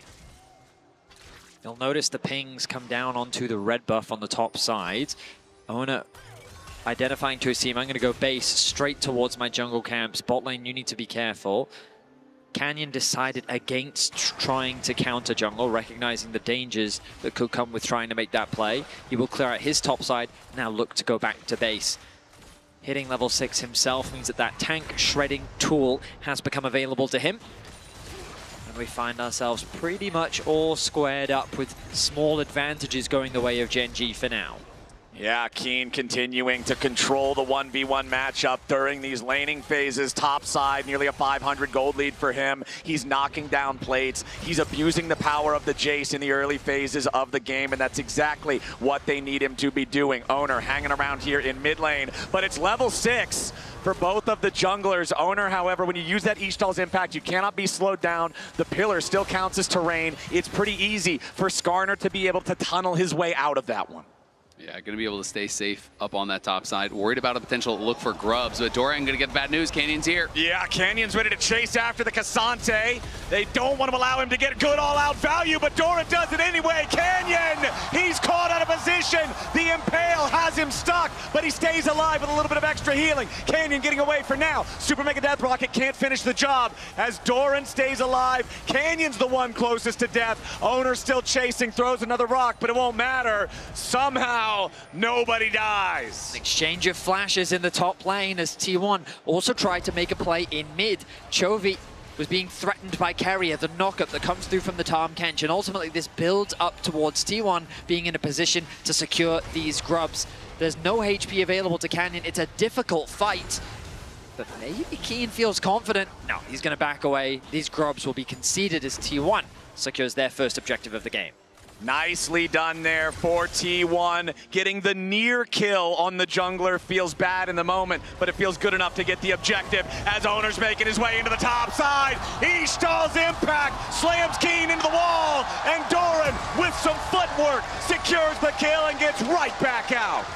Gen G has been pressuring Doran, but this time the cavalry arrives there. Owner comes in and is able to help get that kill. They are looking for Carrier. Does force the flash, but it is heal traded for heal and flash. Yeah, Duro running in with the quickness for the move speed boost, with the extra move speed boost from heal, forcing the defensive summoner choices there from Carrier to make sure that he doesn't get caught. Carrier, though, just going to take a base, and he has teleport, so he'll get right back out on the map if he wants to. You can see first items starting to come through. There's the Iceborne done for Doran. Yuntal's done as well for Gumayusi. So T1 starting to hit these first power spikes. I will say that Gumayusi had built up a bit of a lead in his matchup against Ruler, but because he rotated towards mid, they tried to make some plays onto Chovy, and also he was just catching those waves. That opened up the lane for Ruler to just be free in the spot side. He secured himself a plate. He's now closed that gold gap, and both AD carries are being given this space to slowly farm up. Oh, beautifully done from Duro there. He knows that Carrier wants to try to interrupt the recall on Ruler, so he jumps in with the battle dance. He blocks the Tahm Kench tongue and guarantees that Ruler doesn't have his back interrupted. Now with the dragon spawning in 30 seconds, you have to imagine that both teams will set their sights on it. Canyon hovering around top once more. It does make sense to try and funnel some resources into Keen. Can they really pull this off? The all-out is ready to go again. Doran outplaying it last time around, and he's ready to go again. All out. Keenan in a little bit of danger, but Canyon looking to burst him down in time. Doran drops, and Keen stays alive. Owner and Faker wanted to show up, but they can't get there, and it means that Gen G make the play work the second time. And they had the extra teleport because Duro was holding on to his teleport from the Summoner Spellbook. So as soon as Faker arrives, even though Keen is low, he knows they cannot chase for that kill. If they do, they will both die for it. So double TP spin up towards that top side, but they do get a kill for Gen G. Gumayusi, though, going to be securing all these plates in the bottom lane. He gets 2 for himself. That's going to be 3 shared alongside Carrier. They realize that Ruler is alone in bot lane because of that TP you were talking about, Azael. And so immediately they look to put the pressure on. Top side, Gen G trying to cross map. Keen trying to hold this wave. Yeah, Keen really doesn't want to give away the first turret this early, especially when his team's looking to put the damage into the top side, tier 1. Keen holding on, but the final rocket finds the target. T1 now trying to get a kill onto Keen. Carrier gobbles him up. Gumayusi shoots him down. T1 tie up the kills. Your meal is served, Carrier and Owner. Serving up Keen on a silver platter to the Jinx, getting him the first kill of the game. He got paid with the plates, he got paid from the tower kill, and now gets a kill on the top laner to boot, opening up an 800 gold lead here for the Jinx to equal that of Chovy's in the mid lane. That's the biggest thing. Gumayusi is being accelerated. The feats of warfare, a single kill could determine it alongside the next objective for T1. It's a very tense affair. The gold is dead even as Gen G's finding advantages. It was Chovy that secured the tower in the top lane, but Gumayusi is becoming a problem. Chovy might have secured the turret top, but the turret bottom was killed by T1 first. Gumayusi, 700 gold ahead on the hyper carry Jinx, on the big performance that you already mentioned, Isaac, we saw yesterday with this champion. T1 off to a solid start here, but the gold, like you say, Vedius, it is still even. Gen G, we'll see if they can stop Gumayusi from continuing to farm more money. These plates are just looking like free gold coins, and Gumayusi will pick up even more.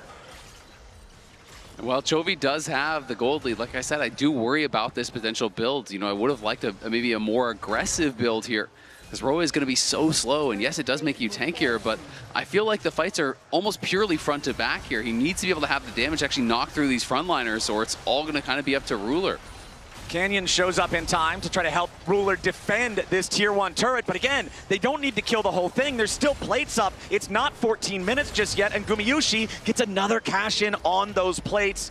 About a 900 gold lead for him now. Chovy at nearly 1,000 up over Faker, as now Owner jumping in there gives Chovy a bit of a scare. He immediately drops the Arcane Storm to force Owner away. Look at top lane though. Keen pushing out a nice wave underneath the tower. Doran is going to be forced to respond, allowing Keen to get a quick base off. This Jace a little bit behind, considering he has fallen twice, but definitely in a solid position, looking to stack up that tier as quickly as he can. The kills are only 2-2. The plates, very similar, but the edge to T1 by 2 of those as well. 14 minutes into the game as the plates fall. It's a tale of 2 sides of the map. T1's bottom lane is ahead, but the jungle and the solo lanes of Gen G have built advantages for themselves. They absolutely have. And we've got to talk about T1 and their history at MSI. This is 2017, the last time they actually won back. You know, a very different roster here with Huni on it. And you can see, you know, they had a number of years where they didn't even qualify. They are now on this streak of qualifying, but they finished second in 2022, third in both 23 and 24. Now on match point here, looking to win again at MSI after 8 long years. T1, 5-man group here in the top side river as the Rift Herald spawns. So often we see big fights break out for this big objective. Accelerated Shock Blast finds no target. In the meantime, Canyon has secured the Scuttle Crab for the side of Gen G. 1 Drake to 1 for both sides here, as Canyon's going to start up the Herald on his own. T1 still looking for control over the mid wave. They'll push it up slightly faster, but Ruler can easily clear the minion right after. Keria jumps in on an Abyssal dive, and Gen G's ready to fire back. Keria in danger, trying to pop the thick skin. Stays alive for now, but Ruler jumps in. Feet of Warfare going to be claimed by Gen G, and T1 picked the wrong moment. Gen G were ready to absorb the engage. They'll take the kill, they'll take the feat, and they'll take themselves the Herald. Duro so quick to re-engage off of Keria trying to make a play on the map. Duro takes a chunk of damage. T1 trying to contest his tower. Spiraling Despair on Ruler. He's got to flash away to stay alive. Keen putting a little bit of pressure onto Doran now as Chovy makes his way back into the fight here too. Gumayusi low on health, low on mana. Doran, footwork over the wall, barely stays alive. Gen G will not allow T1 anything more. The feats are going to be decided by the next objective here. This game so tense right now. Herald summoned up here. Gen G going to be able to likely knock this tower down, but T1 still staying around, seeing if there's any possibility to at least stop the Herald from charging again, and they should be able to accomplish that. Yeah, no worries about that. Faker can kill it as it tries to rear up and get another charge. No dice, but Gen G, beautifully played sequence there to stop T1 in their tracks. And it's Keria that you need to keep your eyes on. He thinks that he's creating this collapse, but it's he who gets collapsed on. A beautiful pillar placed with the engage that comes through from Duro, charming onto 2. Owner uses his ult in response, but they don't quite have the damage needed to get that kill onto Duro, meaning that he then bounces back to his team, and Gen G walk away with a kill. And they didn't have the follow-up CC because Guma actually spent the chompers just trying to keep the rest of Gen G out. So when you spend that Skarner all on Duro, who has already used all his spells, who has already spent the ulti, you need that kill if the fight is going to go your way. So pretty catastrophic when he is able to get out to safety. And that bought the space for Ruler to then feel confident to go in, knowing that Skarner ulti was down. But this would be feats here if T1 are able to take it. Yeah, T1 are first to the scene here with a Drake, and it looks like Gen G might just give it away. They're going to focus on the tier 2 in the top lane instead. They want to build the gold lead that will now balloon to over 2,500. It will be the feats claimed by the side of T1. The Infernal Drake is theirs. 2-1 on the Drake count. The extra magical boots in their pockets, or on their feet. I think back to the beginning of spring, game 3 of this matchup, it was Chovy's Victor with the fancy footwork, the incredible playmaking that really came up clutch. And now, as you highlight, Azael, look at the gold invested into him. That Rod of Ages, 5 stacks, getting closer to that Liandry's. Yep, 1.6k in his favor in that mid lane matchup. As you say, closing in on that Liandry's, which is such an important buy here when you're going up against Tahm Kench, Skarner, Cassante, all of this health that you have to be able to punch through. Chovy is going to be doing work with this gold lead. And 4 minutes left on the clock until the danger point that you were talking about with the Rod of Ages being weak early as it stacks has kind of passed. The item will still have plenty of value once he gets all of those. And especially considering the last game, the 0 kills, 0 assists. Chovy's having a great time here now. A little more damage is all they need on Doran, but Keria gets him out alive. You can't say the same thing for the turret as Gen G take another objective. It's 4 turrets to 1. T1 seeing if there's anything they can find after, but for Duro, it's an easy grand entrance back of the wall. Ruler slammed in. Owner goes for the impale, but there's no backup. T1 desynchronized, and Owner has to use his flash just to not die. Gen G is vicious with their aggression, pushing in that bot tower, immediately forcing a fire onto Doran. Owner overstepping his bounds, thinking he may have found a pick on the Ruler, but then he has to flash away to safety himself. Gen G looking fierce here in game 4. They really are, and Owner there, kind of uncharacteristic mistake. He has been so steady, so stalwart. T1 should be able to grab this tower in the mid lane, but you know, even if the extra members weren't there from Gen G, you spend the ulti on Ruler, Guma was miles away. The only person even on the same screen was Keria. No one was going to be able to be there to actually follow up and get that kill. And losing the flash on Skarner is critical because look at the engage for T1. It's almost non-existent, right? You really are relying on that playmaking tool here from Owner to be able to put pressure on the carries.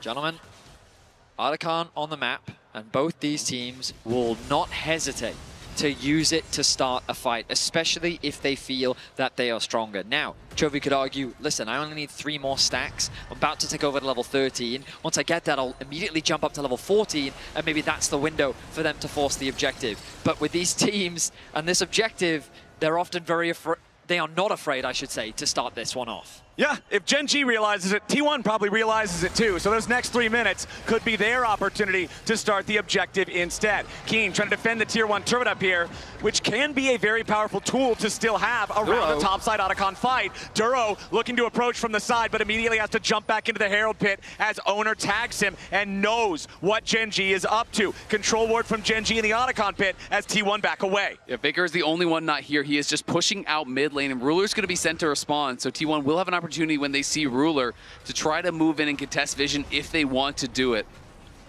T1 still playing cautiously here as their mid laner is over in the mid lane. Duro looking to make a move onto Faker. He finds the grand entrance with a quickness, and Ruler puts bullets through Faker's heart. Gen G with a kill on the enemy mid laner now has control. Duro has been fishing for so many picks, and he finally finds one onto the mid laner of T1. Faker is caught. Gen G have the numbers advantage, and they're looking to take everything from T1's jungle. They're going to start by stealing away the red buff. They're going to continue by putting down vision control. They are going to pressure in a 5v4 situation. A TP about to show up as the gravity well welcomes Doran to the battlefield. Duro stunned up into the wall. Grand exit right back over. Doran goes all out. Ton of damage on the Keen. He's going to get killed. Ruler ready to get excited. Ton of damage on the T1, and they're all getting evaporated. T1 are washed from the rift, and Gen G crashed down like a tidal wave. Gen G wiped T1 off the map, and it's starting to smell like silver. This team trying to push us to a full 5 as Doran TP'd in very far and gets immediately punished by the Gen G solo laners. They got so much damage down onto him. Again, Owner spent the ult on only Duro. They can't even kill him during it. As soon as those tools are down, Ruler knows it is my moment. He goes in and cleans up. You could see how hard T1 tried to protect Kumayushi, but he was being crushed by the pressure coming in from all sides. Gen.G find a massive fight. And as you said, Azael, with a lead like this, it feels like it's Gen.G's game to lose as the Dragon makes its way onto the Rift. All right, this is where T1 still have a lead. They're up 2-1 in these, but it's not like they're at Soul Point. It's not like this is a must fight on the side of Gen.G, but I don't think they're gonna shy away from anything, Betty. As you said, Otacon's a great time to fight. I think Dragon's a great time to fight. T1 in the enemy jungle, recognizing, hey, Gen.G wants the Drake. They'll try to get something on the other side of the map, claim the tier 1 turret, but they won't get a chance. Chovy's already there. Canyon will take the Drake. Super Mega Death Rocket just a little bit too late as Keen versus Doran down here in the bottom side. It's not going to turn into a whole lot. Canyon just looking to steal away the blue buff here at the same time. Gumo around those objectives though, man, it just hits different. You look at the rocket and you know. I was there in 2022 at the World Finals. I mean, even in the last series, he stole multiple. This guy just seems to do it time and time again. He's pretty good at AD carry. Yes. One would have to. That checks out. Assume. And now, though, the problem is Ruler is also a world-class AD carry. Ruler answering the challenge of hyper carry against hyper carry here in game number 4. 3 fully completed items on the very scary Zeri carry. Ruler is set to just bulldoze through these fights. I'm just so happy to see it come through because I feel like the responses to the Jinx just have not been it.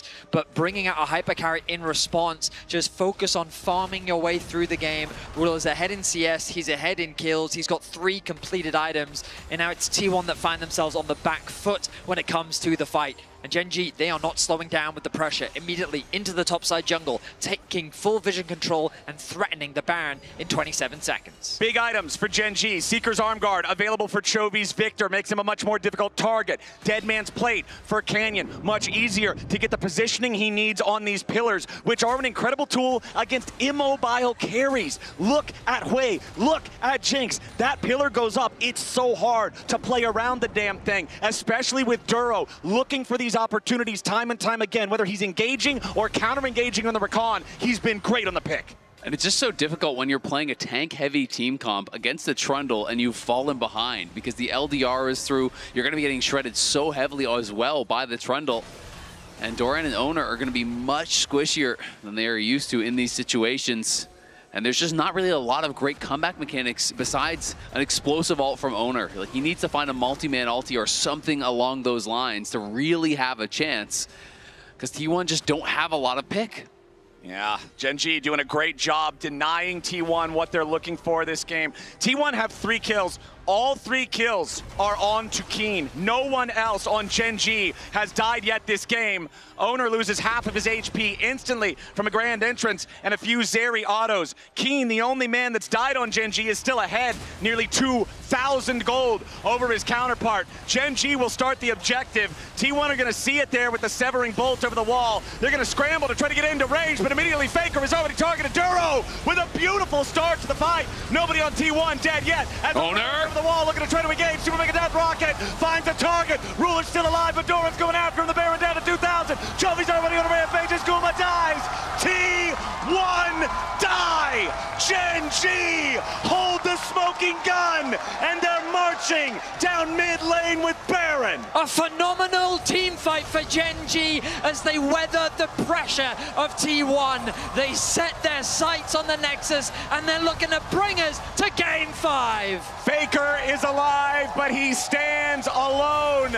Gen.G with a 5-man push. They dive Faker, they ace T1, and they guarantee us one final game. Gen.G tie up the series. We're going to Game 5. How else could this series end but in a 5th game? The last time they met, it was 5. The lower bracket finals was 5. This is going to be the 9th series at MSI that goes the full 5 here. It has been an incredible tournament, and it just keeps getting better. One last game to decide everything from the last 3 weeks. Analyst Desk, what do you think? I think I am so incredibly incredibly happy that we get to see silver scrapes. Gen.G held up their side of the bargain. They grabbed the blue side for themselves and they ran it home. We're getting one last game to rule them all, and how fitting with this tournament that has set the record for the most 5-game series ever of any international. It has been banger after banger after banger, and this one is gonna be good. Well, also, who better to do it than T1 and Gen.G? Yeah. They faced each other so many times over the years. They know each other so well. It's so exciting. We're being so spoiled. We really are. Oh, and I dropped my event. But let's talk about how it all happened. And Maurits, you were just talking to me about, like, this is actually such a Gen.G comp out of T1. It's so funny because I've actually seen at this tournament, Gen.G try the same. We're going to play heavy for skirmish. We're going to take every fight we can get. And it didn't really quite look as good. And I think here we're seeing, because if these comps were switched, I think Gen.G feels like, oh, it's so free. Multiple burly goods to protect that Jinx, Tom Kench as well. And then you find out you really do need to play very clean for the entirety of the game, because one mistake and it falls apart. We get it, right? It's the comp, it's a similar comp and composition bot lane that they won Game 5 with yesterday, so I get why they did it, Kobe. Yeah, 100%. Keria in that one goes a little bit too far and you get instantly punished. I have to shout out Canyon. Yeah. Canyon was so active so early on the Trundle. Not only was it critical for the composition, but he had a mission this game. This man is one of the jungle goats, and he really put on a show. Ganking mid, getting Faker behind, getting the flashes blown, and punishing Keria, the pillar coming up behind him, no escape. You've always loved him. I know that. I am biased, it's true. Emily? Yeah, I was going to say it was Canyon's early map movement that really impressed me, right? Because he got pretty much played around all of his lanes, especially mid and top. We're able to get them ahead. And also his pillars in so many of these fights were really crucial to separate the fight out. I don't think I saw Owner be able to get a really sick impale, you know, on multiple people. And part of that was just how they were splitting the fights. And I want to talk a little bit about the top lane, because obviously there's a lot of stats here. What I want to highlight, I actually think when it comes to impact in the series, which is crazy to me, Doran has been pulling ahead of Keen. I think Keen's laning phases have been great, but he was lacking the impact on the Jax. I think this Jace game, again, his early laning phase was amazing, but a couple, and as we can see, so are his damage numbers, but I do think a lot of that does come down to him just beating up on Doran in the lane. But then you look as, okay, never mind, you know what, damage on kill still high. My bad on the damage. Oh, no, sorry. I pushed that button, well, I'm sorry. No. I mean, I think that's good, because what it does highlight is Keen, the standards that player has set for themselves in the LCK is insane, right? The fact we're still talking about the impact that Doran's been able to have, I think is such a telltale sign of how this series just has been players taking turns, because Duro also had a crazy redemption game after getting super gapped in the last one. I feel like it's also really telling, again, of how well Doran now fits on this T1 roster, right? Comes in, initially looks shaky. So many people were like, you know what, Doran at Internationals, guys. I don't know if you'll be able to win a title with this guy on your roster. And I think, like you said, even if his stats aren't like amazing, he's been really, really impactful. The Ornn? Yeah. Nice. I saw you. Where we're going with that. I saw she had something prepped. Where's that bug? No! That was beautiful. Anyways, that's intrusive thoughts, one. Going into Game 5, though, super crazy, right? We've got, like, T1 on the one hand who absolutely want to kill that win streak, but the win streak is still alive at 22 for Gen.G. There's all these sub-stories of Chovy, can he do it versus Faker in a final?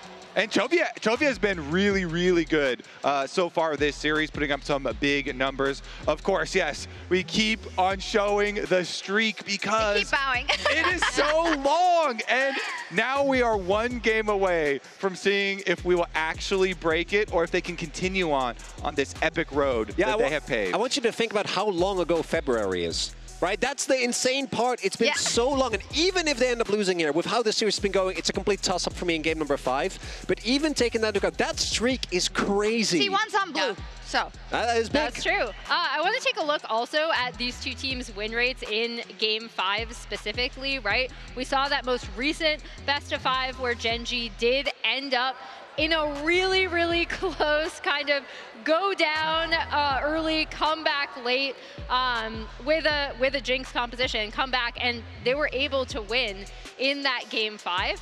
I think, yeah, there we go. Gen.G pulling a bit ahead in terms of percentage. I think pulling a bit ahead, but the kicker here is that one of these just happened, and it was T1 versus Gen.G in a game 5. Who benefits that now coming into that game 5 once again? Well, I was going to say the kicker is also that T1 have played a lot more game 5s overall.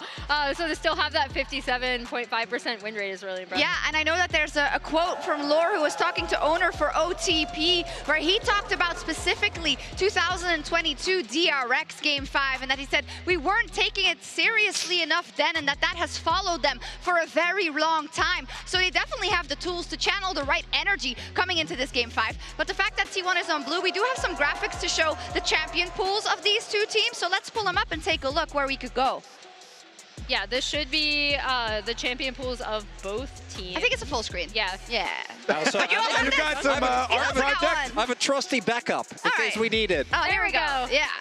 So as we see, this is just at this tournament, but we see this is Gen.G. A lot of the champions that they have prioritized throughout are off the table. Oh, Nidalee. Nidalee's still up. I mean, last time we had Canyon Nidalee versus Owner Lee Sin, Owner kind of bopped him. Yeah. even though Gen.G ended up winning that game. So maybe they don't do that, but my eyes are going towards the Aurora. I really feel like Chovy has been playing super well. Even in the game that they lost on Talia, he got so many good seismic shoves, and in their wins, he was huge. So that very well could be a really big one, because I feel like that champion with the buffs on this patch. Kalista's still alive. Oh, don't you go there. Don't you go there. No, wait, where's my mask? T1 specifically, I'm looking down at Keria, right? Because he will end up picking so many different things in that bot lane. They've kind of prioritized picking out the Nico, but I want to see what he plays in game 5. Oh God, it's so interesting, the choices to make for either side, and the fact that for Gen.G, this could be their second consecutive MSI win. But this man on your screen right now, Faker, wants to make up for that game 5 loss of a couple of days ago. Vancouver, one last time. Are you ready to scrape some silver?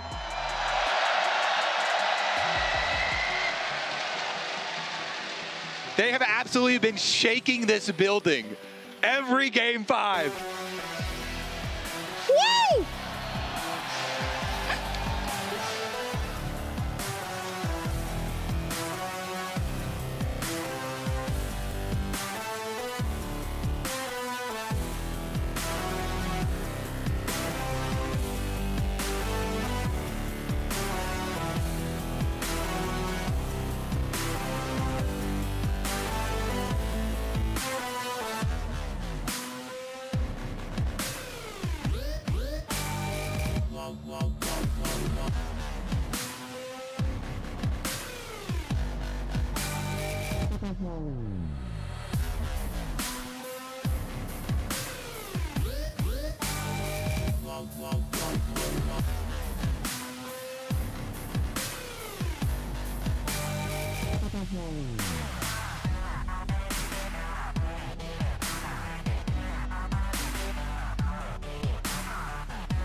it right back over. Doran goes all out. Ton of damage on the Keen. He's going to get killed. Ruler ready to get excited. Ton of damage on the T1, and they're all getting evaporated. T1 are washed from the Rift. It all comes down to this. One last time. One last game 5 here in Vancouver for MSI. Is Gen.G gonna be able to get their streak at 23 series, or is T1 gonna be able to break their MSI curse? Are you ready?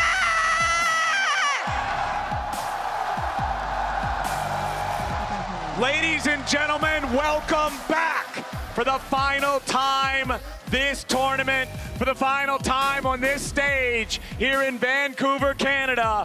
One last game to determine our MSI champions. One last game to see who is the better team between Gen.G and T1. I mean, we couldn't have asked for a better final. This MSI has given us the most best of 5s at any Riot international competition.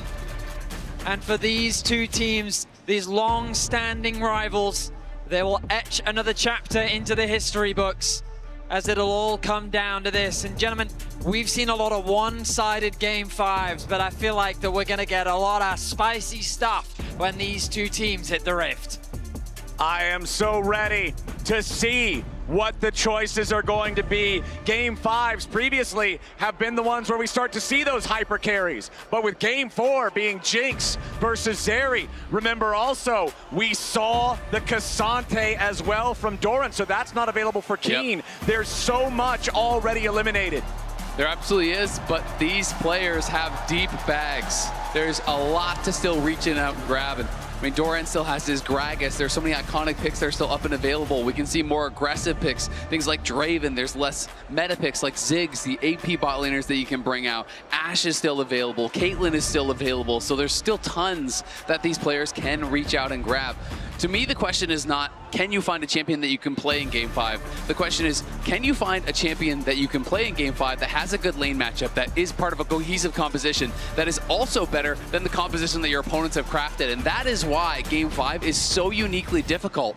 There's no prep you can really do because everything is based on what has happened in the series. The finals ban rate for Nico, for Pantheon, and for Varus will remain at 100% for the series. Kai'Sa and Maokai also banned out by T1, who are back on the blue side as Gen.G think about their final ban in the first half. You have to imagine that Caitlyn is very high on the priority list for T1. Oh, Gen.G throw down the gauntlet. Canyon's Nidalee is still available, but T1, will they prioritize their AD carry? Do they have something else in mind? Nidalee's available, as is its most classic pairing, the Renekton. So, the question is, do they want to deny it? And I actually think this is quite smart because Renekton is quite powerful at this stage of the game here with so many champions out of the pool.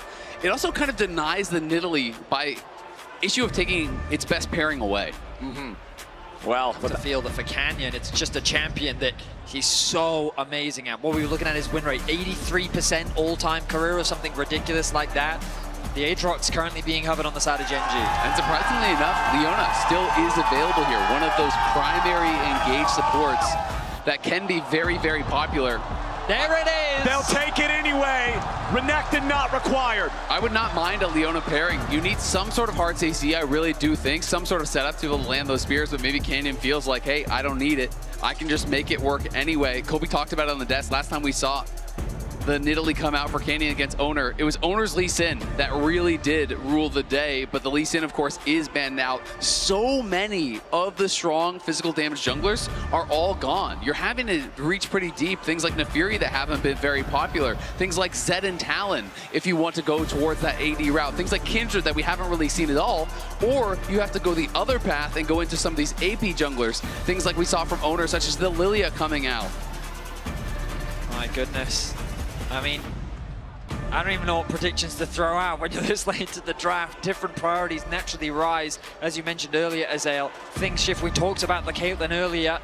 That is currently the hover, and with time running out, Gumayushi will be bringing out his tried and true Caitlyn in this game 5. I think we may just get Caitlyn Karma here. Honestly, I do think it would be a really tough lane to contest this late into the draft.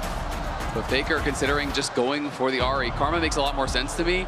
I do think this is just so smart here. You're denying the strongest pairing for the expected jungler. You're taking a lane-dominant 2v2 with very few answers remaining here. I do think something like Ashe could work, but Ashe has been so unpopular at MSI. It is a strong laner, though, and especially when you're this late in the game, there's not a lot of engaged champs. It can help to kind of bridge that gap, too. So I'll be interested to see if Gen G do actually consider it. T1 with a strong laner for topside, with a strong duo in their bot lane in the first 3 picks. Gen G, though, will lock in the Aurora. You can see here 6 and 9 throughout the tournament. It's been popular, but it hasn't been the most successful. But you have to come back to the question of, is it Chovy piloting it? The man is a monster on this champion, and with the pool as limited as it is, Gen G can attack that mid lane. They can narrow the options available, but it depends how confident Canyon feels in what he is playing against Ona. They have so much luxury in what they can limit. T1 can go for, but T1 can respond by narrowing that AD carry pool. They're going to ban the TF. You know, they could ban the Ahri that was hovered earlier if they are trying to really focus in on Faker here. Now, Faker does have so many champions he's played over the years. The question is, how comfortable is he in a high-pressure situation like this, bringing something out that he maybe hasn't been scrimming with recently? Because that can be the situation sometimes if you're getting heavily target banned and flex picks have been used for other roles in a Game 5 series. The Sylas, I mean, it's a rough matchup in the laning phase, but potentially in the context of the comp. Wow. I mean, I guess they're anticipating a possible Lilia to come through from Ona, an AP champion that can wave clear very fast to try and keep up with the Nidalee, and that means that they would need an AD mid with the Yasuo gone. Perhaps Yone is an alternative for Faker. Not one of his best champions throughout his career, but definitely still an option. I mean, it'll be really interesting. The Lilia is definitely what I was thinking of as, you know, more of these champions are getting banned out, especially if we do see more melee champs in the mix. When Oda brought it out yesterday, it was versus 4 melee, which I think was such a key part of it being so dominant. This is much more long-range comp. So I do think, yes, you can still make Lilia work. You can stack up your Q and look for Q flashes and things like that with the additional move speed to get in on backline. But it is a much harder game to play than the situation we saw him bring it out in yesterday. So yes, we are being pushed into Game 5, but really, when you look at a lot of these compositions, minus maybe the Nidalee, but that's a Canyon special, you could see this much earlier in a draft. All right, misfortune for Gen G with Leona, with Blitzcrank banned away. The thing that I'm looking at here on this composition, a total lack of engage, a lack of lockdown. Gen G still need hard CC somewhere as we wait to see the T1 picks for jungle and mid. And that's where you maybe start to really cook. Maybe you go to a weird support here, something that is off meta. It's going to be Viego Ahri. Yeah, as soon as you lock the Viego, I think you're going Ahri here because it's such a strong pairing. It's about that upfront burst. Ahri enables Viego by helping you get that first reset. And then Viego, of course, is helping Ahri as well by finishing off that kill, giving you additional charges of the ultimate to continue running over fights here. Very exciting stuff, but not easy engage tools being drafted. Pyke would give them some way to start a fight, but it is so risky. Thinking about Gragas as an option as well, the hover. Gragas support, I think, could be smart. Oh, they're going full. Ooh. Nope. Oh. We're going Pyke. My goodness, Duro. Keria was one of his idols while he was attempting to make his way through the challenger scene in Korea. Upon being part of the LCK and having to face Keria, he realized the gap that existed between them. But here he is today, matching against Keria and bringing out a champion that is synonymous with the man. Duro will be playing Pyke into Keria's Karma. The new addition to the team here, Game 5 international tournament here. You're up against T1 and you're slamming the Pyke here. 5th pick, has only played it 6 times in his entire career. Has not played it this split whatsoever. T1 have a lot of single target damage. When we think back to yesterday, Game 2, they snowballed a game perfectly. That's the level of play we're going to need to see from them. Picks across the map and early game domination against the teamfight comp from Gen G. They have an incredible amount of single target damage, but there's also so many good targets presenting themselves on Gen G. There's really not much tankiness whatsoever on their side. This is it. Gen G, can they find the creativity? Can they find the playmaking with this very non-traditional, non-heavy engaged comp? Or will T1 single target capability enable the Viego to reset and dominate these fights and propel them to their first MSI win since 2017? I've got to say, Gen G's comp, insanely difficult to pilot, I think, here. And T1 going 5 members bot, won't run into anyone from Gen G, but you're looking at Pyke and Nidalee, 2 champions that are kind of famous for being feast or famine. You know, you get ahead, you can run over a game. You get behind, you are food for the opponents. You're the road. Exactly. You are very, very difficult to pilot these champions, but Canyon, his Nidalee is iconic. He has been dominating on it for so long. So you have to think if there's anyone that could pull off a comp like this against T1, it would be Gen G. First game in the series that there are no summoner spellbooks present. So no extra teleports, no extra smites. Junglers both having so much carry potential if they get ahead in this game. Low engage compositions are environments that T1 thrive in. We'll see if they can make magic happen. Gen G, the defending MSI champions, versus T1, the reigning world champions. A rivalry that has existed for so long, we couldn't have asked for anything better as both these teams push each other to the limit. This bot lane 2 versus 2, going to be a tough one for the Gen G duo. I'm also really wondering, you know, if Ruler's going to be able to find good angles for ultimates, because there's basically zero setup for him, it feels like. It's just the Aurora to throw down the ult and try to slow you up, but there's not that hard CC to really lock someone in place to get that full channel bullet time. I really was expecting the Ezreal to come through, having that extra bit of safety into this matchup specifically, but they wanted more AoE teamfighting power. Ruler and Duro going to be pushed back. Another hook connects. 2 for 2 now for Duro. Nice hooks, but of course T1 has the push and they have the level advantage, so it's just a bit of poke. We are in Game 5 here, and I want to talk about these two teams and how they have performed in these Game 5s. T1, 19-4, it says in Game 5 win rates. 14. Excuse me, sure. It must be 19 and 14, exactly. And then over on the other side, it is a 65% win rate here for Gen G in those Game 5s. So both teams have a solid track record here, but the pressure cannot be higher than in a moment like this. Tri-lane camera shows how everything is starting off here with Doran having the push here in the top lane. Carry and Gumayushi doing the same in bottom. It's exactly what I expected, seeing those first 3 picks in the draft for T1. The powerful laning phases allowing them to build advantages early. Doran's already proxy farming. He knows that Canyon should be at the bottom side of the map, and Canyon is there right now. Spear flies out, doesn't find anything. Airball on that one, as Canyon sees no opportunity here. Credit to Ruler and Duro, considering the early pressure, they're really not that far behind at all in terms of farm. There will be a few CS, but Canyon going to make his way towards that top crab, realizes that he's not in a position to fight for the bottom one. Faker struggling a little bit in the matchup as Chovy, on this champion specifically, just loves to play in your face, chipping away at your HP bar as much as he can. The hook will miss from Duro. Bone skewer. Nice hit from Canyon. It is a good bit of poke, but Faker likely just going back to base anyway. So we'll be able to recall and TP back here, so not going to be too big of a deal. But it does mean Chovy's going to get the luxury of pushing in this extra wave before he has to base, and likely will deny a minion or two.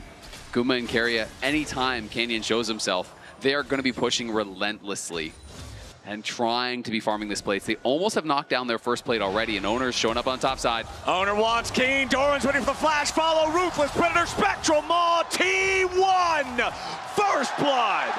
And it goes to Owner. Viego wants to be ahead in the early game, and there's nothing complicated about this gank. The wave is just in a good spot for T1. They force the play. They have to commit the flash from Doran, but they make it happen. Keen losing his flash as well, and there's no cross-map play available for Canyon. Which is really well done. Great setup. Doran had the wave, as you said, Vetty. Perfect spot. And there's not really any outplaying that for Keen. It's the flash stun to set it up, a guaranteed follow for Owner. No way he can get out. They're gonna look for Faker though. Canyon, no spear connect means no gank success. But I do love these drive-bys from Canyon. You can be so annoying as an Italy. You come in, you throw a spear, maybe throw down an auto or two, you heal your teammate, and that is just giving him basically an extra potion worth of HP. It slowly kind of pushes the lane in their favor. And because there was no camps really up and available, he's not spending any time, right? He's just doing a quick drive-by, throws a spear, sees if there's an angle, throws out a heal. He's being very efficient, and this is something you want to see from any top in Italy player. Now Tion will initiate the swap. The Caitlyn going to be sent top lane. Carrier going to start roaming around the map. He can probably help Faker a little bit in the mid lane. You can see him hovering around, just providing that extra bit of utility with the shields. The Pike now on the roam as well. Level 6 is really valuable for Duro. Having that execute just gives you that much more kill pressure. Ruler, though, looking to match Gumayusi on the top side. 500 gold lead for T1. Just the single kill so far in this game. Dragon is up down there in the bottom lane. You can see the ping from Owner, from T1. As the Viego moves to take that first objective. Not going to be contested. As you can see, Doran again just getting the better of his opponent in that 1v1 with Renekton versus Aatrox matchup. This is the time that we're seeing this game. Flash away from Carrier there with pressure from Duro and Canyon. This is the time here in the match. If there's ever a time to stand up, that's the time to do it. T1 though might just get dove. Make it rain, putting the pressure on. Gumayusi with a flash away. Between worlds goes Chovy and Carrier goes down. Guma goes with them. A double kill for Ruler. Gen.G pull off the perfect dive there, juggling the aggro flawlessly. Carrier and Guma get nothing back here. They do get a dragon on the bot side thanks to Owner, but what a big play for Gen.G to be able to pull off, and the perfect place for all the gold to go right into Ruler's pockets.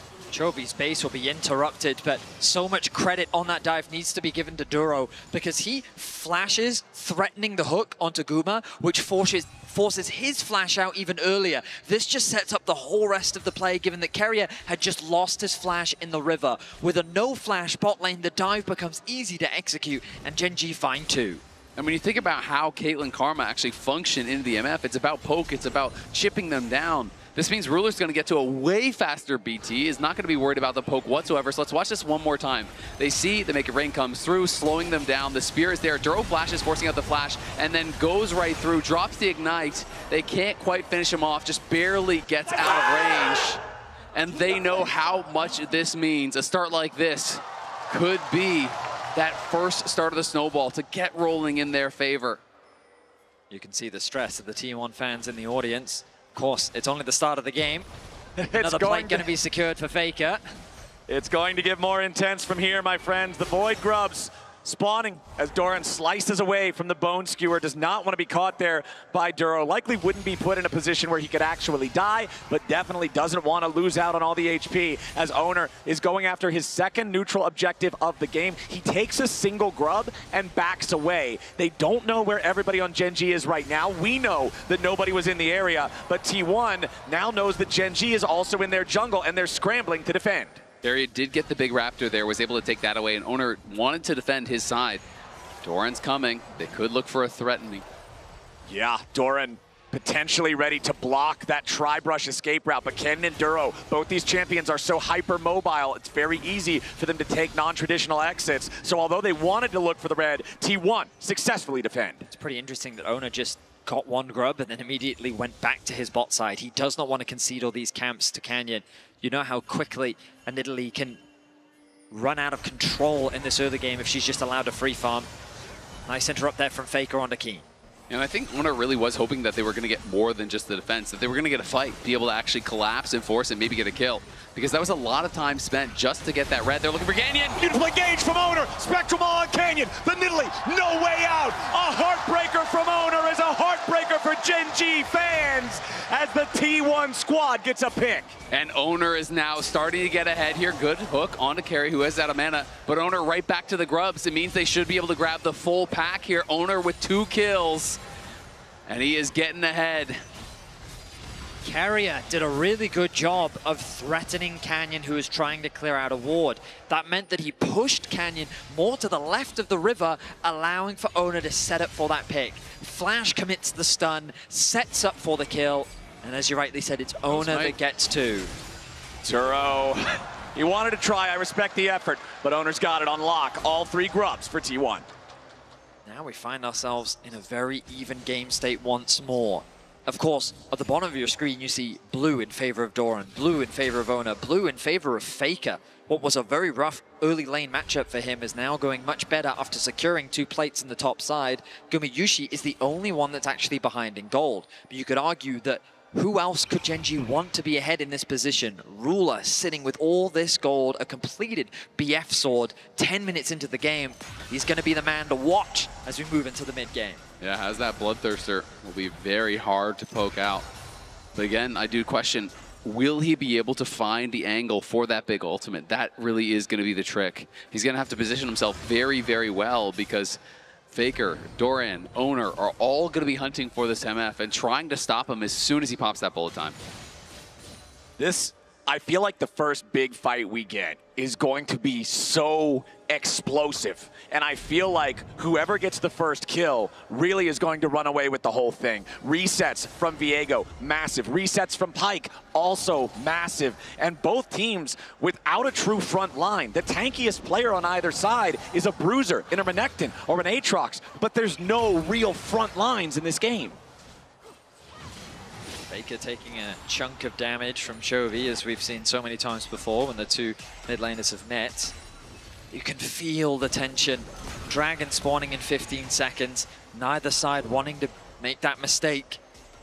But you have to play with confidence. You can't afford to concede that space, and Gen.G doing just that. Good vision coverage around the bot river. Faker clears out that bot wave, allowing for T1 to have an avenue. Ooh. Bone Skewer came close on Carrier. But if anybody knows the distance of Pyke's spells, it is this man. He will be able to keep his distance there from Duro. As Gen.G not confident enough to start the objective, but they still have control over the river itself. Duro with a miss on the Bone Skewer. Ruler gets slowed down. Carrier looking for the root. Ton of damage on Ruler. Forced to cleanse to get away there, as he will heal back up. The Bloodthirster doing work as Canyon gets away from the charm from Faker. Chovy goes in between worlds. Bullet time over the top. Faker and Oner half HP as they disengage. Viego, no ulti. Doran arrives into the fight, but he arrives too late. He gets shot as soon as he lands, and T1 back off. Yeah, Faker tried to flash in and find the charm, could not connect on it. And as a result, they kind of got exposed there. Chovy just throws down the ulti for that slow as they're retreating, and Ruler pushes them back with his ulti. Does earn them this dragon here. Gen.G don't get a kill, but do grab their first objective. The more we watch Gen.G play this comp, the more I start to realize how patient they need to be. They have to land the poke from Canyon. They're waiting for a hook from Duro. Maybe the slow from Ruler to land a double up. They're basically just chipping away at T1's HP bars before they can find an opportunity to fight. T1, maybe they overstep, they over-aggress, fishing too hard for a pick, and then they get punished. Patience is key for Gen.G as T1 try to put on pressure. You can see Oner now has that Triforce done. Is going to be doing a lot of damage, and Canyon has just rushed straight towards the Lich Bane. Major item completions are starting to come through. You know, Ruler has had that BT for a while, but Guma now has his Yundal. You can see Faker with the Malignance completed. Sundered Sky done for Keen, who didn't go for the tier 2 boots. So even though he is down on gold, he is quite strong here also. Lich Bane, very powerful on Nidalee as long as you can get in range to get the empowered auto attack after. It means you cannot just be standing back as the artillery machine with the spears, which means everybody else needs to be ready. If one lands, everyone goes in, everybody goes for that kill. Sundered Sky completed for Keen's Aatrox. As you can see, Doran stopping to get the tier 2 boots first, still needs to make his way to the full stride breaker. And I think that's one of the most difficult things about Nidalee is understanding exactly how much damage you're going to put out if you do elect to actually pounce in there. It is so risky. You have to be certain that you are going in and you are going to be able to finish off that kill. Otherwise, you're so incredibly squishy that it's almost certainly going to mean your death. And Canyon is a master of this champion. Best Nidalee in the world. We'll See if he can make it work for himself as he has so many times before in these high-pressure situations. Duro goes fishing for Gumayushi, but he finds nothing. Canyon and Ruler trying to get a little bit of poke themselves, but it's Gumayushi's built over Peacemaker that applies the damage first. The Bloodthirster from Ruler is providing so much value in this game. Whenever he gets hit by these Peacemakers, whenever he gets hit by anything from the Karma or from the Ahri, as long as it's not a charm, it's very easy for Ruler to just heal right back up as long as there's minions nearby, so that T1 never feel the confidence to try to fully engage. Keen has moved away from bot lane. Faker is alone, and he will take over to level 11. He does have his TP available as the Herald is spawned, and he's going to look for a quick reset. Spend what money he can ahead of the fight, be as strong as he possibly can be. Doran is very low and doesn't have TP available. Faker pushing the tier 1 turret in the bottom lane the entire time. The skill shots fly back and forth in mid. Keen and Chovy will start up the Herald, but T1 can sense something is going wrong here. Owner jumps in for the Spectral Maw on Duro, but he misses. Doran looking off to the side, but he's already been chunked. T1 bringing in the TP as Gen G go after the Herald. It is claimed and secured by Canyon. Keen trying to get away from the Karma Root as Doran goes over the wall. Flash Ruthless Predator. Doran is low. Bullet time gets him. Gumayushi barely staying alive, but it's 2 kills back the other way. Chovy stepping up. Doran and Owner down, traded for Keen. An aggressive flash from Doran to set up the fight onto Keen. They think that if they can start to get the resets off onto Owner, then they can start to snowball this fight, but they go a little too deep and the fight doesn't go their way. And I should never have doubted Ruler. This man is finding ulti after ulti as the flash in here from Doran, but Ruler just steps back and finds a massive bullet time channeled across everyone. Guma has to bury, he has to flash out. Everyone has to retreat there from T1 as the counter engage was just perfect from Gen G. It certainly was. Just the wombo combo provided. T1 had to immediately backstep, and Owner realized, oh no, I am way too deep and I do not have the support. Gen G now with a confident gold lead, 1.2k the advantage, and Dragon only 55 seconds away. This game 5 delivering, staying close. It's the feat of warfare for T1. It is the feat of turrets for Gen G, and it is 2-2 on neutral objectives. This Dragon will decide the feats, the boots, overall for whoever claims it. 1,000 gold lead for Gen G as Doran is pushing up the wave here on the top side. Both top laners have their teleports available to use. The question to me is, will T1 try to fight it? They're missing a lot of critical flashes. There are some missing on the other side as well, but no flash on Viego, Renekton, and Caitlyn. Feels like it would be a very dangerous fight to take. Duro again going fishing with the bone skewers. Keen lands the Infernal Chains on the carry, but the Karma's plenty fast enough to step away. Chovy going between worlds, carry the target here at the very start, as now Doran's going to be burst down very quickly. Q3 won't kill him, and Gen G don't get their man just yet. Doran's still getting away as Chovy gets enough damage, and Keen gets the kill. Gen G execute, and Doran falls. Faker is doing what he can on the other side of the map. He secures the tower, he continues to push in the wave, but Gen G will not slow down. Duro is fishing for a hook, he will be spotted, but they find themselves a pick. They set their sights on the tower, and Gen G is quickly taking control of this game. And T1 just really weren't in position to take that fight. Owner was looking for a potential flank there, but everyone from Gen G showed up. Faker's in bot lane doesn't have his teleport, so it's then a very difficult start to the fight because it's essentially a 5v3 for Gen G as the fight does kick off. And T1 just don't really have the ability to fight back in that situation. Infinity Edge now finished for Ruler. The AD carry of Gen G. The return of Ruler to Gen G. He is the main carry to watch and is the man that T1 needs to shut down. Drake shouldn't be truly contested here. Doran's hanging around. But Renekton can't do anything over the wall, and Canyon and Gen G claim the next Drake. And the feats of strength there. They're going to get the upgraded boots off the back of that. T1 just not feeling that they are in a position to really get anything done. Faker has spent a ton of time in the side lane, and as a result, is the only player on his team with a gold lead. So he is going to have to find a big moment to equalize things because everyone else is falling behind. I completely agree. His charm could be the difference maker. Ruler with the cleanse available. But if they can get that Summoner spell out, Faker finding or utilizing the Fog of War, I should say, coming out from an angle that can catch them off guard, Ahri is the type of champion that can change games off a single play. It really can. I mean, even with the cleanse, sometimes the damage could be too much. Also, Canyon, very susceptible to those plays. Duro, if he goes in and gets charmed, could also be very vulnerable. There's so many squishy members on Gen G that if T1 can really execute that engage perfectly, they can punish them. You can see, though, Chovy and Canyon both heading down for Doran, who is going to be backing off and playing respectful to the fact he's actually going to TP out, so very nervous at the collapse. Thought someone might have been behind him, and I think that's why he's TPing out. Forcing Otacon. They're just going to start it.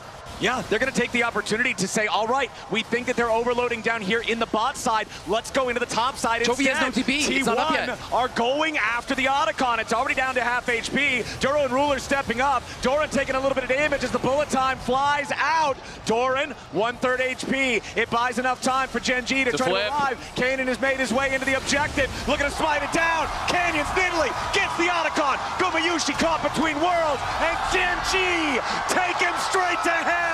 Keen, wings spread wide, looks for more. Canyon misses the spear. Keen hits the Q2, needs a little bit more damage, trying to find it. Chovy forces a flash, and Gen G stand tall. T1 force the Otacon. T1 bring the fight to Gen G, but it is Ruler's ultimate that pushes them back. It is Canyon that secures the smite, and it is Gumayusi that falls. And Chovy just barely didn't have his TP when Doran TP'd up. So I think T1 were thinking maybe we had more time without Chovy having that teleport. Maybe it's going to be a 5v4. But Chovy's teleport came up just in the nick of time. He arrives, sets up for that big bullet time, and then it is just a rout. There's no flash on Guma. They pile in, they take him. Canyon wins the smite.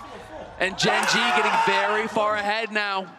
League of Legends, especially at the top level, is a game of inches. It is a game of seconds. It is a game where the smallest things can make the biggest difference. Chovy arriving in time. Canyon with the smite secure. Gen G with a lead in Drakes with a 3,000 gold advantage are looking good. 22 minutes into this final game of the grand finals. Faker, the only member that remains deathless on the side of T1. Ona hasn't given up, looks for a play onto Chovy, forces him back, but he will not fall, he will not burn the flash.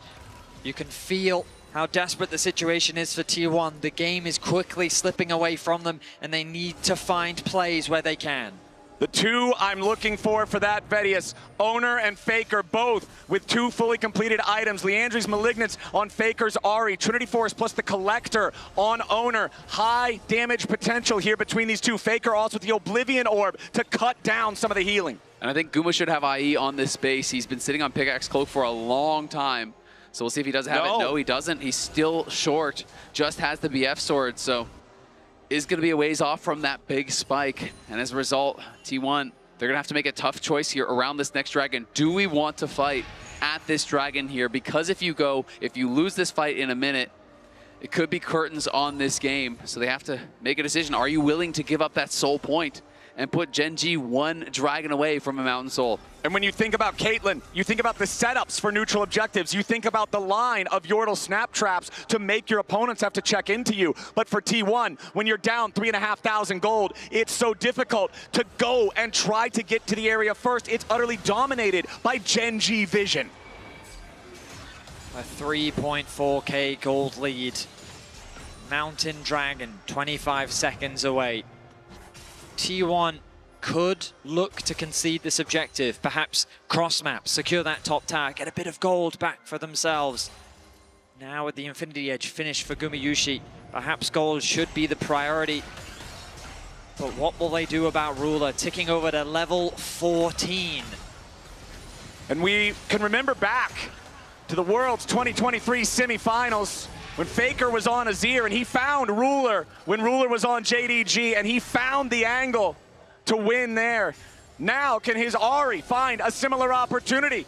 Gen G setting up here in the bot side river. Gumayushi has his Infinity Edge on the Caitlyn. Gen.G already with the objective, down to 5,000. Faker and Doran over the backside of the pit looking for their entry here into the fight. The Drake down to 3K. Chovy going between worlds. T1 forced away. Drake claimed by Ruler. Now Oner and Faker here at the very start. Reset for Oner. He's low, but he ain't dead yet. Keen goes in for the killing spree. Stunned up by Doran, but Ruler is still ready to fire. Doran wants to slice and dice, but it's a double kill to Keen. Chovy still chasing. Faker only tagged with a twofold hex. Faker found the charm and Oner found the kill onto Kenya, but not before Gen.G got the dragon, and Gen.G win the fight anyway. The plays were not enough. The Baron is now alive, and Gen.G feel monstrous. They feel like a mountain that cannot be overcome. We look back at the play and it's Canyon that does get targeted. Faker finds an incredible angle, but the response from Gen.G is simply to fight back. A beautiful charm, the collapse owner, but look at the ulti from Ruler. Duro keeping the bot lane distracted, then Ruler turns his attention to Gumayushi, forces him to flash out. Doran left isolated as his team retreats, and Keen converts it into a double. And while the T1 solo laners went deep and did actually kill off Canyon alongside Oner, the problem becomes Guma and Keria then cannot join the fight. They cannot walk through Chovy with Ruler behind him, having that ultimate available, being able to push him back. It's been very difficult for T1 to find a way to get Guma involved in these team fights. It hasn't felt like he's really been able to get much done. What a game state for Gen.G here in game number 5. Soul Point, 5,000 gold lead, really in a commanding position against their longtime rivals as they take control over the topside river. And look at the experience difference here. Ruler level 15, Doran is not yet 14. Ruler has just been vacuuming up so much experience that he is really, really strong. Not only does he have that big gold lead, not only does he have the item lead, he has the upgraded boots, he has all the additional stats from being all these levels higher. He is going to be so tough to deal with. Big chunk there onto Keria with the spear. Now Gen.G's got to be a little bit careful. Oner goes in for the Spectral Maul, but Duro dashing back away. TP coming in as Gen.G immediately trying to go after Doran. A lot of damage back onto him with the bullet time over the top, but they ain't going to find a kill here just yet. Chovy looking to get away. Keen unstoppable. Nobody on Gen.G is down. Keen with a double kill. And Gen.G are so much better in the team fights. Their efforts are not enough. T1 cannot find a single member, and with the Baron available, Gen.G will secure it. Now T1 being shepherded by Duro, they look to secure a tower. They're trying their best to escape. Duro will let them free as the Baron is secured. Able to get the Baron there. Chovy came so close to dying, but he's able to get out. And the ace in the hole was blocked as well. They couldn't finish him off. They couldn't get that critical first kill to try to start the snowball. And Gen.G are too far ahead. If you can't get that first kill, you just can't win the fights. Ruler now on the third item here. We can watch it one more time. Doran decides that it is go time. The teleport was coming in here, and Gen.G realized they have got to defend this teleport. They can't allow Chovy to be isolated from the rest of the team. So as they go in, Doran gets hooked, and he just flashes in the midst of everyone, putting that pressure on. But then the turn here on to Chovy. He is rooted up. He is burst incredibly low, but look at Oner chasing after him. Can't get the last hits to finish him off. He not only body blocks the ultimate from Caitlyn, but also gets the kill onto Oner. Keen acting as both defense and offense in that play as he swings the fight in their favor. Throughout this series, Keen has had strong individual performances on his top lane matchups. And here in this game, 6-2-1, he's feeling great on the Aatrox. Turret destroyed down there in the bottom lane. A Baroned up Gen.G, 8,000 gold ahead. Duro with a bone skewer onto Faker. It's not a kill, but it gets the Spirit Rush. Without the ulti, the Ahri is so much weaker. And the last bit of damage from the twofold Hex return into the Electrocute puts Faker at 5% HP. Once the Liandry's is done burning, he's got to recall. He's got to go back to the fountain. And T1 have got to try to stabilize because Gen.G are bleeding them out. And no one is going to be able to answer the top lane. Doran was trying to push out that bot lane wave to be able to answer there, but you can see Keen was pushing in the top side. They take the tier 2 mid. They're stealing away the top side jungle as well. Gen.G just getting further and further ahead here. 10 seconds just about until that soul will be available for them. Keen has got to get out of here, but T1, they may need to try to chase. They can't do it. Going for that chase may have lost some valuable time because Gen.G is already back out onto the map. You'll see Duro making his way towards the bot side river. Ruler right behind him. Chovy going to push out that mid wave. A flawless performance from the man in mid. 1-0-9 the scoreline, 100% kill participation. And Ruler will waste no time securing this dragon. T1 are in a desperate spot. They needed to chase after Keen because they've got to find any opportunity they can, but the cost is the inability to fight for the Dragon Soul. It is Mountain Soul claimed by Gen.G. And now I think the only hope for T1 is you try to buy time until an Elder spawn and you pray that you can somehow get over there and steal it, but Gen.G I don't think are going to give you that time. They are so far ahead at this point. 7,000 gold, Mountain Soul against a composition that needs that first kill, that needs the upfront burst, and is now going to have to do so much more of it if they want to be able to get anything done. And back at the very beginning of this game, before minions even spawned, Isaac, you were talking about the difficulty in piloting this composition for Gen.G, the burden of execution on the champions they've chosen, and the #1 team from the #1 region in the world is showing why they sit at the summit. Exactly, that's why Gen.G is Gen.G. You can see these luxury items starting to come through as well. The Zonia's is done for Canyon. A QSS purchased by Keen, as well as the Warden's Mail. He knows, I don't need more damage. I just need to not get one shot, and we will win this game. Faker chunked down to half. Duro and Keen putting in a little bit of damage on him. T1, they have no flash on Doran. There's no opportunity to try to go in for that Ruthless Predator play. You can see the Spectral Maw charging onto Owner, but it's so difficult to try to go anywhere near Gen.G at this point. They're stepping up, and they're putting the pressure onto the Tier 3 tournament mid. Doran tries to slice forward, but he instantly loses half HP. Gen.G are on the precipice of greatness here. Oh, a lot of damage there onto Duro, but he'll be all right. He dashes backwards. Owner trying to clear out the chickens, get something while they defend here. They have been perfect the entire split long in the LCK, didn't drop a single series. They have been perfect at MSI all the way through the winner's bracket, did not drop a single series. Something that has never been done before, and Gen.G getting closer and closer to being able to accomplish that. All right, Gen.G with victory within their grasp. It is 4 minutes until the Elder spawns, but it is less than a minute and a half until Baron returns to the Rift. For T1, that is a scary prospect. Gen.G controls the entire map. It is so dangerous for T1 to step out anywhere into this. Gen.G, they know it. They're shoving up the waves. They're making that fear palpable for T1, as you could see how dark the fog of war is right now. Gen.G putting pressure across the entire map. T1 will need a miracle. The magic of this roster has been seen before, and they will need to find it in order to turn this game around. It is an incredibly desperate situation, but if there's one man you would put your faith in to try to make that play, to find that moment in a situation like this, it would be Faker. By far the most clutch player we have ever seen touch the game. Has made a career out of moments like that, pulling back impossible games. We'll see if he can do it one more time here against Gen.G. Gen.G with control over the top side river. Baron, 10 seconds away. Owner will step forward to clear out one of the control wards. Nidalee trap placed down there. As Owner again just trying to make sure he does not take damage while T1 steps up. Gen.G. Canyon jumps back away. The Mountain Soul Shield absorbing most of the damage from Gumayushi's auto attack. Gen.G with their lead have control over the mid lane wave. They'll get it shoved out and they'll move back into the river. I mean, just look at the shield on Ruler. The Bloodthirster shield plus the Mountain Soul shield is so much to get through. And they can just sustain off of this Baron. They're going to start it up and force T1's hand. Gen.G daring T1 to answer them at the Baron. Chovy and Duro are the ones in position to try to interrupt. Faker goes in for the flash charm, but he won't find it.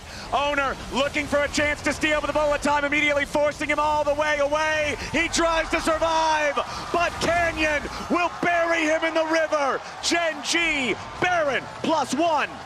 Faker tries his best to find a play onto Chovy, but he will not allow it. Chovy holds the line, Owner falls, and with the Baron, Gen.G's last push as they set their sights on the title of MSI. Gen.G with the push in the top and mid lane simultaneously.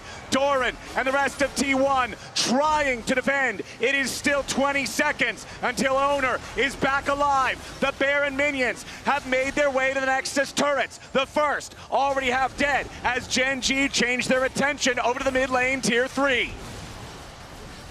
The pressure is unrelenting. The wave clear just isn't there for T1. Now 2 inhibitors fall. It's simply a matter of time.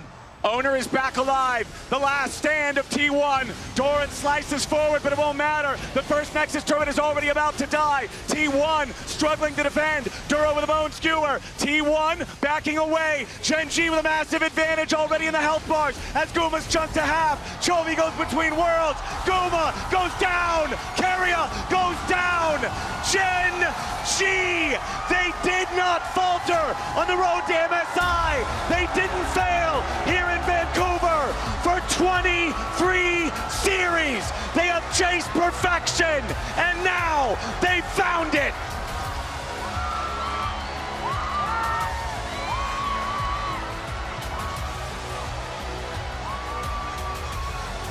Gen.G have done the impossible, a perfect split into a perfect international tournament here.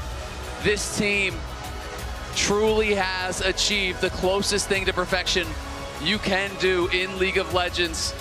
Absolutely insane. Many times they were pushed to the brink. Every single time they stood tall. And now finally they can reap their rewards. They are not just MSI champions. They are back-to-back MSI champions.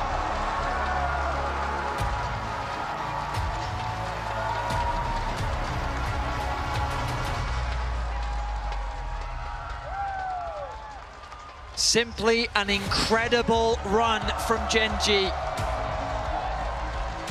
They sought perfection and they have found it. T1 pushed them to the very brink, but it simply wasn't enough.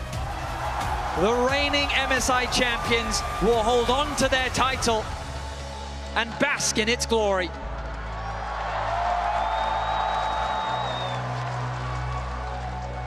What a series. What a journey for this team. Never falling to the lower bracket. Game 5s, yeah, they were challenged, but every challenge they met with skill. They earned their victory, and now we're handing things down to Lore with our winning team.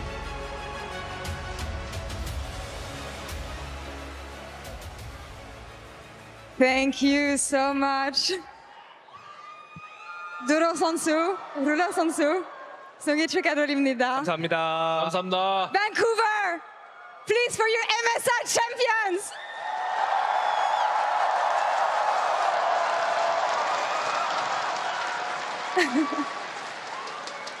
Duro, this was your first international. This is your very first international victory in Game 5, playing Pyke, a risky champion. Tell me about the confidence to play this champion, and why did you think it was going to be the one that was going to bring you the victory today?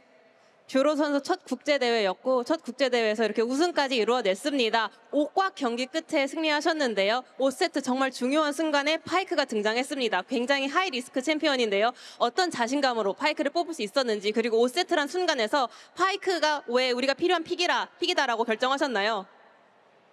일단 파이크 말고 다른 선택지가 진짜 너무 애매했어가지고 애매한 거 해서 캐틀 카르마한테 망하는 것보다는 자 크랙 한번 노려보자 해서 자신도 있고 해서 파이크를 뽑게 된 것 같습니다. I had several other options and they were pretty meh and mid. So instead of going for this mid options, I would rather go with Pyke because I didn't want to get smacked by Caitlyn Karma in lane. You know, I wanted to go for the high risk play and make something clutch happen, and I was pretty confident about the pick. Giga chat attitude from an international rookie. Ruler, you're the first player to win MSI with 2 different teams from 2 different regions. Now,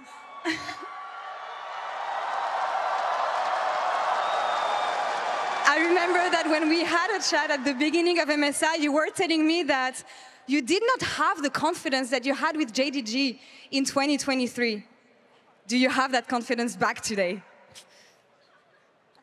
룰러 선수 오늘의 우승과 함께 최초로 2개의 팀에서 MSI 우승한 선수가 되었고 최초로 2개의 지역에서 MSI 타이틀을 거머쥔 선수가 되었습니다. 사실은 MSI 초반에 저희가 인터뷰를 나누었을 때 아직 23년도 징동에서만큼의 자신감을 갖고 있지 않다라고 하셨는데 이제 자신감 많이 찾으셨나요? 아직은 아닌 것 같아요. 아직은 아닌 것 같고 그래도 제일 잘 한다고 말할 수는 있을 것 같다 생각합니다. 이번 MSI에서는. Actually, not yet. But I can say for sure that I am the best player here at MSI.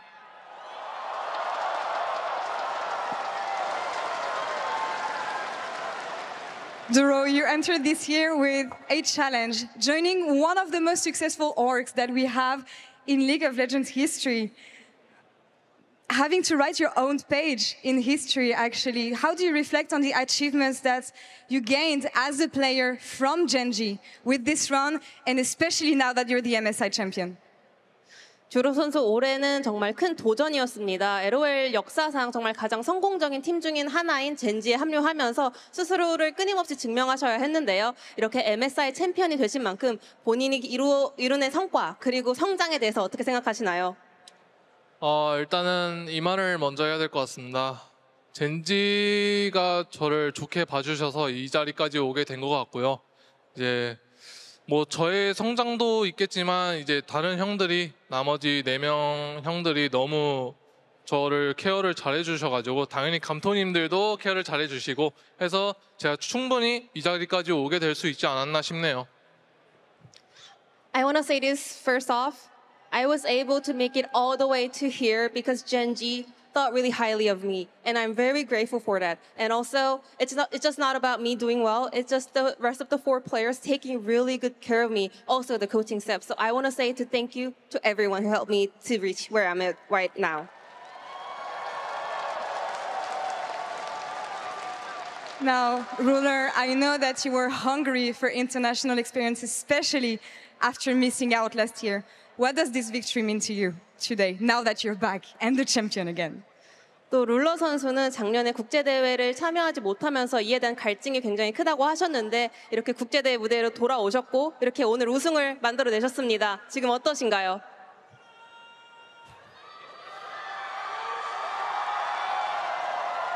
진짜 정말 너무 행복하고요. 일단 우선 행복하고 안 울어요. 이렇게 대회 LCK에서 주관하는 그리고 그런 대회들을 다 계속 나가는 게 어쨌든 제 목표고 거기서 증명하는 게 저의 가장 궁극적인 목표인데 계속 그렇게 이런 데 나와서 이렇게 증명하게 된 것 같아서 너무 행복하고 이제 그냥 모든 대회 다 나가서 이렇게 우승하고 싶네요. First off, the crowd, don't cry, Ruler. He was like, I'm not crying. I am very, very happy at this moment. And I also mentioned, my goal as a professional player is just participating in these Riot events and keep proving myself. And I think today's victory means that I proved myself, which makes me really happy. I just want to keep on going, keep on participating, keep on making appearances, and keep on winning. And I think that, Duro, you also prove yourself today. Now, I know that you and people already call you Madu Life, but what kind of support do you want to be remembered as? 주로 선수도 오늘 이 자리에서 본인 스스로를 성공적으로 증명해내셨습니다. 이미 많은 팬분들이 매 듀라이프라고 부를 정도로 주로 선수의 놀라운 플레이에 대한 칭찬을 아끼지 않는데요. 개인적으로 어떤 서포터로서 기억되고 싶으신가요? 제 우상이 매드라이프 선수였는데 그때 시절에 매드라이프 선수가 진짜 획을 기울 정도로 엄청난 명성을 떨치시고 이제 많은 롤의 역사를 뒤바꾸셨는데 저도 그 정도 매드라이프 선수님만큼 명성을 쌓고 실력도 쌓을 수 있는 그런 선수가 되고 싶습니다. In fact, Mad Life was my idol. When I started, I always looked up to him because he's a support player that opened a new chapter of the role as a support. He has untouchable reputation, and I just want to be like him. I just wish my performance could be as good as Mad Life. I just want to have the reputation as good as Mad Life, so I'm just going to keep grinding and keep going forward. And you're absolutely right in your page in the history there. Now, I would like to ask them to share some words for their fans. 팬분들께 한마디 해주세요. 나부터 할게. 제가 이 자리에 있기까지 정말 많은 팬분들의 좀 도움이 있었는데요. 그래서 좀 뭐랄까 정말 그냥 이렇게 환호해 주시는 것도 너무 감사하고 그냥 모든 게 다 감사할 따름이라서 앞으로도 계속 좋은 모습 보여드리면서 저희 팀원들이랑 다 같이 나갈 수 있는 대회 다 나가면서 우승할 수 있는 모습 계속 보여드리고 잘하는 모습 보여드려서 계속 이렇게 환호성 받을 수 있게끔 할 테니까 또 많은 응원 부탁드리고 염치 없지만 항상 감사하고 오늘 하루도 좋은 하루 보내시길 바라겠습니다. 감사합니다. Because of your support, because of your love, I was able to make it all the way here. Even this cheer coming from the crowd is what makes me happy. So I wish I can continue a great performance with my teammates, make it to every possible international and every event, and keep on winning titles in order to get more crowd cheering for us. So I would like to ask for one more cheer for me to keep going forward. Thank you very much. I love you.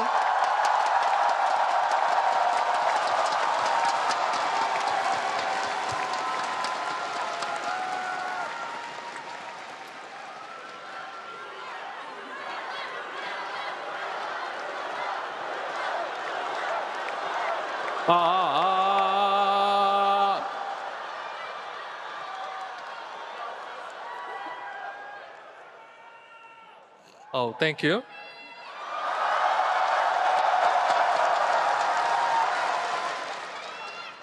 이제 제가 LCK 컵 때부터 지금까지 오는 과정 중에서 정말 안 좋은 모습도 많이 보여드리고 잘하는 모습도 많이 보여드리는 그런 다사다난한 일들이 많았는데 당연히 여러분의 응원 덕분이기도 하고 젠지 관계자분들 그리고 감코 선수 형들 다 저한테 격려나 응원 그리고 케어 이런 걸 너무 잘해주셔가지고 여기까지 올 수 있었던 것 같습니다. 물론 이게 끝은 아니지만 월즈까지 이대로 쭉 이어나갈 수 있도록 하겠습니다. 감사합니다. Ever since the LCK Cup, there was a lot of ups and downs. I hit the bottom, bounced back. We were just going through all the thick and the thin. But thanks to the support from the fans and also the support from everyone working at Genji, the coaching staff, my teammates, we were able to make it happen. But this is not the end. I will make sure to keep this rolling until Worlds. Thank you so much.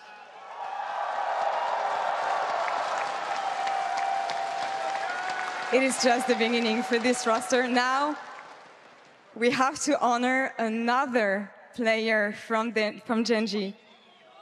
The 2025 OPPO Finals MVP.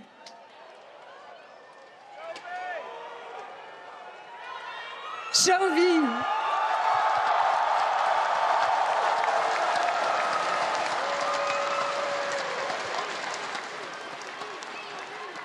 A round of applause for Shovi.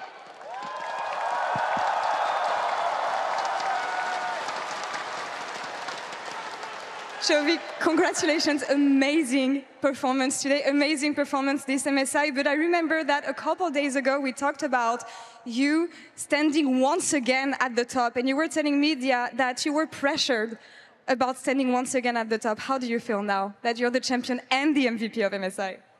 축하드립니다. 조비 선수 며칠 전 인터뷰에서 다시 한번 결승 무대를 밟고 다시 한번 우승에 도전한다는 점에서 어느 정도의 부담이나 압박감도 있다고 하셨는데요. 이렇게 우승하셨고 또 파이널 MVP까지 되셨는데 어떠신가요?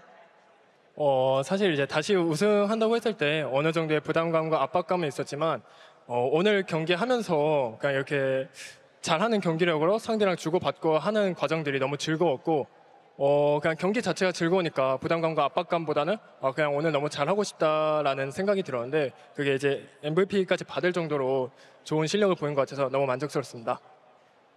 Of course, challenging to win another title, going for the back-to-back title is a pressure, but throughout the series today, I realized the performance of both sides was so on point. It was going back and forth, and I was enjoying the process. I was just having so much fun playing the series. And then I realized because I was having so much fun and enjoying the moment, all the pressure goes away. I want to just focus on me performing well, and I think I was able to prove by winning this finals MVP. I'm very glad. And winning MSI, winning one title is already very hard. A few players get to do it. Winning again, back-to-back, is even harder. What is your drive? What is your motivation? What pushes you to thrive and push yourself harder every time? MSI 우승하는 것 자체가 굉장히 쉽지 않습니다. 소수의 선수만이 이뤄낼 수 있는 그런 목표인데요. 2번 연속 우승하는 것은 더 어렵습니다. 초비 선수는 이런 위대한 업적을 이뤄내셨는데요. 본인의 동기부여가 무엇인지 어떻게 해서 끊임없이 더 나은 선수를 되기 위해서 노력하시면서 이 자리까지 오실 수 있으셨나요? 일단 저 개인적으로도 노력하는 것도 있지만 같이 경기를 하는 선수들과 그리고 또 경기를 잘할 수 있게 도와주는 감독 코치님과 젠지 관계자분들이 너무 힘을 써주셔서 이렇게 좋은 결과 낼 수 있는 것 같고 사실 동기부여라면 그냥 뭐 프로게이머로서 그냥 만족하지 않고 계속 그 다음을 바라보고 더 잘하는 걸 목표로 두기에 가능한 거 아닌가 싶습니다. I want to say first, it's not just about me performing well in order to win the title today. It's just everyone worked so hard for the moment. The teammates, the coaching staff, even everyone working on the Genji side supported us so well, so we were able to accomplish this. Well, my motivation, I want to say, just being a professional player, you just always want to keep on achieving more. You should not settle. You should always aim forward and push yourself to reach there.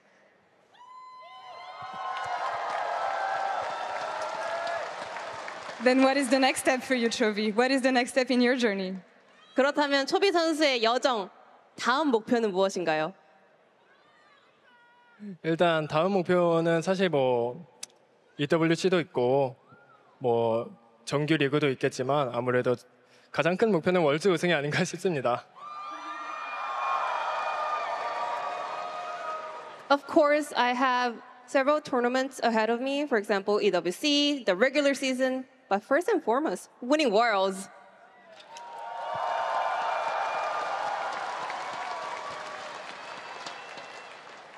So do you have any closing thoughts for the Church of Chovy today to support you? Who supported you? And who shows the confidence that you're going to win Worlds this year? 마지막으로 초비교 신자분들 있죠. Church of Chovy 분들에게 여태까지 항상 믿고 기다려줬고 또 초비 선수 월드 우승 말씀하셨잖아요. 당연히 할 수 있다고 믿으시는 팬분들께 한마디 부탁드립니다. 일단 저를 계속 믿어주신 팬분들께 항상 감사드리고 그리고 또 오늘 경기로 믿어주시는 팬분들께 그 믿음에 맞는 보답을 한 것 같아서 너무 기쁘고 팬분들이 계속 믿어주시니까 저도 포기하지 않고 계속 성장하면서 꼭 좋은 결과 내도록 하겠습니다. Thank you so much for trusting me. And I want to say I was able to kind of repay your belief, your trust, your support in me by winning the series today. I will keep on doing my best in order to make you guys keep on believing me. Thank you so much.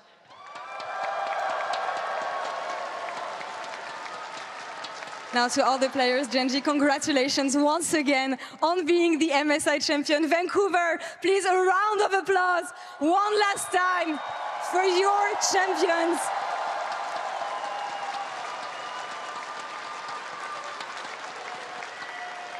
And thank you all so much for the incredible support, for the incredible energy and atmosphere that you gave us for this MSI to make this tournament unforgettable. Thank you all so much, Vancouver. One last time.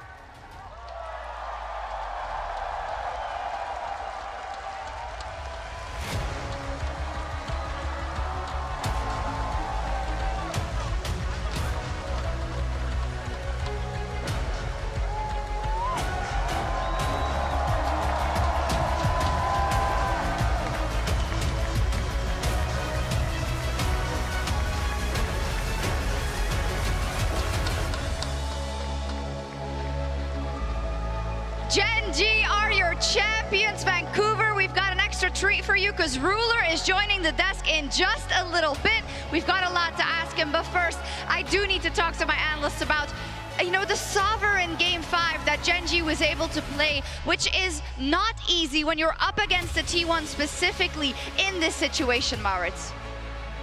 It's just insane to me that no matter how many times teams try, actually beating Gen G once happens a lot. Twice, a lot of teams have done it. But the depth and clutch factor of so many members on this team just keeps coming back to save them. Because the fact that Duro gets to pick Pyke in a Game 5 amazing. And actually makes it work, because I'm telling you, I saw the locked in, I'm like, oh boy. You did. This was a composition that took so much skill to execute, and they had extremely good counter engages when T1 reached for that kill to try and make their pick. The ultimate from Ruler coming over, the ultimate from Chovy, the counter was so good. It was, and you just see it takes a village to perform at this high of a level, to feel comfortable this long time in Vancouver against multiple opponents, and throughout 23 series consecutively. Chronicler, this is madness. It really is, and we keep going back to it because it feels so unrealistic. And the biggest thing to me is this time this win streak, again, Gen G is fighting their own win streak of 24 series, but this one spans an international tournament, a grueling one, a double elimination best-of-5 bonanza, and they still get it done. They absolutely did, but of course the counterpoint is always going to be, they also did last year. I think more than anything, this again puts the eyes on Worlds, and we heard it there from Chovy again as well. He wants to repay that trust that everyone has had. I think it's going to be really difficult to not drop a single series until Worlds, but I do feel, Kobe, that this experience here, as Chronicler says, at this very grueling tournament, will shape them going into the second half of this year, into that World Championship that they covet so much. They continue to build on it and continue to improve series after series after series, gaining more and more power.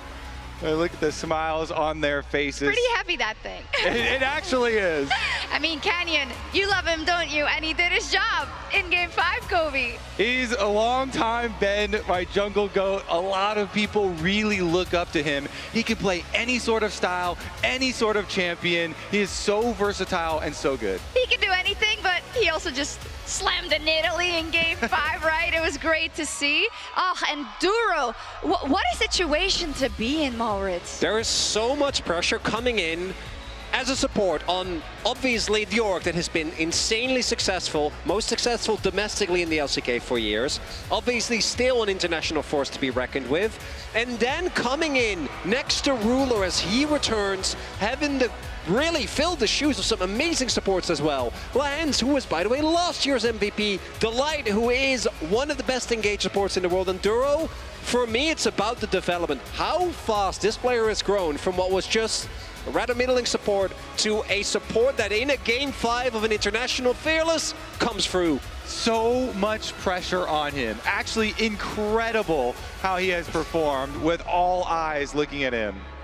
That man, if there was an unofficial award for best reactions, for most memeable coach reactions, that man would be at the front runner. Let's be real. They would be winning as well.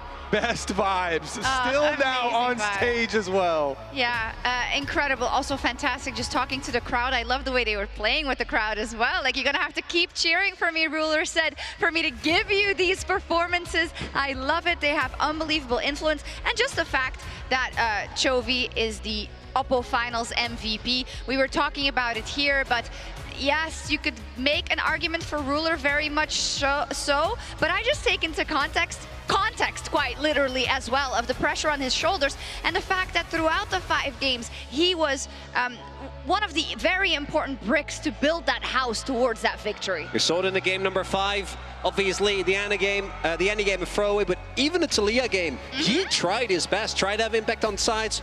Few of the positive plays that came through were on him. But to me, it's the resilience I keep going back to. Keen had a really rough start to the series, but he bounced back. The Cyan performance was amazing. His Aatrox in the final game ended up coming up huge. Even Duro, right? We saw him get, I think, one of the biggest support gaps of the tournament with that Renata versus Rel. To still have the confidence really speaks to the coaching staff and the camaraderie in this Gen G team. And the endurance of this team. So many full-length 5-game series they have played up there and still staying sharp until the end. It's fantastic to see, I think, across sports and across esports when you see such a long winning streak, you know. Why is it so difficult? Well, one, you have to win them. Two, everyone else wants to take you down at every turn more than they want to take down other opponents, as we see some final snaps of the whole gang. And when you are at the top, everyone is looking at you and trying to learn from you, but you have to hone yourself to continue to improve. And it becomes so hard to make each further step. It's true. And I just know that Chovy, as he receives his award and as he looks back on these finals, he's already visualizing Worlds. He's already thinking about that junction, because when you're a competitor, the sky is the limit. You need to get everything. And preferably, I think he'd like to kick T1 out as he's doing it at Worlds. But the thing is, that's a whole different ballgame. Yeah, to me, again, going back as a, one of my favorite anecdotes, by the way. If you didn't end up, I was going to say, he's going to bring it over here. He should bring it. Oh, please, Ruler, bring that trophy. Ruler, bring the trophy. Is specifically after they won Road to MSI, which was, again, a reverse sweep against Hanwha Life, crazy series. You know, normally there's a little bit of ceremony. Ruler legitimately got up, walked over, grabbed the ticket, and was like, huh? What are you gonna do? Yeah, thank you, evil Peter Parker. Yeah, you're very welcome. Happy. Yo, he is coming our way with the trophy. Don't let that thing go. Oh, what are you gonna ask him? I'm so excited. This is different than a stage interview, you know? We can get a little bit cheeky with it. I'm definitely going to ask him about the JDG emote flagging and see what he wants to say to his old teammates now that he has defeated T1 here. And Sunke there, the one of the big play-by-plays next to Costume for the LCK, congratulating him as well. And Jisun, of course, is going to join us as well, so she can translate. And yeah, we're just awaiting them. Do you want to say something about T1, perhaps? Because they do fall at the final hurdle here, as we just see Genji play reacting once again. Oh my god! Popping off. Yo, careful of the chair! The outburst of emotion here, amazing. The pitch on those bot laners in particular. But yeah, I think it's a good opportunity, right? Because we're going to talk to Ruler. We're going to really go in depth about his journey as even getting a peek backstage. I think we need to, was it the Rat King? I think we need to reiterate the most important thing when it comes to T1, as disappointing as this is. If you had told me going into Road to MSI that T1 was going to be a single game win away, I mean, I would have believed you because it's T1, but let's be real, that's not realistic. As he is coming up the stairs. Hello, Jisun. Hello, Ruler. With the trophy. Yay! You can put it, oh, don't put it on the faker thing. Maybe we should.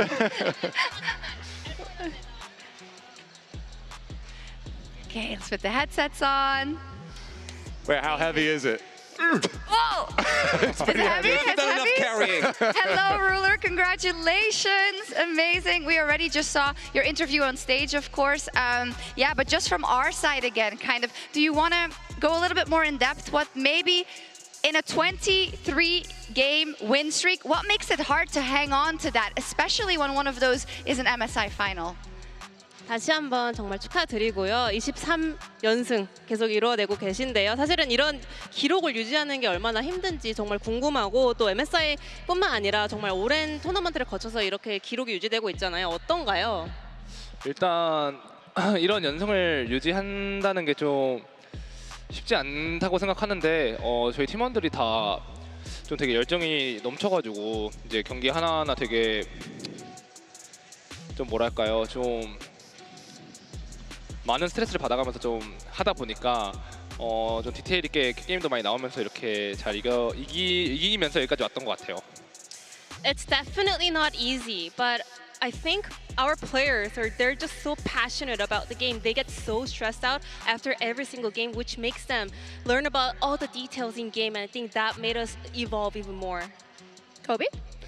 I wanted to ask you, we saw you flash the JDG emote, your old team. Is there anything that you want to say to your old teammates now that you have defeated T1 here? 또 이번 대회 내내 JDG 감정 표현을 계속 사용하셨잖아요. 또 이렇게 T1을 잡아내신 만큼 JDG 전 동료들에게 한마디 하실 수 있다면? 일단 그때 이제 23년도 그때 팀원들 중에서도 이제 모던 팀원들도 있고 우는 팀원도 있는데 되게 그때 팀원들 덕분에 제가 지금까지 더 잘할 수 있게 됐던 것 같아서 좀 그때 배운 룰이 좀 많았던 것 같아요. 그래서 정말 그때 그렇게 많이 도와줘서 고맙다고 전하고 싶습니다. Some of them made it to MSI, some of them did not make it to MSI this time, but I think from that experience I was able to learn so much. So I just want to say thank you. Because of you guys, because of the experience, I was able to become a better player. So, Ruler, next up. Obviously, you were able to win MSI on JDG, but coming back to the LCK, being back at Genji specifically, you've been synonymous with this org for so long. I know the org means a lot to you. You also mean so much to the org. How is it to secure Genji, the second MSI title in a row? 또 JDG에서 생활하신 뒤에 젠지로 돌아오셨는데 젠지와 룰러는 거의 사실 동의어라고 볼 수 있을 만큼 정말 깊은 인연을 갖고 있습니다. 젠지에게 룰러라는 선수의 의미가 굉장히 크고 또 룰러 선수에게 젠지라는 그런 팀의 의미도 굉장히 클 것 같은데요. 젠지의 이런 두 번째 이 연속 MSI 타이틀을 가져다 주었다는 것은 어떤 의미를 갖고 있나요?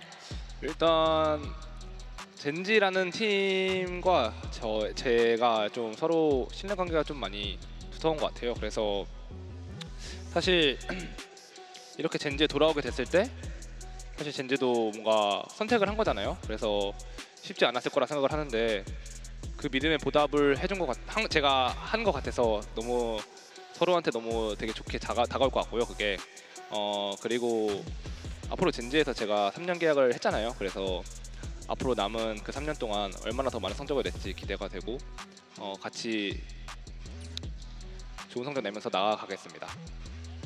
Genji and I trust each other so much, and Genji deciding to kind of have me back on their roster is a huge decision, a very hard decision to actually make. So I'm very glad that by winning this MSI for them, I was able to kind of repay their trust that they had on me.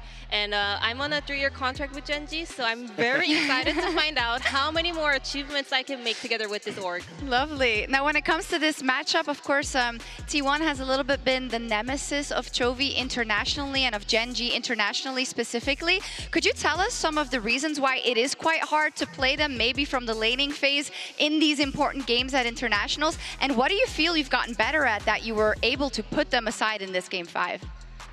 또 아무래도 T1이라는 팀이 또 페이커라는 선수가 이렇게 국제 무대에서 특히나 초비 선수 그리고 젠지를 좀 잘 잡아내는 그런 팀이었던 것 같습니다. 항상 어느 점에서 그런 어려움이 좀 있다고 생각을 하는지 뭐 예를 들어 라인전부터 뭔가 상대가 빡빡하게 가져가면서 일어나는 그런 경향성이었는지 그리고 이번 시리즈 그리고 특히나 5세트는 어느 점이 달랐기 때문에 이렇게 멋있게 승리 가져올 수 있었나요? 사실 페이커라는 선수가 뭔가 그런 닉네임에서부터 나오는 그런 오로라도 있잖아요. 되게 좀 쉽지 않을 것 같고 또 뭔가 중후반 갔을 때 뭔가 해줄 것 같고 페이커라는 선수가. 근데 저는 일단 젠지라는 팀에서도 그렇고 국제전에서도 몇 번 이겨봤거든요, 페이커 선수를. 그래서 일단 그냥 막연하게 이길 수 있을 거라고 생각을 했었고요. 라인전보다는 진짜 T1이란 팀이 늘 되게 잘 교전 중심적으로 좀 잘한다 생각하는데 거기서 저희가 좀 잘 이긴 게 좀 컸다 생각합니다. I mean, Faker, just the name tag has so much aura. You know, the pressure that comes from the text is so huge, and also once the game goes to like later phase, you just have the feeling that he's just gonna make something clutch. You know, that's a huge pressure as well. But myself and Genji also have some experience of beating T1 actually and beating Faker. So I think I had a really brief feeling today. We might be able to win. We can actually win them. So I think this is all about the aura coming from him, but I also had a big confidence. And he has aura as well. 룰러 선수도 아우라가 장난 아니시거든요. 감사합니다.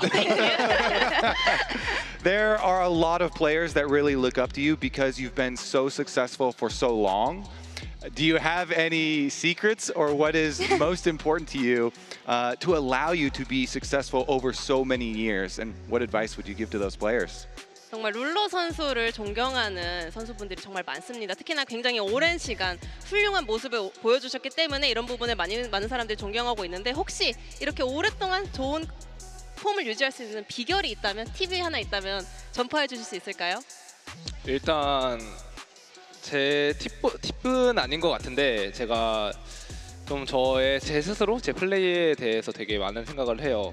이제 뭐 좀 디테일적으로 많이 신경을 쓰는데, 저는 예를 들면은 라인전 같은 것도 사소한 거 하나하나 그냥 만약에 제가 라인전을 이기더라도 더 잘할 수 있었는데 이런 생각을 많이 하면서 플레이를 하다 보니까 점점 그게 쌓이면서 스펙업이 되는 것 같아요. 그래서 제가 계속 더 잘해지는 잘해지는 이유가 그거이지 않을까 생각을 늘 했었습니다. I'm not sure if I can say this is a tip from me, but I just really think a lot of my own play, you know? Even after winning a laning phase, I just go through my play, bits and bits of every single play, go into all the details, because I have a feeling I could have played this even better, even though I won already. So I think accumulation of those maybe experiments, studying of the knowledge, kind of pushed me to where I'm at right now, and I think this is the core of me becoming a better player over the course of many years. So Ruler, finally, I think something that keeps coming back as we hear every player on the stage, as Genji, even looking at some of the content, right? Duro yelling, save Ruler, save Ruler. I feel like the team play and the team cohesion has been such a big thing for you guys. As was already highlighted, how are you guys going to keep this up? Because I'm sure you're going to enjoy your MSI trophy, but even in the interviews we already mentioned, you're a competitor, you're always going to look forward. How are you going to keep the momentum going for the rest of the year? 오늘 인터뷰에서도 볼 수 있었고, 이제 선수들 보이스에서도 정말 팀워크랑 호흡이 엄청난 것 같고 굉장히 끈끈한 이미 우정이 있는 것 같아요. 듀로 선수의 그 재혁이 형 살려 이 보이스도 굉장히 화제가 됐는데, 사실은 오늘은 이제 MSI 우승하셨지만 말씀하신 것처럼 앞으로도 쫓아가야 할 목표가 많다고 하셨습니다. 이런 기세와 이런 팀원 간의 좋은 호흡 어떻게 쭉 유지하실 예정인가요?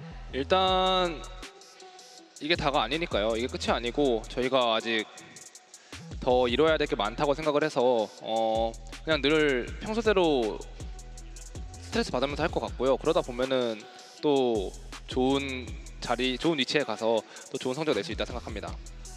Because this is not it. This is not the end of our journey.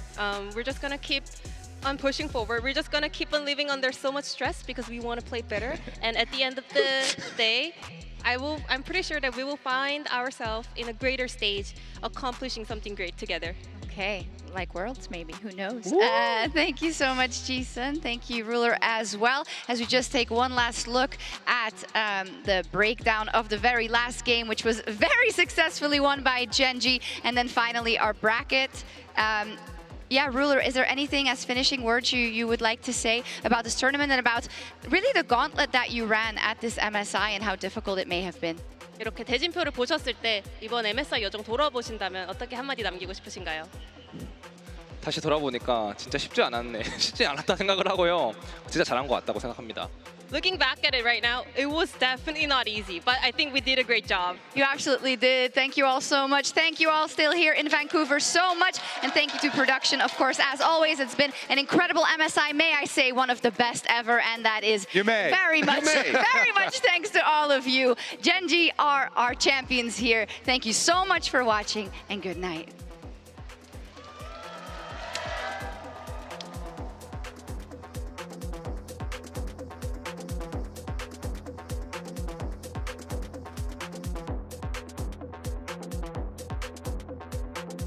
Dragon at half HP. Genji still looking to burn this one down. Weaver's wall's already been fired. Inflated, secured by Genji. Kanan here in the front line, but he's not dead yet. Finally going to be cut to pieces. Gumi Yushi got the killing spree. Genji, defensive positioning. As finally the Jax makes his way in. Owner trying to escape back out as Ruler is under pressure off to the right. Kane in the middle of everybody, trying to do the damage, but it does work. T1 have already won the fight, and they want even more. Gen G running into the wrong side of the jungle, and T1 hunt them down. Chovy sidesteps a deadly flourish as Ruler and Duro try to fight back, but Keria runs them over. Gumayusi's on a rampage. Gen G are aced. In. He wants to go over the wall and find Chovy. He does, but Keen prevents any backup from arriving. Faker with a grand entrance, but it's only for his own exit. Doran is already down. Faker's about to follow as Keen is not even dented. Still damage from Owner, but nothing worth mentioning. A double for Gen G. It's only Keria left, and he won't last long. One last shot from Ruler rules out any chance of a T1 stall, and Gen G march it into the base. Chow equalizer already used. Magnet Storm over the top, and it doesn't find a lot. Hostile takeover, roaring through the river. Gumayusi's already killed Duro. 3 dead on Gen G. T1 are ruthless. A TP about to show up as the gravity well welcomes Doran to the battlefield. Duro stunned up into the wall. Grand exit right back over. Doran goes all out. Ton of damage on the Keen. He's going to get killed. Ruler ready to get excited. Ton of damage on the T1, and they're all getting evaporated. T1 are washed from the rift. T1 struggling to defend. Duro with a bone skewer. T1 backing away. Gen G with a massive advantage already in the health bars as Guma's chunked to half. Chovy goes between worlds. Guma goes down. Keria goes down.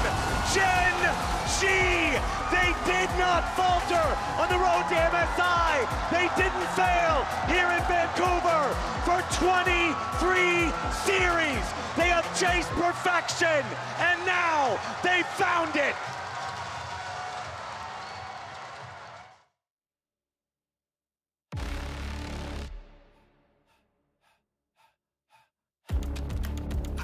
Earth shake, chaos around me.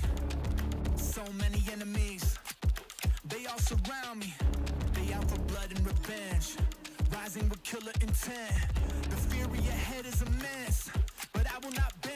Look in my eyes, no you won't see fear. Nothing but fire and it's not even fair. They all against me, but I'm still here. So go ahead and let them know I'm more than prepared.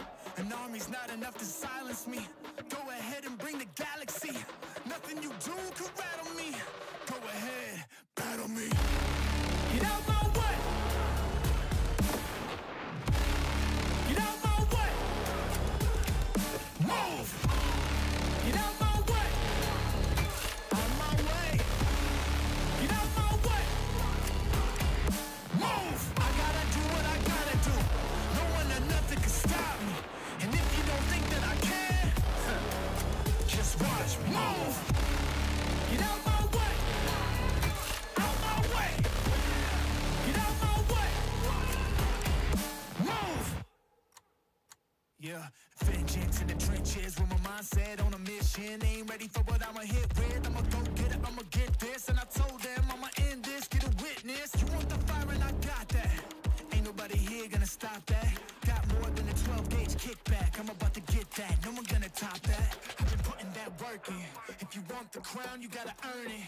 Don't assume that silence means weakness. There's a monster that's lurking under the surface. They about to know. To doubt me, that's a tragedy. You end up just counting the casualties. Victory is my anatomy. Go ahead, battle me. Get out my way. Out my way. Get out my way. Move. Get out my way. Out my way. Get out my way. Move. I gotta do what I gotta do. No one or nothing can stop me. And if you don't think that I can, just watch me. Move. Get out my way. Out my way. Get out my way. Move. All of that talking stops now. There's no need for discussion. Once you see what I'm about, all of that talking stops now. Let's do this for real. Let's go.